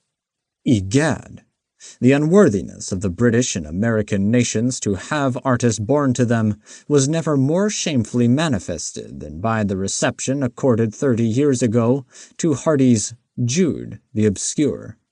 Harper's Magazine, which seems to have begun printing the story before the editors had seen the complete manuscript, fell into temporary disfavor with some outraged readers. One British journal distinguished itself by reviewing the book under the caption, Jude the Obscene. It is inconceivable that any nation on the continent of Europe could, through its critics or through any considerable number of readers, so dishonor a masterpiece. For Jude is a masterpiece. If it is not Hardy's greatest novel, it is one of his 3 or 4 greatest, and that means one of a score of supreme works of prose fiction in the language. If profundity of substance and skill in narrative are both considered, Hardy is without rival among British novelists. His is the crowning achievement in the century of fiction that began with Jane Austen and, happily, has not yet terminated with Joseph Conrad. In his hands the English novel assumed a form which, perhaps without good critical reason, one thinks of as French. Despite the racy localism of scene and character, Hardy's work seems alien to the Anglo-Saxon temperament. It has less in common with the spacious days of Great Victoria than with a younger time, whose living masters, Mr. Conrad and Mr. Galsworthy, for example, have taken lessons in art across the Channel. In a prefatory note to Desperate Remedies, dated February 1896, Hardy lets fall a casual phrase which indicates that he and others had noted his kinship to the French, but that he was not disposed to acknowledge it fully. He seems to say, with that kind of modest pride which distinguishes him, that he found his method for himself, played the game alone. As it happened, runs the note, that certain characteristics which provoked most discussion in my latest story, Jude, were present in my first, published in 1871, when there was no French name for them. It has seemed best to let them stand unaltered. What characteristics does he intend, and was there no French name for them in 1871? Or had not the British critics begun to use the French name? Are these characteristics his candor, his logic, his classic finish of phrase, a certain cool stateliness of manner, an impersonal, distant way of treating most tender and poignant subjects, a lucid, ironic view of life, perfect proportion, large intellectual pity and freedom from cant, from sentimentality? These are some of his virtues, and they are the virtues of several modern French novelists and some of the Russian pupils of the French. If the ill reception of Jude caused Mr. Hardy to forswear fiction, then the fools have in a way done us harm by cheating us of 2 or 3 great novels. Yet genius takes its revenge on a dull world, especially if it is prosperous genius, too well established to be starved out by the stupidity of an inartistic people. If Hardy had been encouraged to write more novels, perhaps we should not have had the Dynasts. And by we shall discover what a loss that would have been. It is the greatest epic that we have been privileged to read since Tolstoy's War and Peace. It is the best long poem in English since Morris's The Earthly Paradise. Though it is cast in scenes and acts, it is not a drama except in a vast untechnical sense of the word. But epic it is, creation of an enormous imagination which sweeps the universe and manages a cosmic panorama as commandingly as the same imagination dominates a rural kingdom of farms and desolate heaths. If the Dynasts and Hardy's shorter poem lack one thing, that one thing is the magical and haunting line, that concatenation of words which is everlastingly beautiful in the context or detached from it. Morris knew that magic. He was born with it, and no reader of Morris, except a critic, will be deceived by his own denial of his divinity when he said in his honest, off-hand way, sensibly as Anthony Trollope, that inspiration is nonsense and verse is easy to write. The Dynasts is an extraordinary poem. It is not French. It is not Greek.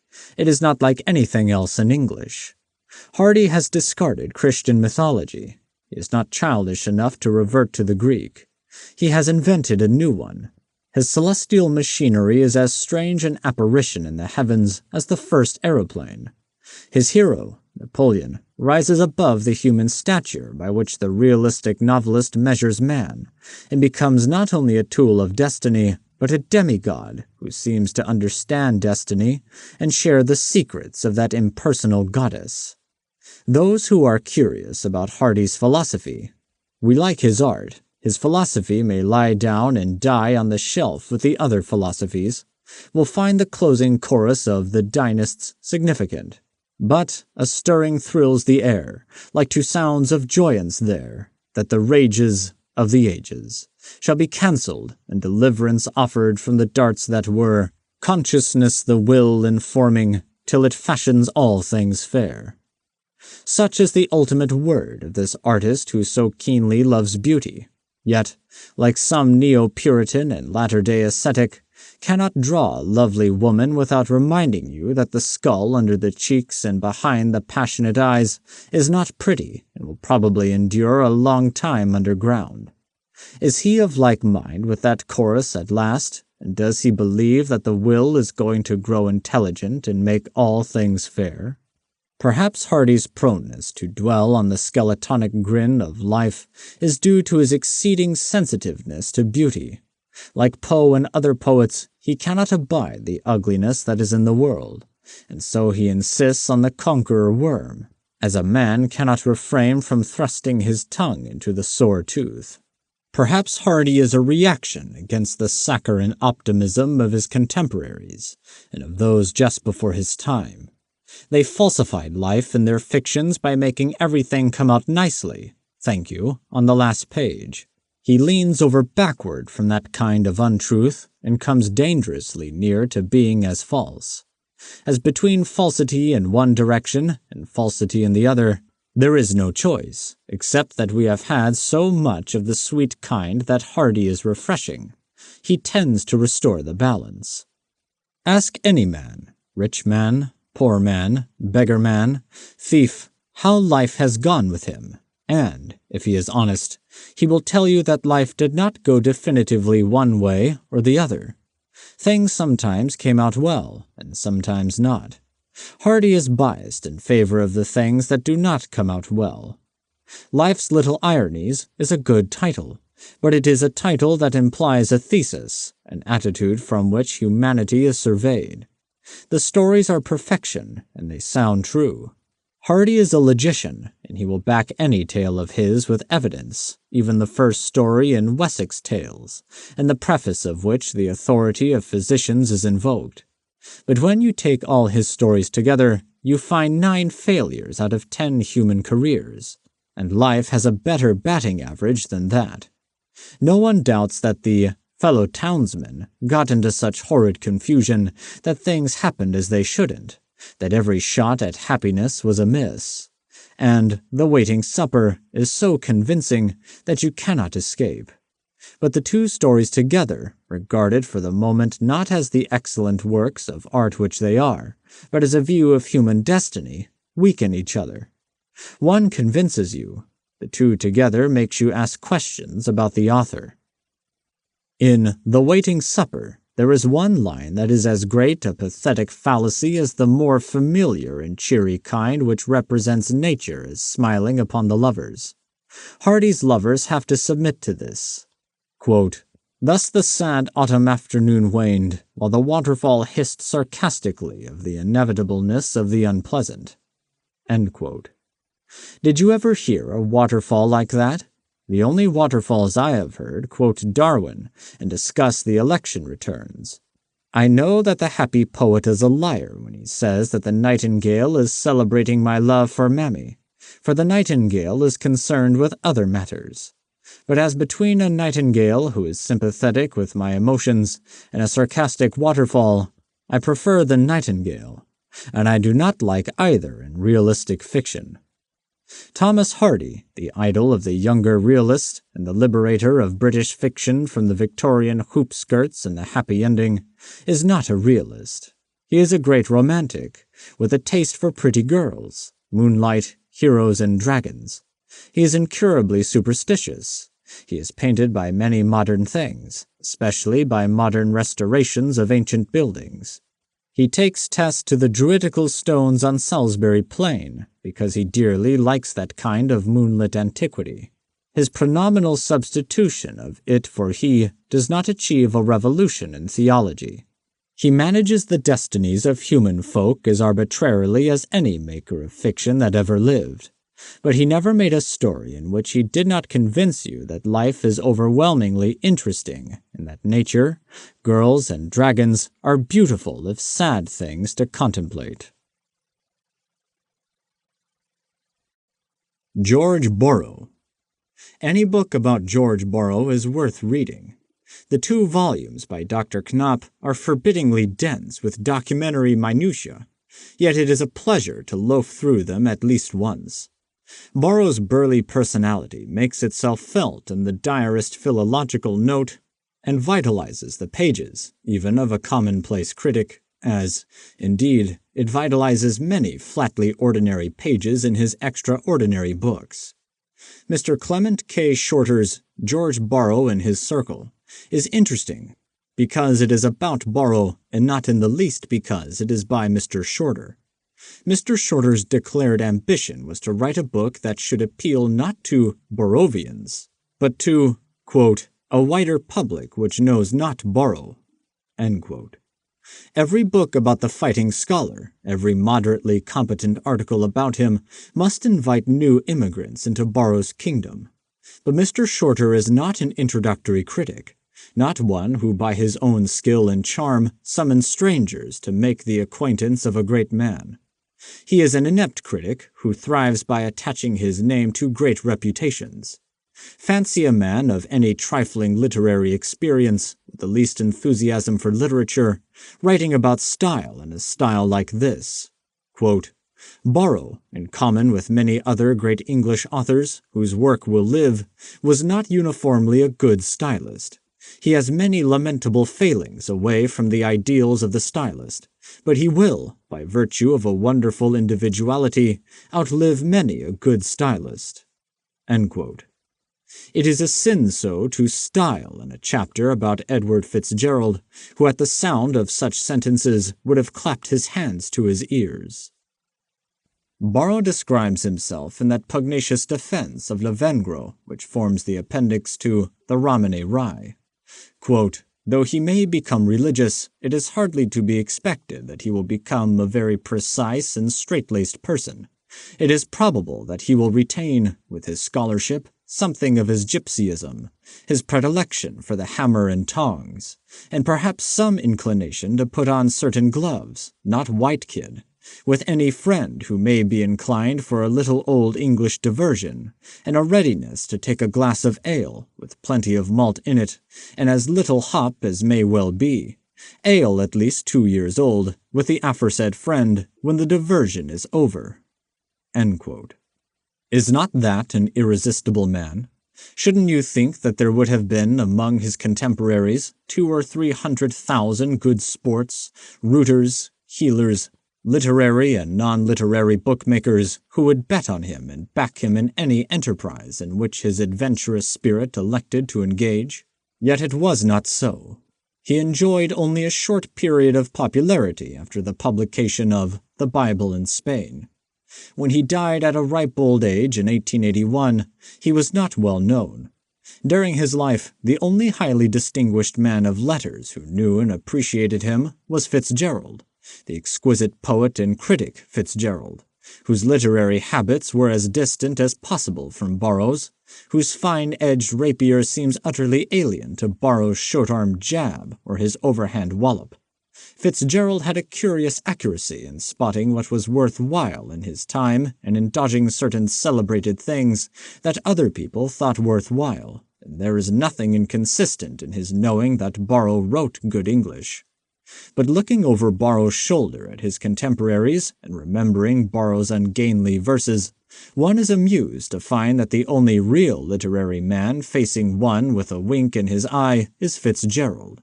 The others have their backs turned. Consider also Borrow's posthumous fame. His first biographer is Dr. Knopp, an American professor of philology, and the modern critics who praise him are not open-air men, but bookish library men, whose names do not suggest the robustly adventurous Lionel Johnson, Mr. Watts Dunton, Mr. Birrell, Mr. Secombe. Most literary critics praise him in terms laudatory enough to atone for the sins of their professional predecessors, whom Borrow led up to, quote, show the creatures wriggling, blood and foam streaming from their broken jaws. End quote. His 4 important books are published in every man's library. Mr. Birrell says that, quote, we are all Borrovians now, end quote. Within 20 years have appeared 3 biographical studies, besides Mr. Shorter's. Yet Dr. Knopp's fundamental biography, which was published in 1898, is out of print. That mysterious and reprehensible entity known as the public has not demanded a new edition. It is all consistent with the Borrovian inconsistency. Borrow was proud of being a gentleman and a scholar, and he was both in all true senses of the words. But he hated gentility and wrote a hammer-and-tongs chapter against the genteel. No revolutionist despising the bourgeoisie ever punched their smug faces with such violent verbal fisticuffs. He boasts of his fondness for gypsies and prize-fighters, and quite simply asks, quote, if he had not associated with prize-fighters, how could he have used his fists? End quote. However, he is an aristocrat and has no sympathy with radical weavers. Despite his hatred of Kant, some sentences in The Bible in Spain have a missionary twang. He drifts naturally away from the Church of England, yet when he attacks other ecclesiastical institutions, he holds up the Church of England as the exemplar of religious truth. He scorns all deviation from fact, yet his biographers have not wholly succeeded in separating what he did from what he invented. He was undoubtedly a polyglot. He made metrical translations from 30 languages, wrote a version of the Gospel of St. Luke in Spanish Gypsy, the first book ever attempted in any Gypsy dialect, supervised the printing of the Bible in Manchu Tartar, made translations from the English into Manchu Tartar, Russian, and Turkish in good style, as any of us who has read them can testify. In the person of Lavengro, he lost the stalwart Isabel Berners because he insisted on giving her lessons in Armenian. For all that, he made mistakes, and so gave the scholars evidence that he was no scholar. He was not. He had an instinct for language, especially for that language which he knew, as we know it, probably better than he knew Manchu Tartar. In his English narratives, we can follow him and praise him, or censure him without violating the severe rule which he laid down. Quote, "Critics, when they review books, ought to have a competent knowledge of the subjects which those books discuss." End quote. The 4 books of Borrow which belong to English literature are The Bible in Spain, Lavengro, The Romany Rye, and Wild Wales. The Bible in Spain is one of those books that grow out of circumstances. It was to a large extent thought out and phrased on the scene, amid the adventures which it narrates. Later it was cast into book form. It grew out of experience, but an artist shaped its growth. Borrow was sent by the Bible Society to distribute Spanish versions of the Bible. He encountered the opposition of Allied church and government, was arrested, put in prison for 3 weeks, and liberated through the influence of British officials. It is not, however, the Bible or his mission that stimulates Borrow's imagination. Cities and people, meetings on the road, scrapes of talk, sometimes rather long conversations, monologues by Borrow, the mischances, dangers, and excitements of a country at once wild and anciently civilized. Borrow's opinions about languages, characters, landscapes, and anything else under the Spanish skies. Such is the substance of the book, and the substance is transmitted through a style that gives little heed to elegance, that walks along like a healthy man on a tramp. The most eccentric of men, full of strange languages and odd ideas, Borrow writes English as naturally as he drinks English ale. There is not a touch of eloquence, not a great phrase. His descriptions are rather literal records of what was in front of him, and how he liked it, than word paintings. The dominant writers of his time were super-eloquent. Borrow does not speak their language. Perhaps that is why he did not rival them in popular favor, and also why he seems to us so refreshingly downright. Borrow, like his master Defoe, has the art of setting all things forth as if they were matters of fact. Even when his characters talk of unusual matters, nay, especially when they harangue and gossip about queer things, their conversation sounds like a transcription from life and not like invention.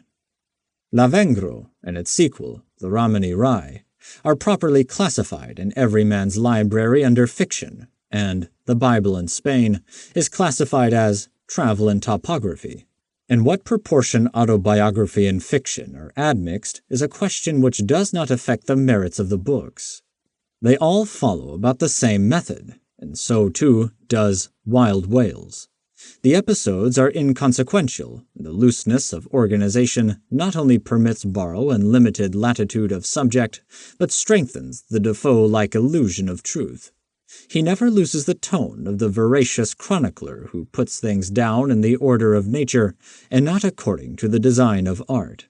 Between adventures, and more or less pertinently to them, Borrow becomes itinerant schoolmaster and gives us instruction in language, philology, comparative literature, ethics, and religion. He is not a pedant, but a humanist. Quote, "It has been said, I believe, that the more languages a man speaks, the more a man he is, which is very true, provided he acquires languages as a medium for becoming acquainted with the thoughts and feelings of the various sections into which the human race is divided. But in that case, he should rather be termed a philosopher than a philologist." End quote. Borrow need not be read continuously. If he enters upon a discourse that promises not to interest you, you can turn the page rapidly until the eye strikes something more attractive. In his wide variety is something for everybody. The conversations with the old apple-woman who had read the story of the Blessed Mary Flanders, the chapters on pugilism, the talks with tinkers and publicans, the old man who knew Chinese but could not tell time by the clock, the outrageous attack upon Walter Scott, the theological arguments with the man in black. These are some of the choice fragments of what Borrow was pleased to call a dream. The general atmosphere is less that of dreamland than of the broad highway in full sunlight. Since Borrow died, the cult of the open air has increased, and to that as much as to anything is due the revival of interest in him. He is a great person, a colossal egoist who in his journeyings takes up the whole road. It is healthy for a man to be an egoist, especially if he is a colossal one. Shelley. In his defense of poetry, Shelley says that the imagination is the moral instrument. To be greatly good, a man must imagine intensely and comprehensively. Poetry serves morality not by what it explicitly teaches, but by its power to awaken and enlarge the mind, to render it, quote, the receptacle of 1,000 unapprehended combinations of thought, end quote. Since poetry strengthens the imagination, which is the organ of the moral nature of man, quote, a poet would do ill to embody his own conceptions of right and wrong, which are usually those of his time and place, and his poetical creations which participate in neither. End quote. A remarkable book could be made of the best things said in prose by English poets about poetry. Perhaps one book would not hold so much. A narrower yet great and imaginative book could be made of what Shelley said about poetry and what English poets have said about him. Such a book would explain and exhibit the theory of poetry and the art of criticism. The very good edition of Shelley in the Regent Library, edited by Roger Ingpen, contains some brief testimonia which invite one of the essays from which they have taken by Browning, Swinburne, Francis Thompson. It is significant that Mr. Ingpen has not quoted from Arnold. If it is the function of poetry to expand the imagination and make the mind aware of 1,000 unapprehended combinations of thought, how did it happen that Arnold, a genuine poet, missed Shelley utterly? Arnold was not satisfied with his essay and intended to return to the subject. That he could do a better thing is proved by his essay on Keats, which, after he has done with his droning, schoolmasterly defense of Keats's morals, is eloquent, serene, and restrainedly emotional. Shelley phrased many of the revolutionary ideas that were current in his time. Arnold's timid school-bred culture was impervious to any sort of revolutionary idea. Shelley's ideas did not impress him. He thought Shelley a wonderful singer, but a singer without a solid body of thought. Now, Shelley was the most full-minded poet of his time. He knew more about what ought to be done with the world than any of his contemporaries. That he failed to free Ireland and that the French Revolution was a disaster are a reflection on other people's intelligence, not on his. It is not at all derogatory to a man's ideas that for centuries and centuries after him the world fails to come up to his teachings. If an angel is ineffectual, that is not the angel's fault. Indeed, a too readily effectual angel would be rather a journalist than a seer. That the bulk of mankind is ages behind the best of its poets and seers might possibly be explained by the fact that the bulk of mankind simply has not merit their thoughts.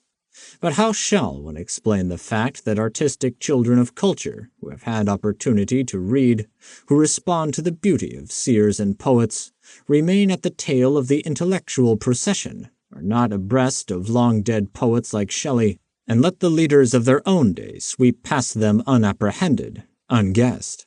The thing that makes one impatient of the privilege of culture is that many of those who have enjoyed it do not lead. They drag mankind back. In Winds of Doctrine, by Mr. George Santayana, the mind of the present age is likened to, quote, a philosopher at sea who, to make himself useful, should blow into the sail, end quote. When you make a generality about the mind of today, you are perfectly safe, for nobody can dispute you. Nobody knows what the mind of today is doing. It is doing so many things that no one of us can keep track of it.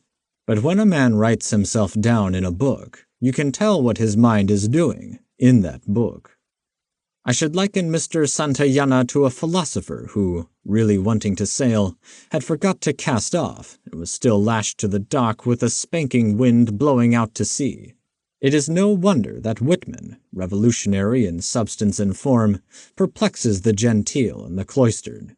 But it is a wonder that Shelley, whose form is classic and whom a century has transformed from demon to angel, does not reach them. A striking example of critical and philosophic blindness is Mr. Santayana's essay on Shelley. Mr. Santayana is a poet, and in this essay he says beautiful poetic things. He is not stupid as Arnold was, for once in his life, but he misses Shelley. He understands what Shelley was related to before Shelley, for example, Plato, but he does not know the relation of Shelley to his time or to the world since Shelley. What Mr. Santayana says is lucid in phrase, but quite hopelessly confused in thought. He says that Shelley was, quote, a finished child of nature, not a joint product, like most of us, of nature, history, and society, end quote. That is not true of Shelley or any other human being in recorded history. It is worse biography than Dowden's, and it seems that so old a critic as Taine might have saved a man from writing such nonsense in the year 1912. Mr. Santayana says that, quote, Shelley was not left standing aghast, like a Philistine, before the destruction of the traditional order, end quote. That is naive. Of course Shelley was not left standing aghast. He was trying his best to destroy the traditional order. He was butting his beautiful head against it. He did not budge the traditional order. One reason is that most people have impoverished imaginations, that the world can't do what Tolstoy thought would save it, stop and think for 5 minutes. Another little reason is that there are too many conservatives like Mr. Santayana teaching the young men of the world. Yet Mr. Santayana says that Shelley was unteachable. Shelley believed that a man would do ill to embody his own conceptions of right and wrong in his poetry. Yet every man, poet or not, who writes at all and is not a hypocrite, embodies his conceptions of right and wrong in all his utterances. Shelley was intensely personal in his poetry. His skylarking, star-sweeping way of expressing himself takes us out of range of his individual opinions. He spoke heart-near things in splendid distances, and tried to pull the far skies down into sodden British hearts. The revolt, the defeated revolt of his own times, near to him as the news of the daily papers, he allegorized as the rebellion of a mythological Islam, and he flung the stars reeling through Spenserian stanzas. No essayist has risen fully to Shelley's poetic stature and comprehended him except another great poet, Francis Thompson. Speaking his own convictions, as every man, poet, critic, or even an academic voice of reason must and should speak his convictions, Thompson begins his essay by pleading for a reunion between his church and the art of poetry. So much of his essay seems to me interesting, but not closely relevant to Shelley. After this introduction, Thompson soars into the greatest essay that has ever been written on an English poet by an English poet. Most poets, with their wonderful ears, of course, write good prose. Francis Thompson has a fine essay on the prose of poets. Even Browning, who wrote little prose except the extraordinary parenthetical letters, was so clarified by Shelley that in his essay he discovered a fairly fluent and readable style. Shelley is primarily neither philosopher nor revolutionist, but lyric poet. Yet to treat him only as a lyric poet is to forget his great drama, the Cenci, which can hold up its head undiminished beside the Elizabethans. That idiotic British officialdom does not, nor did not at last accounts, allow its performance on the regular stage, is perhaps only one more proof of how little impression Shelley's austere anarchism made on practical British morality.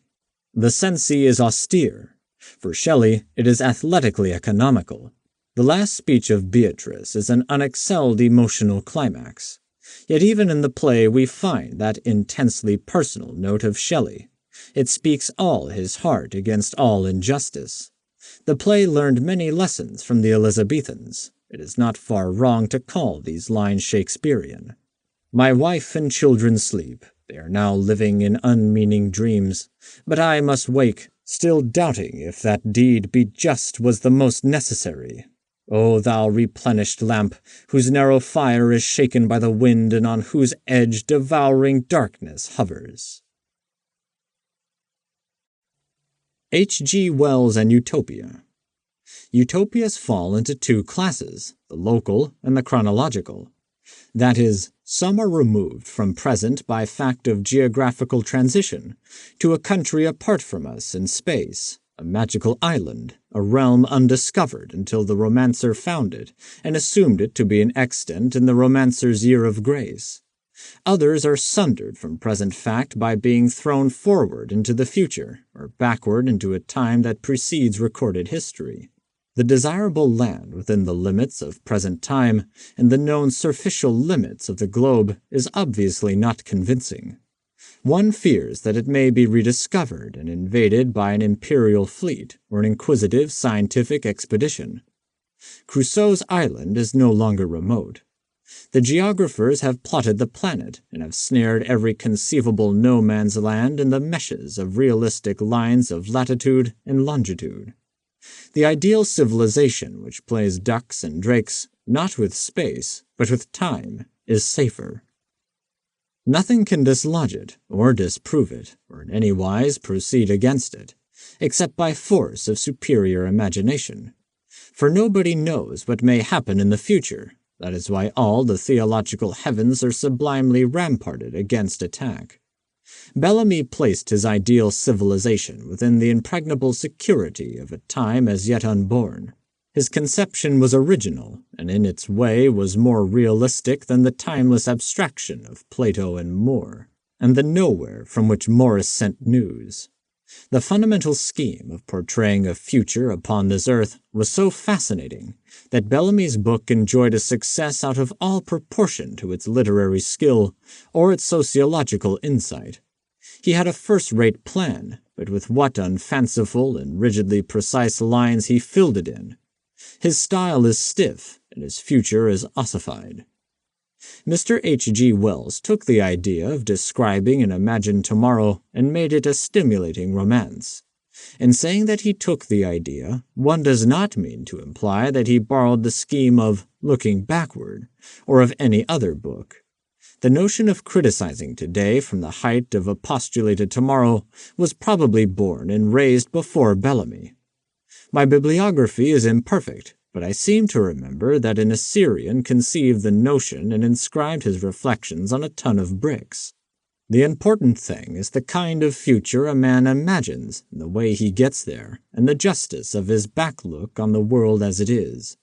Wells's The World Set Free is the most vision-expanding book of its kind, if there be a kind, that I have ever quarreled with and been delighted by. It justifies the last word of its title. It does not cramp the growth of the race between a set of rules. It spreads the lines of development out at a generously wide angle. It bids humanity spring from what it is. It makes no desperately impossible demands upon our common nature.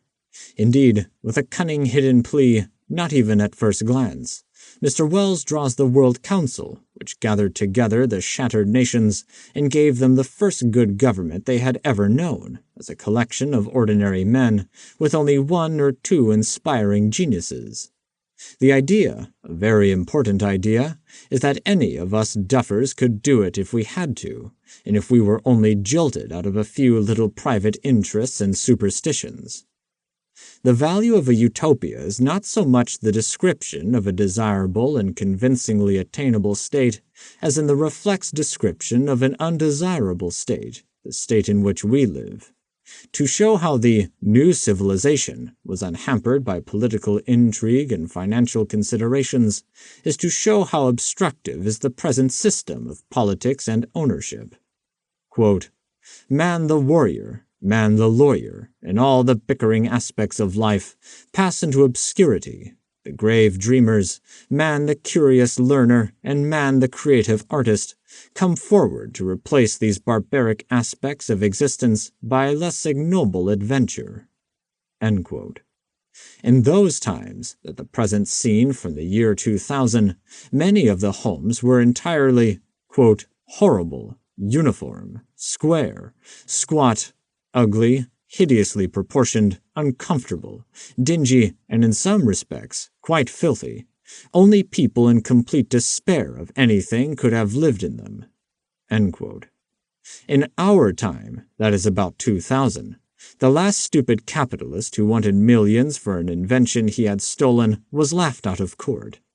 People do not struggle to get because they do not run the risk of starvation and wage slavery. They produce as artists because man likes to do things with his head and his hands. In our times, we understand that Bismarck, to take a salient example, was not an admirable man but a gross person, and that the age that produced him made him a ruler and paid him respect was a dull, stupefied, vicious age. The time when the people were taking pills for all kinds of ailments, were being killed by the slow process of the slum or the swift process of the ill-mangled railroads, is past the imagination of our time to conceive. From such a past, the world is set free. The people of that past day might have set themselves free, but they were too stupid. The workmen were debased, timid, and without imagination. The capitalists had to be intent on property and dividends, lest they fall to the unpropertied condition of workmen. Lawyers, clergymen, popular novelists like Mr. Wells, editors, journalists, and other professional parasites did not dare utter even such vision as they had, or did it for money under convenient restrictions. It was an unthinkable rotten period in the history of the world. Only a few kickers knew how rotten it was, or had courage to express their sense of the prevalent putrescence. The account of what used to be is just enough. The account of what is does not strain the intelligence, even of one who sees things from the point of view of 1914.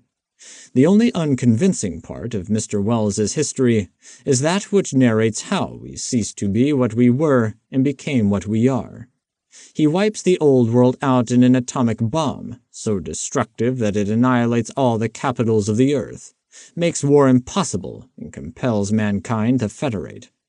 Mr. Wells had a penchant for fishy science. He knows a good deal about chemistry, biology, mechanics, and he knows that novel readers know less, as a rule, than he knows. So with the finest air of conviction, he shatters the world with a new explosive, which has a kind of laboratory veracity not claimed for the comet whose tail brushed us to revolution in an earlier of his engaging romances. The clever man secures plausibility by rather cheekily dedicating the book to, quote, Frederick Soddy's interpretation of radium, end quote, to which this story owes long passages. Neat, isn't it? It inspires in the ignorant reader a confidence that those atomic bombs are approved by the most advanced science, though, of course, Mr. Wells does not say so. The cataclysmic revolution is splendidly narrated, and is even better than Mr. Wells's earlier mechanical and astronomical romances. The trouble with it is that it is not a fitting transition from a state of society which is seriously conceived to be a better state of society which is described with all the earnestness of a sociologist. The two things are discordant.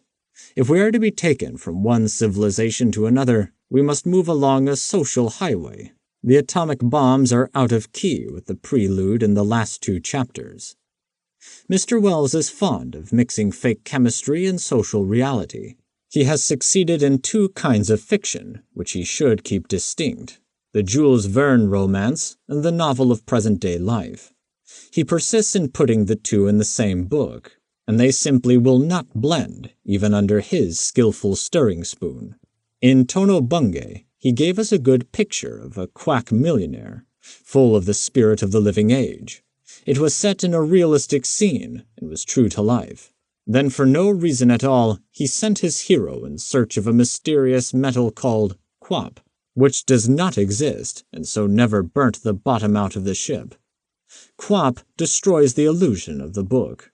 About the time that quap begins to do its work, the book ceases to be a novel. Marriage almost ceases to be a novel when the couple go to Labrador. The introduction of love business into the comet story is an impertinence, as Mr. Bernard Shaw has complained. Mr. Wells's incurable taste for romantic adventure on a plane removed from life, usually an aeroplane that does what no aeroplane has done yet, vitiates his realism, and his concessions to the love interest do not help his experiments in scientific futurism. He is best when he keeps separate the two sides of his genius. On the other hand, His extraordinary skill in feathering social truth with romance, and his equally extraordinary skill in making a monster of romance eat real hay, are the virtues of his vices. His tracts read like novels, and his novels often carry shrewdly concealed tracts. He is, next to Bernard Shaw, the most irritating and the most widely read revolutionary economist who writes our language. Like Mr. Shaw, he is a rather tame revolutionist. He has never got free from the middle-class, emancipated clerk view of life, and his romantic sense sometimes corrupts his sense of social fact as it does his sense of scientific fact. But he always thinks in ambush behind his most trivial narrative, and when he comes forth avowedly as a thinker and theorist, he has the veracity of phrase, the sparkle of manner which serve him when he is making fiction. Moreover, in spite of his intense modernity and his contempt for ancient elegancies and traditional beauties, he can write fine, rhythmic, luminously visual prose. Like all imaginative men who deal in words, he is a bit of a poet. His account of The Last War has in it something of the quality of the epic. Quote, "Men rode upon the whirlwind that night, and slew and fell like archangels. The sky rained heroes upon the astonished earth. Surely the last fights of mankind were the best. What was the heavy pounding of Homeric swordsmen? What was the creaking charge of chariots, beside this swift rush, this crash, this giddy triumph, this headlong swoop to death?" End quote. John Masefield. The first version of Mr. Mayfield's Pompey the Great was published before The Everlasting Mercy and The Widow of the By-Street, those virile narratives that made us wake to find him famous. Pompey is vigorous and dramatic, yet it lacks the note that announces a new poet. The earlier poems, saltwater ballads, are good, but do not rise above the chorus of minor lyrists. The short stories in A Mainsail Haul do not distinguish Masefield from a score of sturdy spinners of sea yarns. It was The Widow in the By-Street that told us that a great new ship was in port. After that splendid arrival came The Daffodil Fields and Dauber. Meanwhile, the man who had found, if not created, a form of poetry so individual as to invite the final tribute of parody showed himself in The Tragedy of Nan, master of dramatic realism. It is likely and logical, even if the dates do not fall into line, that Pompey is the work of a young, ambitious literary man who in the hour of conceiving the work had not yet discovered his course. He had to a large extent discovered his style and his attitude toward life and the speech of men. He makes the Romans talk in a sharp, bold staccato, which is good English, and excellent Masefield. As for its Latinity, well, the Romans are dead, and we do not know just how they talked. Pompey says, quote, "We were happy there that year." End quote. Cornelia answers, quote, "Very happy, and that day the doves came, picking the spilled grain, and at night there was a moon." End quote. Pompey's next speech is, quote, "All the quiet valley, and the owls were calling, those little gray owls. Make 8 bells, Captain." End quote. It is a question whether a modern dramatist is not misdirecting his genius when he makes plays of Greek or Roman legends and characters. To be sure, a man of genius is not to be limited in his subjects or his style. He is free by virtue of his genius. He may make an Iliad if it pleases him to try it. Mr. Bernard Shaw put a new wrinkle in the stiffened parchment of Caesar's biography. Ibsen, at the age of 43, after he had hit upon his later manner, that is, after he had made the simple discovery that universal tragedy grins in the small houses of the small people in small Norwegian towns, produced his Julian the Apostate. Poets of all nations during the last 300 years have retold Greek and Roman stories and made new poetry of them. But on the whole, the Greeks and Romans handled their own subjects, their own lives and legends fairly well. The task of the modern is to render our times or to interpret timeless and spaceless subjects from our point of view. The widow who lived in the by-street and the painter who was killed at sea are not as important persons as the Honorable Cneus Pompeius Magnus, but Mr. Macefield's poems about living or recently killed obscure folk are more important than his drama about the ancient illustrious dead. Pompeii is a good play, that is, it is good to read. I do not know whether it has been acted.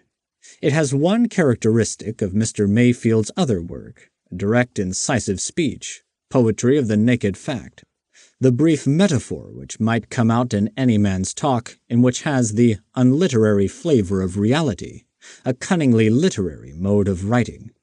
Mr. Macefield makes Pompey say, quote, 5 minutes ago I had Rome's future in my hand. She was waxed to my seal. I was going to free her. Now is the time to free her. You can tear the scales and the chains from her. End quote. Did the Romans talk in this clipped, hurried fashion? Probably they did when they were excited, for it is human to talk in short sentences. Even Germans do it. The business of the dramatist is to make you believe, with an arrested, compelled attention, in the speech and action of persons in clearly defined circumstances. It makes no great difference whether the scene is in a Norwegian house or on the necromantic island of Shakespeare's Tempest. Sometimes it seems a more wonderful achievement to make the Norwegian house interesting, because it is so terribly like the one we live in. Mr. Macefield's Nan seems to me worth 10 of Mr. Macefield's Cornelius, and the peculiar style and habit of thought of Mr. Macefield seem more fitted to the modern subject. One of his metrically ingenious stanzas, with all the artifice of meter and rhyme, is nearer to life than his vivaciously realistic sentences put into the mouth of a Roman. Quote, Back your port oars, shove off, give way together, go on there, man your halyards, take the turns off, stretch it along, softly now, stand by. End quote. Was such the dialect of Roman sea captains? Nobody knows. All that I argue is that Mr. Macefield's punching abruptness is more wonderfully real, more effective on the lips of modern people whom we do know. O God, what pretty ways she had. He's kissing all her skin, so soft and white. She's kissing back, I think I'm going mad, like rutting rattans in the apple loft. She held that light she carried high aloft, full in my eyes for him to hit me by. I had the light all dazzling in my eye. Every poet is limited to his idiom, and though he may make broad differentiations, may change his structural form from sonnet to ode, from ode to dramatic scene, may adapt his style to a character to the extent of making clown and king unlike in their turn of phrase, yet when he is earnestly poetic, he writes his own kind of poetry. Mr. Macefield vocalizes Macefield's sentences with the breath of Romans. So Browning's characters all have the Browning abundance of telescoped metaphor. Shakespeare's English kings and Italian dukes trumpet Elizabethan blank verse. The identity of flavor and idiom and the metaphor between Shakespeare's English characters and Roman characters and Italian characters will never be perceived by the male and female Miss Jameson, who write essays about Shakespeare's characters, but cannot hear verse. To be sure, Shakespeare and all other great dramatists make the persons of the play adapt their substance to the situation. Naturally, Othello, in a jealous fit, does not talk about having lost his ducats and his daughter or order a cup of sack. But within the specific situation, and the rather loose limits of character, Shakespeare equips his person with a style of blank verse that is primarily Elizabethan, secondarily Shakespearean, and only in a tertiary and wholly subordinate sense, Caesarian or Macbethian. D'Annunzio writes magnificent D'Annunzio, with a recognizable fondness for certain words and sonorities, no matter who is alleged to be talking. A poet is at his best when his singular power of phrase and his substance are most happily fused.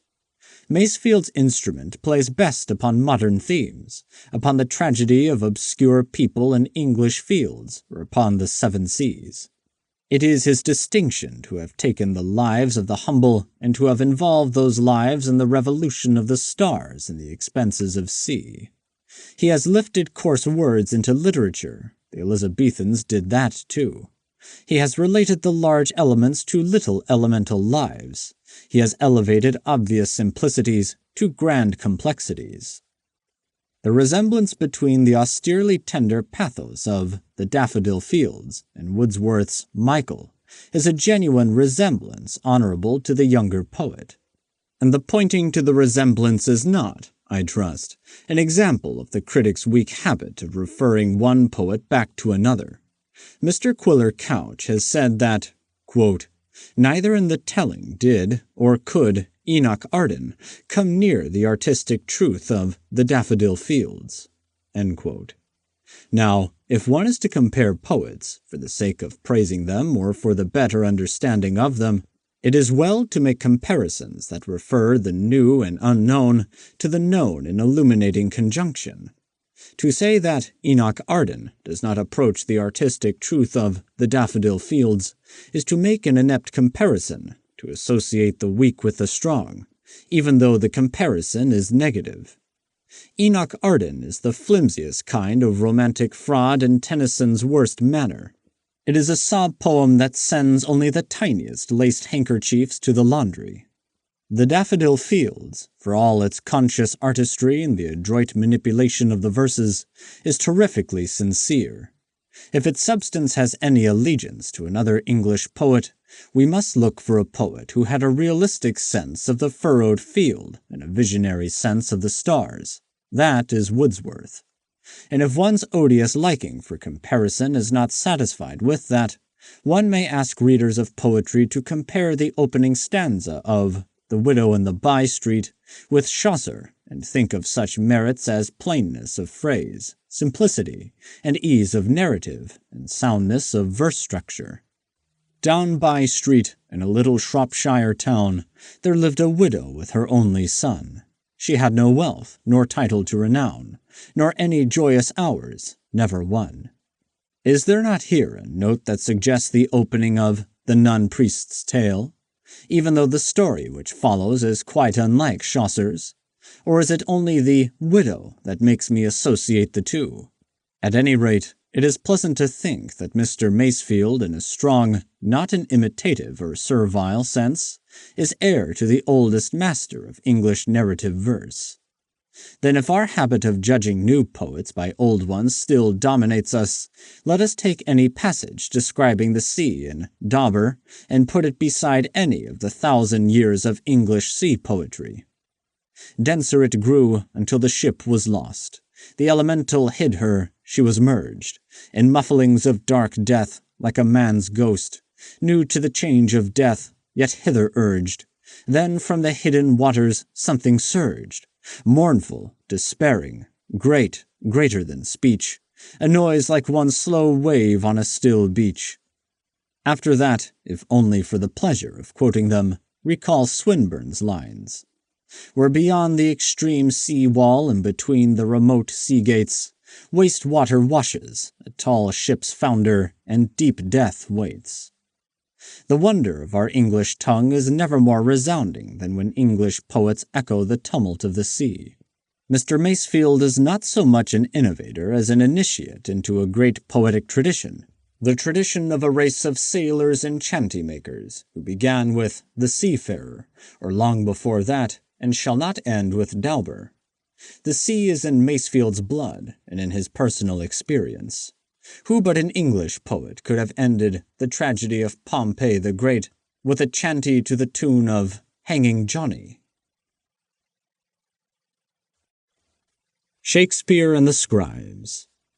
In his sensible little book, Literary Taste, How to Form It, Mr. Arnold Bennett says, quote, in attending a university extension lecture on the sources of Shakespeare's plots, or in studying the researches of George Saintbury into the origins of English prosody, or in weighing the evidence for and against the assertion that Rousseau was a scoundrel, one is apt to forget what literature really is and is for.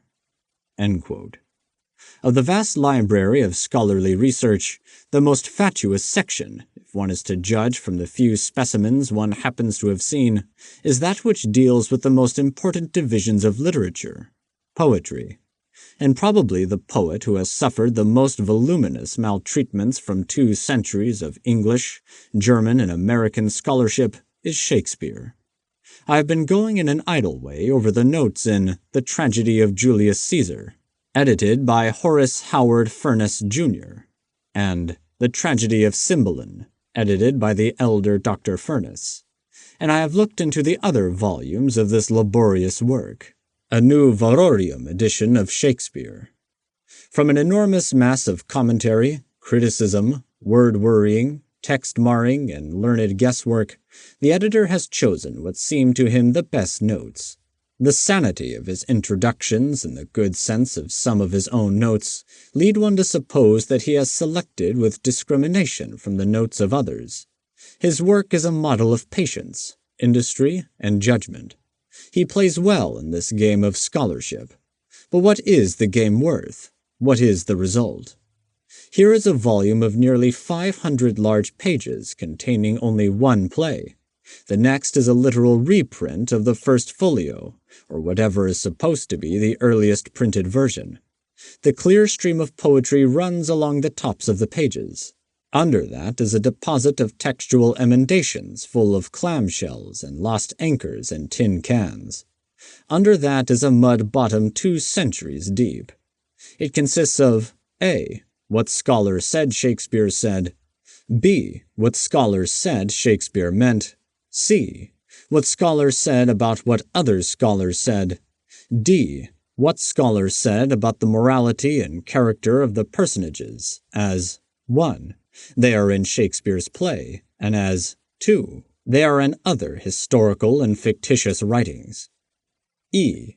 What scholars said about how other people used the words that Shakespeare used. F. What scholars said could be done to Shakespeare's text to make him a better poet. I have not read all these notes, and I never shall read them. Life is too short and too interesting. All the time that I was trying to read the notes so that I could know enough about them to write this article, my mind kept swimming up out of the mud into the clear river of text. It is an almost perfectly clear river. Some of the obscurities that scholars say are there are simply not obscure, except as poetry ought to have a kind of obscurity in some turbulent passages. Many of the obscurities the scholars put there in their innocence and stupidity, and those obscurities you can eliminate by ignoring them. The really valuable note is the etymological. Etymology reveals the essential metaphors of words. The modern reader will find that beyond his intellectual front door stand 3 or 4 wire entanglements of connotation. By the time a word gets to him, it is bruised and ragged. The etymologist clears all those fences for you and delivers a word fresh into your hands. He shows you how other poets have used it. He enriches it with other connotations. He shows it to be even wealthier than it was in the mind of the man who wrote the Shakespearean line. One of the most exciting and poetic books is the Oxford Dictionary. The dative illustrative history of a word, past milestone after milestone of use, is an intellectual epic. The word is root deep and branch high with poetry, with the imaginative habits of the race. The etymological note not only clarifies Shakespeare, but spreads behind him, and other poets, a sort of verbal cosmic background. Etymology brightens the color of words, deepens their significance. That the etymologist is often a duffer who, in the very act of resolving a word into new chords, writes stiff and stodgy prose is a perplexing thing in human nature, and a very perplexing problem in that appalling institution, scholarship. It is impossible for even a vivacious, humorous man like Dr. Furness, an enthusiastic amateur in love with his task, to live in a library of Shakespearean scholarship and not be infected by its disease. Dr. Furness knows, for example, precisely when Cymbeline was written. Shakespeare was 46 years old. Now, Cymbeline is a foolish play. Dr. Johnson said so. and there must be a reason for Shakespeare's deterioration, for Shakespeare, unlike other poets, is not to be allowed to write bad plays and bad lines without a satisfactory explanation. He did not explain himself, but the scholars come to his rescue. Dr. Furness fancies that, though 46 is not an advanced age, Shakespeare was tired and disillusioned. Quote, "There may have crept into Shakespeare's study of imagination a certain weariness of soul in contemplating in review the vast throng of his dream children. A sufficing harvest of frame is his and honest wealth, accompanied by honor, love, obedience, and troops of friends. I can most reverently fancy that he is once more allured by the joy of creation, when by chance there falls in his way the old story of a husband convinced, through villainy, of his wife's infidelity." End quote. And there you are. Shakespeare, at the age of 46, is lured by the restless joy of creation into writing Cymbeline, which is a poor play. It is not up to the mark which Shakespeare's previous masterpieces have set. There is something a little wobbly about this conjunction of surmises, but the scholar is never at a loss. He can deliver immortal Will from his own errors, shield him from the consequences of being at once a god in art and a human man, prone to literary lapses and slovenly work. The mask in the fifth act, quote, "is regarded by a large majority of editors and critics as an intrusive insertion by some hand not Shakespeare's." End quote. When a large majority of scholars and critics regard a thing as so, it is so. It gets into the books that you have to read to pass college examinations. And if you say that many of the scholars and critics whom you happen to have read or listened to are chumps when they deal with Shakespeare or any other poet, you are a lost soul. Some of the notes of the various commentators are suggestive, but many of the notes are sheer impertinences, especially those that attempt to mend the lines. I would have left it on the board so soon as I had made my meal and parted with prayers for the provider. There is nothing the matter with that. It sounds all right, but the editors have to fill out the short second line to make it scan. Dr. Furness thinks, justly, that the line needs only, quote, "a little timid pause after meal," end quote. Of course, any reader, any good actor, with an ear on the side of his head, reads all lines with pauses timid or bold as the case requires, and does not make a fuss about it. It is only the scholars that fuss, or poets like Pope, who are entirely out of touch with Shakespeare's free metrical habits. It is almost inconceivable that grown men with enough interest in poetry to spend their whole lives in Shakespeare's company could have daubed him with such muddy nonsense as one finds in these notes, which are not the worst of scholarly comment, but the best, selected by a discriminating man. What a colossal sham it all is, erected not by charlatans, but by men working in good faith and with disinterested devotion to their task. It is not merely the ignorant idler and the superficial player among books who has got tired of the institution of Shakespeare improved. 14,000 doctors of philosophy in session day and night, searching for a serum to prevent spinal meningitis in the lines of Shakespeare. Millions needed to continue this humanitarian work. 50,000 students under instruction in the art of how to not be poets. Against this amazing institution, some of the more independent surgeons have protested. One was the late John Churton Collins, a physician who discovered that the Shakespearean metaphor was not a locally British infection rising from the Avon River, but was brought by the verbal mosquito from Rome and Greece. Collins had a vivid and audacious mind that made him one of the most readable of modern Shakespeareans, and he had, I assume, considerable learning.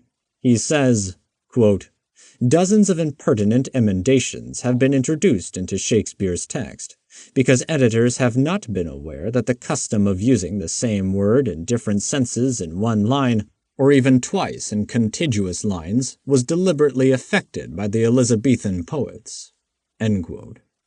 Deliberately affected, Yes, and it came natural to them in a time when language was a little looser and freer than it is after 3 centuries of increased use and hardened definition both in prose and poetry. One trouble with much Shakespearean scholarship lies in the assumption that everything that left Shakespeare's hand must have been perfect. Why, he probably used words carelessly and did all kinds of tricks with them, as other geniuses do. Why should we assume that he always wrote a good line? Some of his lines are bad, and it is not necessary for Dr. Pumpernickel to knock out a couple of words or add a couple just to make a line go metrically. These scholars have a split vision.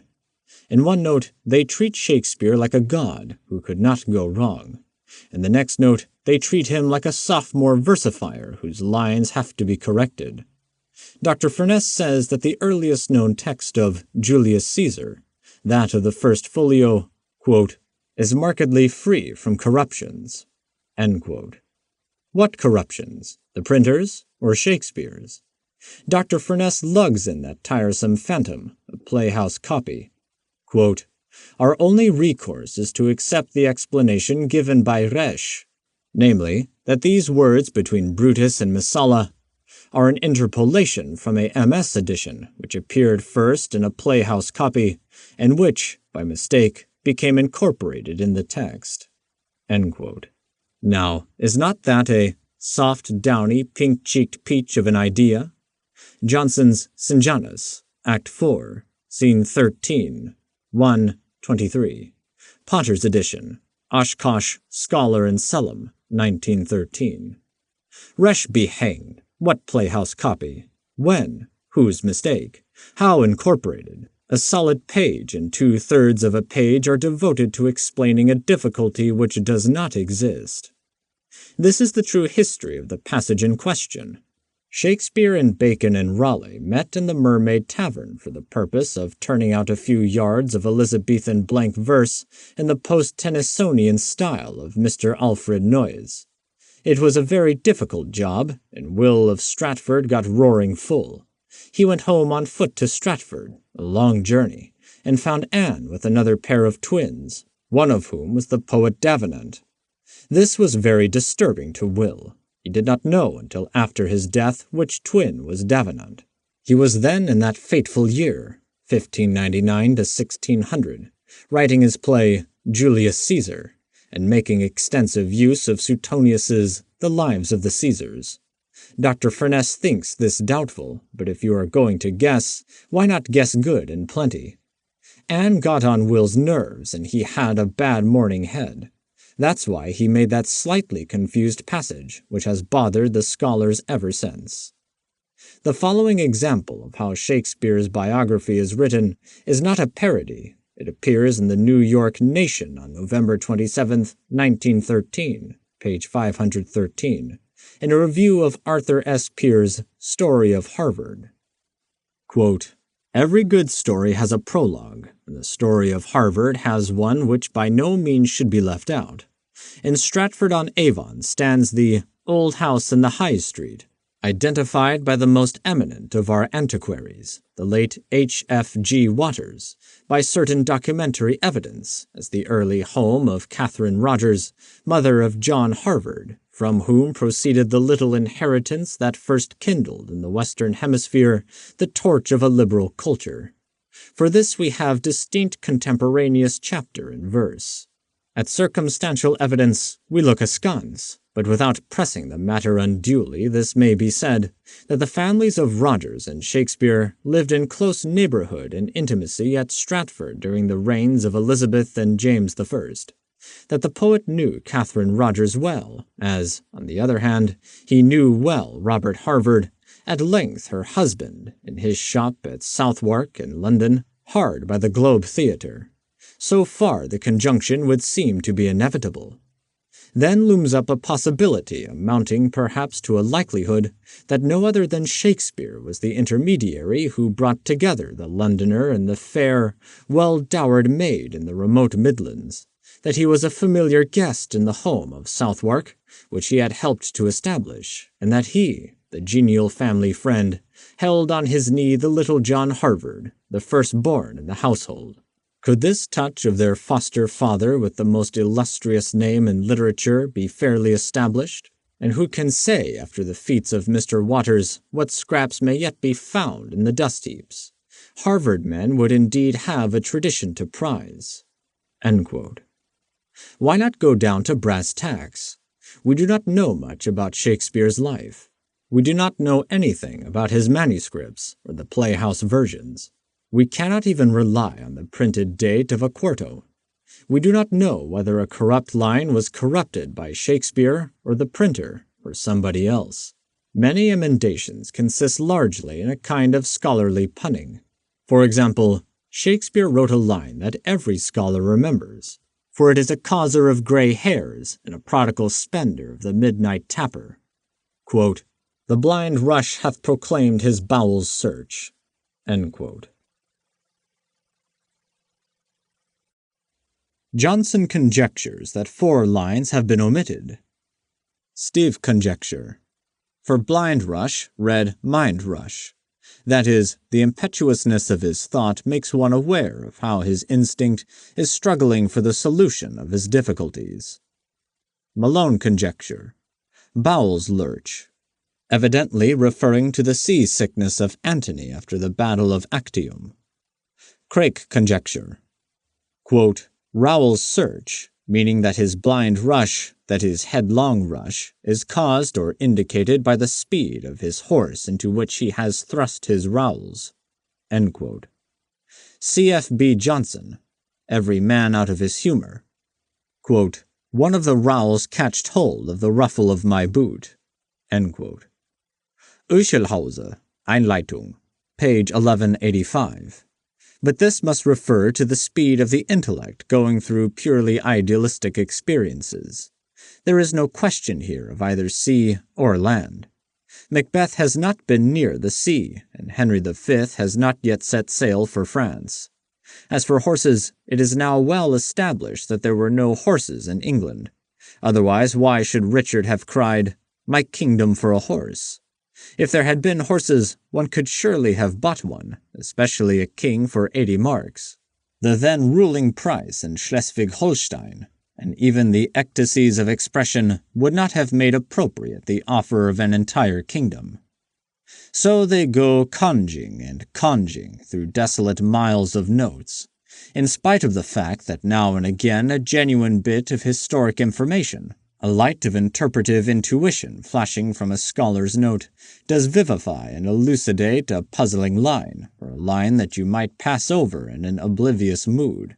Nevertheless, is it not true that this whole institution of literary theology is a stupid superstition? There are plenty of unsolved problems in Shakespeare, fascinating questions of biography and interpretation, to which conjectural answers are legitimate. But for illuminating answers, or partial answers, one has to go outside orthodox scholarship, to Walter Begley, to The Shakespeare Problem Restarted by George C. Greenwood, to Shakespeare's Mystery Play, A Study of the Tempest by Colin Still, and to other heretical inquirers whom the pundits dismiss as cranks. The scholars do not confine their thick-headed learning to old poets whose language is strange, and who are made clearer by a note here and there. For some stranger reason, scholars are hired to edit the modern poets in the popular series, those valuable and inexpensive reprints which help to spread poetry over the face of the earth and make it accessible to increasing numbers of readers. I pick up the Selected Poems of Cristiano Rossetti, edited with introduction and notes by Charles Bell Burke, Ph.D., professor of English in the University of Tennessee. The volume is in Macmillan's Pocket Classics. I come upon A Green Cornfield, a lovely lyric that must have made Shelley look down with interest, quote, "from the abode where the eternal are." End quote. There is reference to a note. I turn to it and find this, quote, "An inverted simile? Consult Genung's Working Principles of Rhetoric, page 79, 2. Example." End quote. I will not consult Genung. I will advise all the pupils of my school never to consult Genung while they are reading poetry. I commend to those hard-working young men and women in the universities who are now studying under editors of Shakespeare to fit themselves to be editors of Shakespeare these sentences from Mr. Max Eastman's Enjoyment of Poetry. Quote, "A misfortune incident to all education is the fact that those who elect to be teachers are scholars. They esteem knowledge not for its use in attaining other values, but as a value in itself, and hence they put an undue emphasis upon what is formal and nice about it, leaving out what is less pleasing to the instinct for classification, but more needful to the art of life. This misfortune is especially heavy in the study of literature. Indeed, the very rare separation of the study of literature from that of the subjects it deals with suggests the barren and formal character of it. As usually taught for 3 years to postgraduates in our universities, it is not worth spending 3 weeks upon." End quote. George Moore and Other Irish Writers. "Though I may have lost the habit of reading," says Mr. Moore, "I have acquired perhaps more than any other human being another habit, the habit of thinking. I love my own thoughts. It must be a great pleasure to be Mr. George Moore, to have confidence in one's intellectual habits, to enjoy the memories and opinions that the mind excogitates, and to be able to phrase them with beautiful precision. The mind that honestly likes itself is sure to attract other minds and to interest even those that are antipathetic. If Mr. Moore does not persuade you that all his judgments are to be accepted, he provokes you to examine your own. He is stimulant, irritant, but there is no depressant reaction from him. One can stand a large dose of him, both of his exquisite fiction and of his repetitive reminiscence, which may or may not be fiction. There is a remark ascribed to Lady Gregory, quote, 'Some men kiss and do not tell. George Moore does not kiss, but he tells.' End quote. It is the business of the writer of fiction to tell, and it makes little difference to the reader who reads for fun, whether the gallant adventures are biographical or not. Early in his literary career, Mr. Moore tried the confessional form of narrative and succeeded masterfully. The young man who confessed 25 years ago grew older, and in Memoirs of My Dead Life, looked back upon his youth from the quiescence of middle age. Mr. Moore says that, quote, "If the reader of Vale be wishful to know what happened at Orlais, he can do so in a volume entitled Memoirs of My Dead Life, but he need not read this novel to follow adequately the story of Vale." End quote. So the Memoirs is fiction. What, then, is Hail and Farewell? Simply an extension of the autobiographic novel. It includes real persons, living and dead, and calls them by their names, but it is as obviously a made-up book as anything in literature. It is the work of an artist and critic, the artist who gave us 2 masterpieces, Esther Waters and Evelyn Innes, and the critic who, apropos books and pictures, writes, if not with infallible judgment, ever with an unfailing sense of beauty. Mr. Moore's lady-loves have not, according to his own testimony, direct and unconscious, been the most interesting affairs of his life. He writes better about Manet than about an amatory encounter of yesteryear. The women of his regular novels are more vivid than the women who perturb his mature reminiscences. He says that the critics complain that, quote, instead of creating types of character like Esther Waters, end quote, he is wasting his time describing his friends, quote, mere portrait painting, end quote. And he asks an argumentative question, quote, in writing Esther Waters, did I not think of one heroic woman? End quote. For once the critics are on the right side. Lady Gregory is interesting in her own person and her own work. But Mr. Moore can never make her so interesting in a book as he has made Esther and Evelyn. And the ladies of his experience are more alive when he uses them as matter for fiction than when he sits behind a cigar dictating memories. That in creating Esther, he was thinking of an heroic woman in his concern, not ours. His private kisses undoubtedly taught him something of the art of making fictitious kisses public. They furnished him, as such experiences furnish every author, with the story which as an artist he was to tell. But his purely personal revelations are not startling. Ladies flit into his memory, receive the most delicate literary treatment, and flit out again. Nothing unusual happens at Orlais or anywhere else, and what happens is handled finely, timidly even, with what may have been audacity in 1890, but no longer strikes us as valiantly candid. The introduction to Memoirs of My Dead Life now seems much ado over little. It is out of proportion, and is a wobbly piece of thinking such as Mr. Moore's Irish-born and French-trained mind is seldom guilty of. The Memoirs and Hail and Farewell are to be enjoyed and admired. Even an Irishman ought not to find in them occasion for more than a contest of wit. No page of Hail and Farewell is flat. No opinion of Mr. Moore's leaves you quite indifferent. The most interesting pages, more interesting than his portrait of himself as a lover in France or a member of the landed gentry of County Mayo, are those which criticize the personalities and the ideas of the so-called Celtic revival. His comments on Lady Gregory and Willie Yeats just miss being insults. To say that, quote, Lady Gregory has never been for me a very real person, end quote, is gratuitous and not quite consonant with the honesty which Mr. Moore advocates and for the most part practices. For in his portrait of her and his comments on her, he shows that she is a very real person to him and a writer who compels his consideration. In the act of putting a pin through the humbuggery of others, he buzzes himself. However, his literary criticism of their work is delightful. Whether it is true or not, we Yankees have no sure means of judging.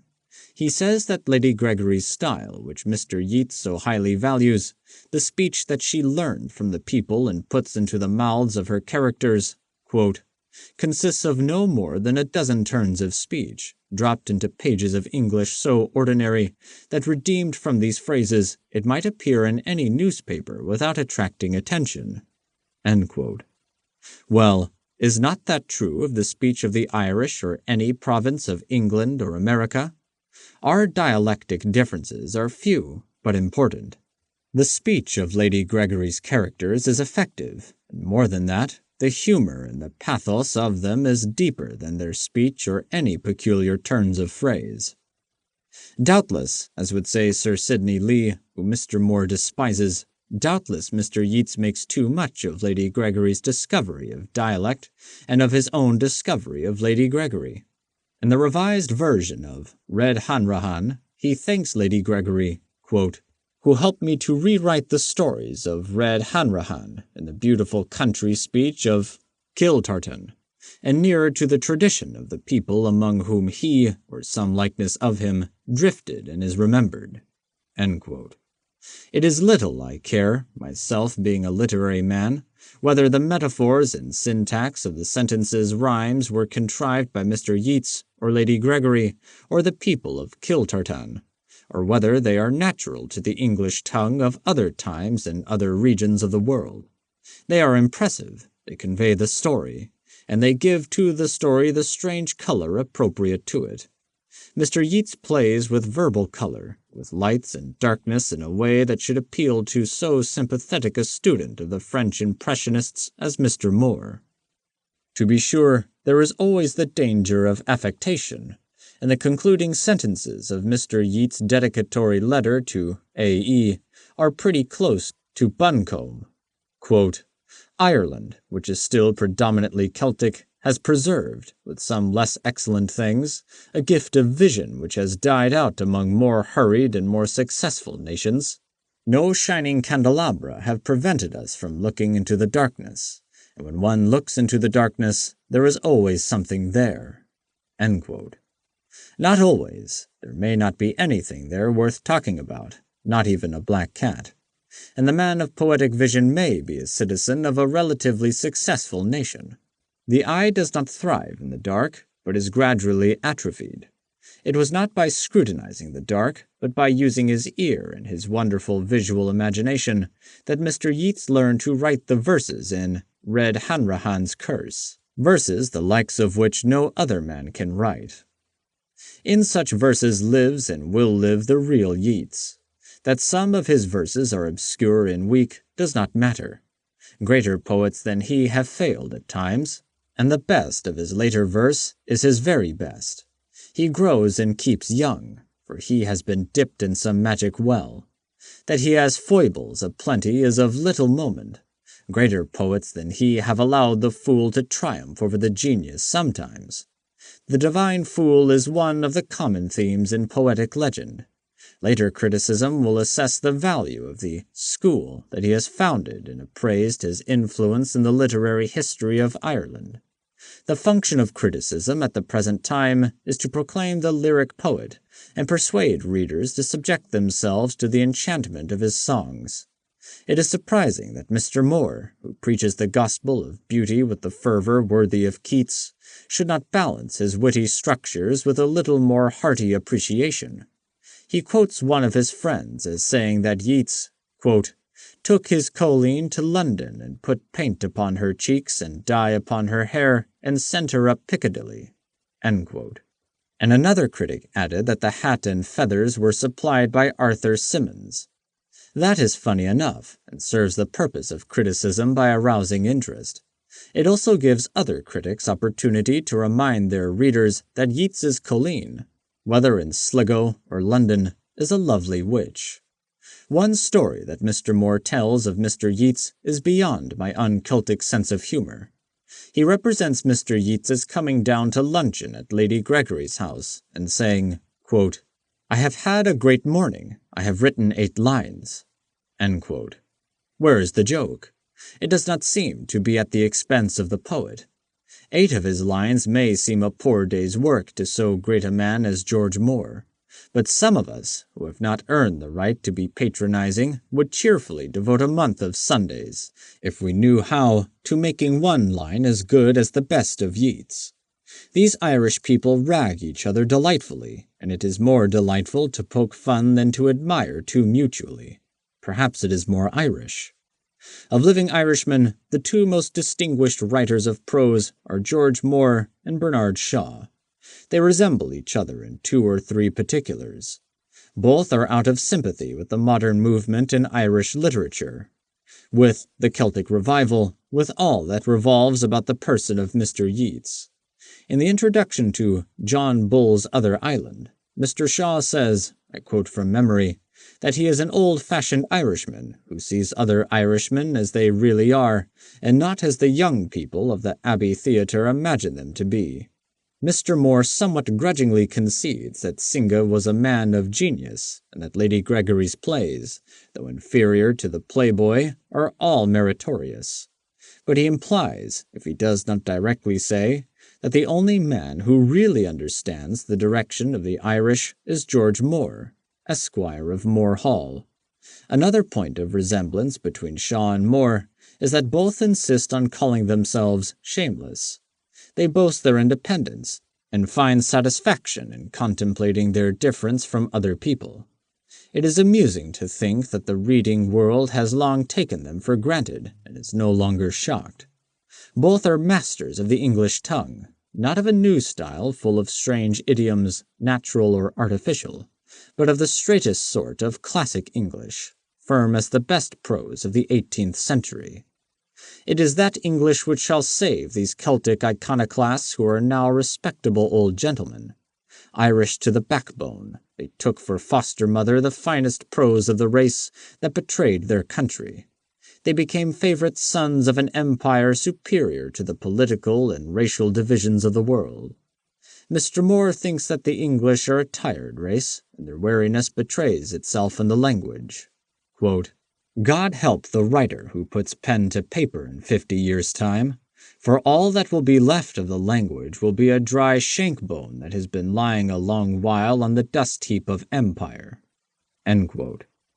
A dismal prophecy which is cheerfully contradicted by the facts of literary history. The political empire may be disrupted. Ireland may be freed from English yoke and split in twain, but the language is safe. Artists like Mr. Moore preserve its integrity and renew its vitality, and we have not heard the last of James Joyce and James Stephens, or of one or two young men who were born on the island that lies east of Dublin. James Joyce. In the preface of Pendennis, Thackeray says, quote, "Since the author of Tom Jones was buried, no writer of fiction among us has been permitted to depict to his utmost power a man.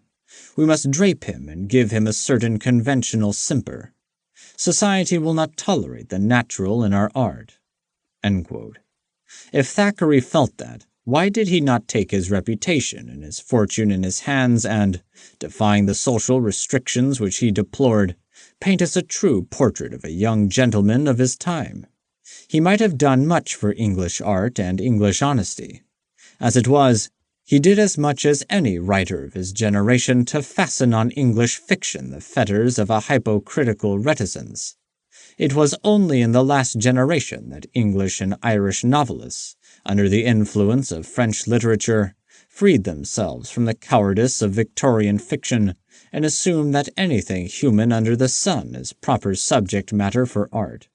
If they have not produced masterpieces, and I do not admit that they have not, they have made a brave beginning. Such a book as A Portrait of the Artist as a Young Man would have been impossible 40 years ago. Far from looking back with regret at the good old novelists of the 19th century, whom, besides, we need never lose, I believe that our fiction is in some respects freer and richer than the fiction of our immediate forefathers. Joyce's work is outspoken, vigorous, original, beautiful. Whether it faithfully reflects Irish politics and the emotional conflicts of the Catholic religion, one who is neither Irish nor Catholic cannot judge with certainty. It seems, however, that the noisy controversies over Parnell and the priests in which the boy's elders indulge have the sound of living Irish voices, and the distracted boys wrestling with his sins and his faith are so movingly human that they hold the sympathy even of one who is indifferent to the religious arguments. I am afraid that the religious questions and the political questions are too roughly handled to please the incurably devout and patriotic. If they ever put up a statue of Joyce in Dublin, it will not be during his lifetime, for he is no respecter of anything except art and human nature and language. There are some who, to turn his own imaginative phrase, will fret in the shadow of his language. He makes boys talk as boys do, as they did in your school and mine, except that we lacked the Irish imagery and whimsicality. If the young hero is abnormal and precocious, that is because he is not an ordinary boy, but an artist, gifted with thoughts and phrases above our common abilities. This is a portrait of an artist, a literary artist of the finest quality. The style is a joy. Cranley's speech, he writes, had neither rare phrases of Elizabethan English nor quaintly turned versions of Irish idioms. In that, Joyce has defined his own style. It is Elizabethan, yet thoroughly modern. It is racily Irish, yet universal English. It is unblushingly plain-spoken and richly fanciful, like Shakespeare and Ben Jonson. The effect of complete possession of the traditional resources of language is combined with an effect of complete indifference to traditional methods of fiction. Episodes, sensations, dreams, emotions trivial and tragic, succeed each other neither coherently nor incoherently. Each is developed vividly for a moment, then fades away into the next, with or without the mechanical devices of chapter divisions or rows of stars. Life is so. A fellow is pandied by the schoolmaster for no offense. The cricket bats strike the balls. Pick, pock, puck. There is a girl to dream about, and Byron was a greater poet than Tennyson anyhow. The sufferings of the poor little sinner are told with perfect fidelity to his point of view. Since he is an artist, his thoughts appropriately find expression in phrases of mature beauty than the speech of ordinary boys. He is enamored of words, intrigued by their mystery and color. Wherefore the biographer plays through the boy's thoughts with all manner of verbal loveliness. Did he then love the rhythmic rise and fall of words better than their associations of legends and color? Or was it that, being as weak of sight as he was shy of mind, he drew less pleasure from the reflection of the glowing sensible world, the prism of a language many-colored and richly storied, than from the contemplation of an inner world of individual emotions, mirrored perfectly in a lucid, supple, periodic prose? From the fading splendor of an evening beautifully described, he tumbles into the sordid day of a house rich in pawn tickets. That is life. Welcome, O life, he bids farewell to his young manhood. Quote, I go to encounter for the millionth time the reality of experience, and to forge in the smithy of my soul the uncreated conscience of my race. Old father, old artificer, stand me now and ever in good stead. End quote. The sketches in Dubliners are perfect, each in its own way, and all in one way. They imply a vast deal that is not said. They are small as the eyeglass of a telescope is small. You look through them to depths and distances. They are a kind of short story, almost unknown to the American magazine, if not to the American writer. An American editor might read them for his private pleasure, but from his professional point of view, he would not see that there was any story there at all. The American short story is explicit and thin as a moving picture film. It takes nothing for granted. It knows nothing of the art of the hintful, the suggestive, the selected single detail which lodges fertility in the reader's mind, begetting ideas and emotions.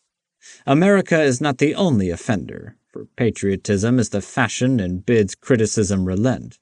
There is much professional Irish humor which is funny enough, but no more subtle than a shillelagh. And English short stories, such at least as we see in magazines, are obvious and express rather than expressive. Joyce's power to disentangle a single thread from the confusion of life and let you run briefly back upon it until you encounter the confusion and are left to think about it yourself, that is a power rare enough in any literature. Except one story, a painful case.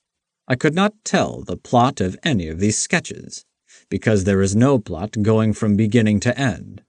The plot goes from the surface inward, from a near view away into the background. A person appears for a moment, a priest or a girl or a small boy or a street corner tough or a drunken salesman, and does and says things not extraordinary in themselves, and somehow you know all about these people, and feel that you could think out their entire lives. Some are stupid, some are pathetic, some are funny in an unhilarious way. The dominant mood is irony. The last story in the book, The Dead, is a masterpiece which will never be popular because it is all about living people. There is only one dead person in it, and he is not mentioned until near the end. That's the kind of trick an Irishman like Synge or Joyce would play on us, and perhaps a Frenchman or a Russian would do it, but we would not stand it from one of our own writers. D.H. Lawrence. Mr. Lawrence is a poet in prose and in verse. No writer of his generation is more singular, more unmistakably individual, and no other that I know is endowed with his great variety of gifts. He is as dangerous to public morals as Meredith or Hardy. Readers who cannot understand the tragedy of Richard Feverel or of Jude the Obscure will not understand Mr. Lawrence or be interested to read a third of the way through one of his books. The stupidity of the multitude is sure protection against his insidious loveliness and essential sadness. He and his admirers will, I hope, regard it as honorable to him that he reminds this critic oftener of Meredith and Hardy than of any of his contemporaries. I am not so fortuitous as to suggest that his independence in original work is in any unfavorable sense derivative. It must be true that every young novelist learns his lessons from the older novelists, but I cannot see that Mr. Lawrence is clearly the disciple of any one master. I do feel simply that he is of the elder stature of Meredith and Hardy, and I will suggest, in praise of him, some resemblance that have struck me, without trying to analyze or quote chapter and verse in tedious parallels. Mr. Lawrence is a lyric as well as a tragic poet. In this he is like Meredith and Hardy, and I can think of no other young novelist who is quite worthy of the company. Young people in love, or some other difficulty, become entangled with stars and mountains and seas. They are baffled and lost, seldom consoled, in cosmic immensities. Novelists who happen also to be poets are enamored of those immensities. This is the end of Sons and Lovers. Quote, "Where was he? One tiny upright speck of flesh, less than an ear of wheat lost in the field. He could not bear it. On every side the immense dark silence seemed pressing him, so tiny a spark, into extinction. And yet, almost nothing, he could not be extinct. Night, in which everything was lost, went reaching out, beyond stars and sun. Stars and sun, a few bright grains, went spinning round for terror, and holding each other in embrace, there in the darkness that outpassed them all, and left them tiny and daunted. So much, and himself, infinitesimal, at the core nothingness, and yet not nothing." End quote. The concluding scene of Woman in Love are the Alps. Quote, "A silence of dim, unrealized snow, the invisible intervening between her and the visible, between her and the flashing stars." End quote. I am reminded, by the beauty of the phrasing and by the sense of the pathetic little human being adrift in space, of the flight of the two young people through the Alps in The Amazing Marriage, and of Farmer Gabriel Oak watching the westward flow of the stars. Sometimes, like Meredith, rather than like Hardy, whose style is colder and more austere, Mr. Lawrence is almost too lyric, and his phrases threaten to overflow the rigid dikes of prose. I could pick out a dozen rhapsodical passages, which with little change might well appear in the books of verse. But young people in love do not spend all their days and nights in ecstatic flights to the clouds, and their flights are followed by pathetic Icarian disasters. From luminous moments they plunge into what Mr. Lawrence calls, quote, "the bitterness of ecstasy," end quote, and their pain outweighs their joy many times over, as in Hardy, and as in the more genial Meredith, whose rapturous digression played on a penny whistle is a cruelly beautiful preparation for the agonies that ensue. It may be that the emotional transports of Mr. Lawrence's young people are more frequent and violent than the ordinary human soul can enjoy and endure. The nervous tension is high, and would break into hysteria if Mr. Lawrence were not a philosopher as well as a poet. If he did not know so accurately what goes on inside the human head, if he had not an artist's ability to keep his balance at the very moment when a less certain workman would lose it. There is a firm ground under his feet, and under his feet of his lovers. It is the everyday life which consists of keeping shop and keeping school, and other commonplace activities in street, kitchen, and coal mine. These diurnal details he studies with a fidelity not surpassed by Mr. Bennet, or any other of his contemporaries. The talk of his people is always alive, both the dialect of the villagers and the discussions of the more intellectual. Sometimes he puts into the speech of his characters a little more of his own poetic fancy than they might reasonably be supposed to be capable of. But if this is a fault from a realistic point of view, it is a merit from the point of view of readability, and it makes for vivacity. At times, and is not this like Meredith, he seems to be less interested in the sheer dramatic value of a situation he has created than in the opportunity it offers of writing beautiful things around it. Not that his situations fail to carry themselves, or have not their proper place and proportion. Mr. Lawrence knows how to handle his narrative, and he has an abundant invention and dramatic ingenuity. But he is above those elementary things that any competent novelist knows. He has the something else that makes the storyteller the first-rate literary artist.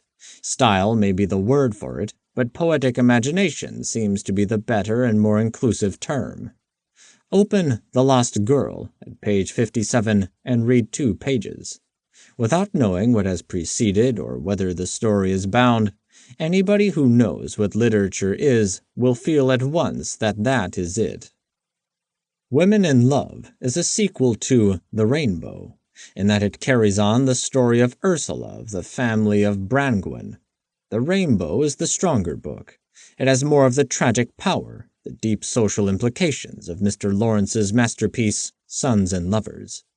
In Women in Love are 4 young people, 2 men and 2 women, whose chief interest, for them and for us, is in amatory relations. This is indicated by the title of the story, one of those obvious titles which only a man of imagination could hit upon, so simple that you wonder why no novelist ever thought of it before. Now, the erotic relations of people, though a tremendous part of life, as all the great tragic romances prove, are still only part of life. Nobody knows this better than Mr. Lawrence. The first story of the Brangwen family is richer than the second, not because of the proverbial falling off of sequels, not because Mr. Lawrence's power declined, far from it, but because the first novel embraces a larger number of the manifold interests that compose the fever called living. In it are not only young lovers, but old people, old failures, the land, the town, the succession of the generations, rooted yet restless. Ursula emerges from immemorial centuries of English life, touched with foreign blood out of Poland. When an English novelist wishes to introduce variety and strangeness into the dull solidity of an English town, he imports a Pole, or an Italian, or a Frenchman, somebody not English. Ursula's background is thus richer than all her emotional experience.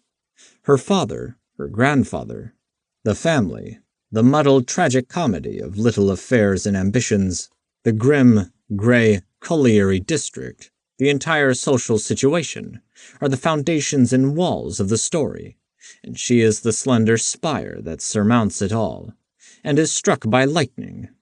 In The Rainbow, she goes to ashes, and in The Woman in Love, she revives, burns again, and finds in her new love new dissatisfaction. It is impossible to write of Mr. Lawrence without discoursing in symbols and reflecting, somewhat pallidly, his metaphors. For like all genuine poets, he is a symbolist.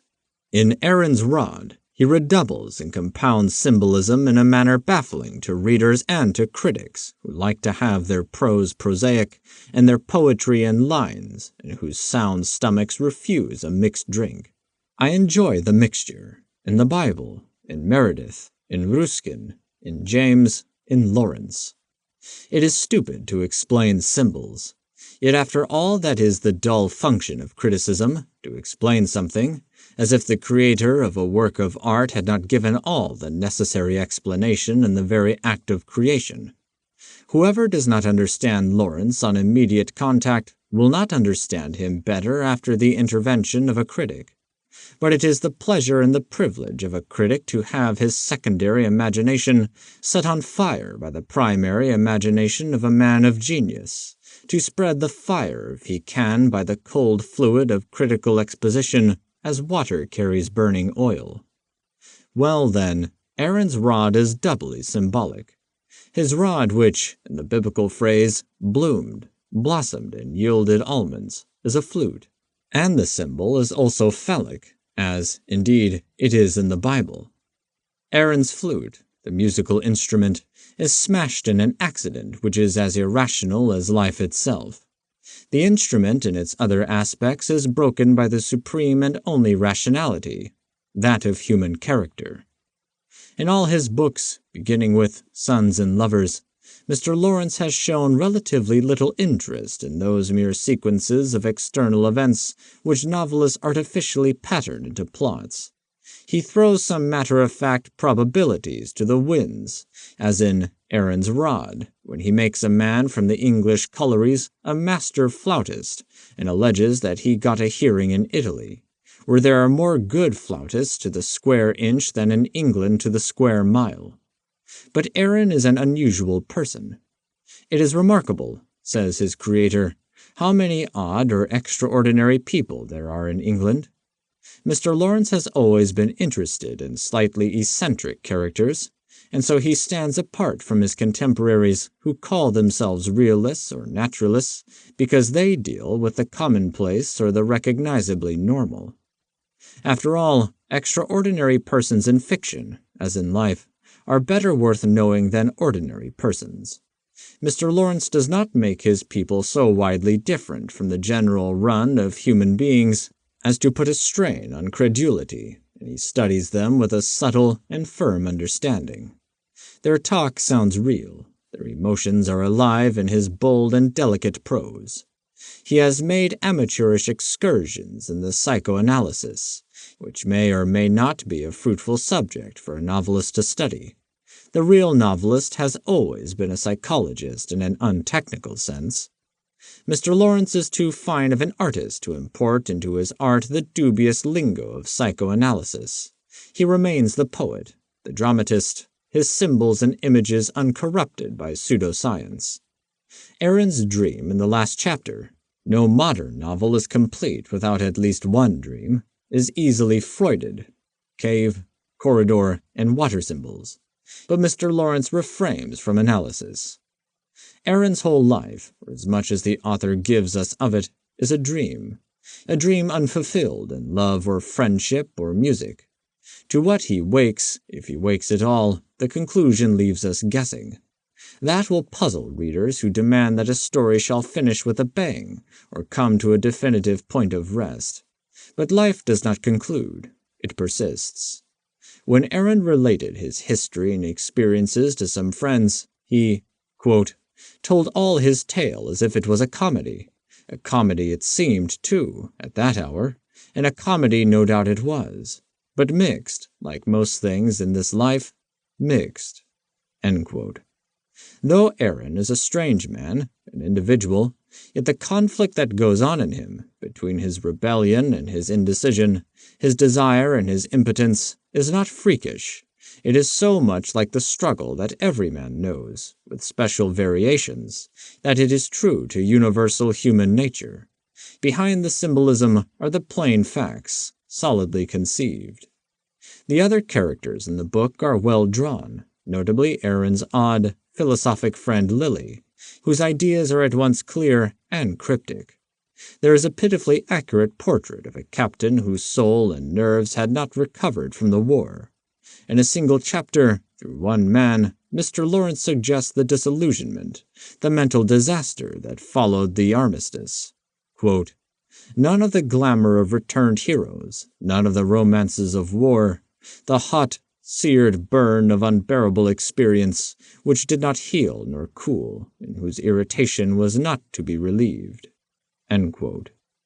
In The Lost Girl and A Woman in Love, the men are subordinate to the women. In Aaron's Rod, the women are the secondary interest. Aaron's wife is rather indistinct and shadowy, and the Marchesa, the Cleopatra whom he tried to love and couldn't, never quite comes alive, either for Aaron or for the reader. Probably these women are just what Mr. Lawrence intended them to be, as seen through Aaron's temperament.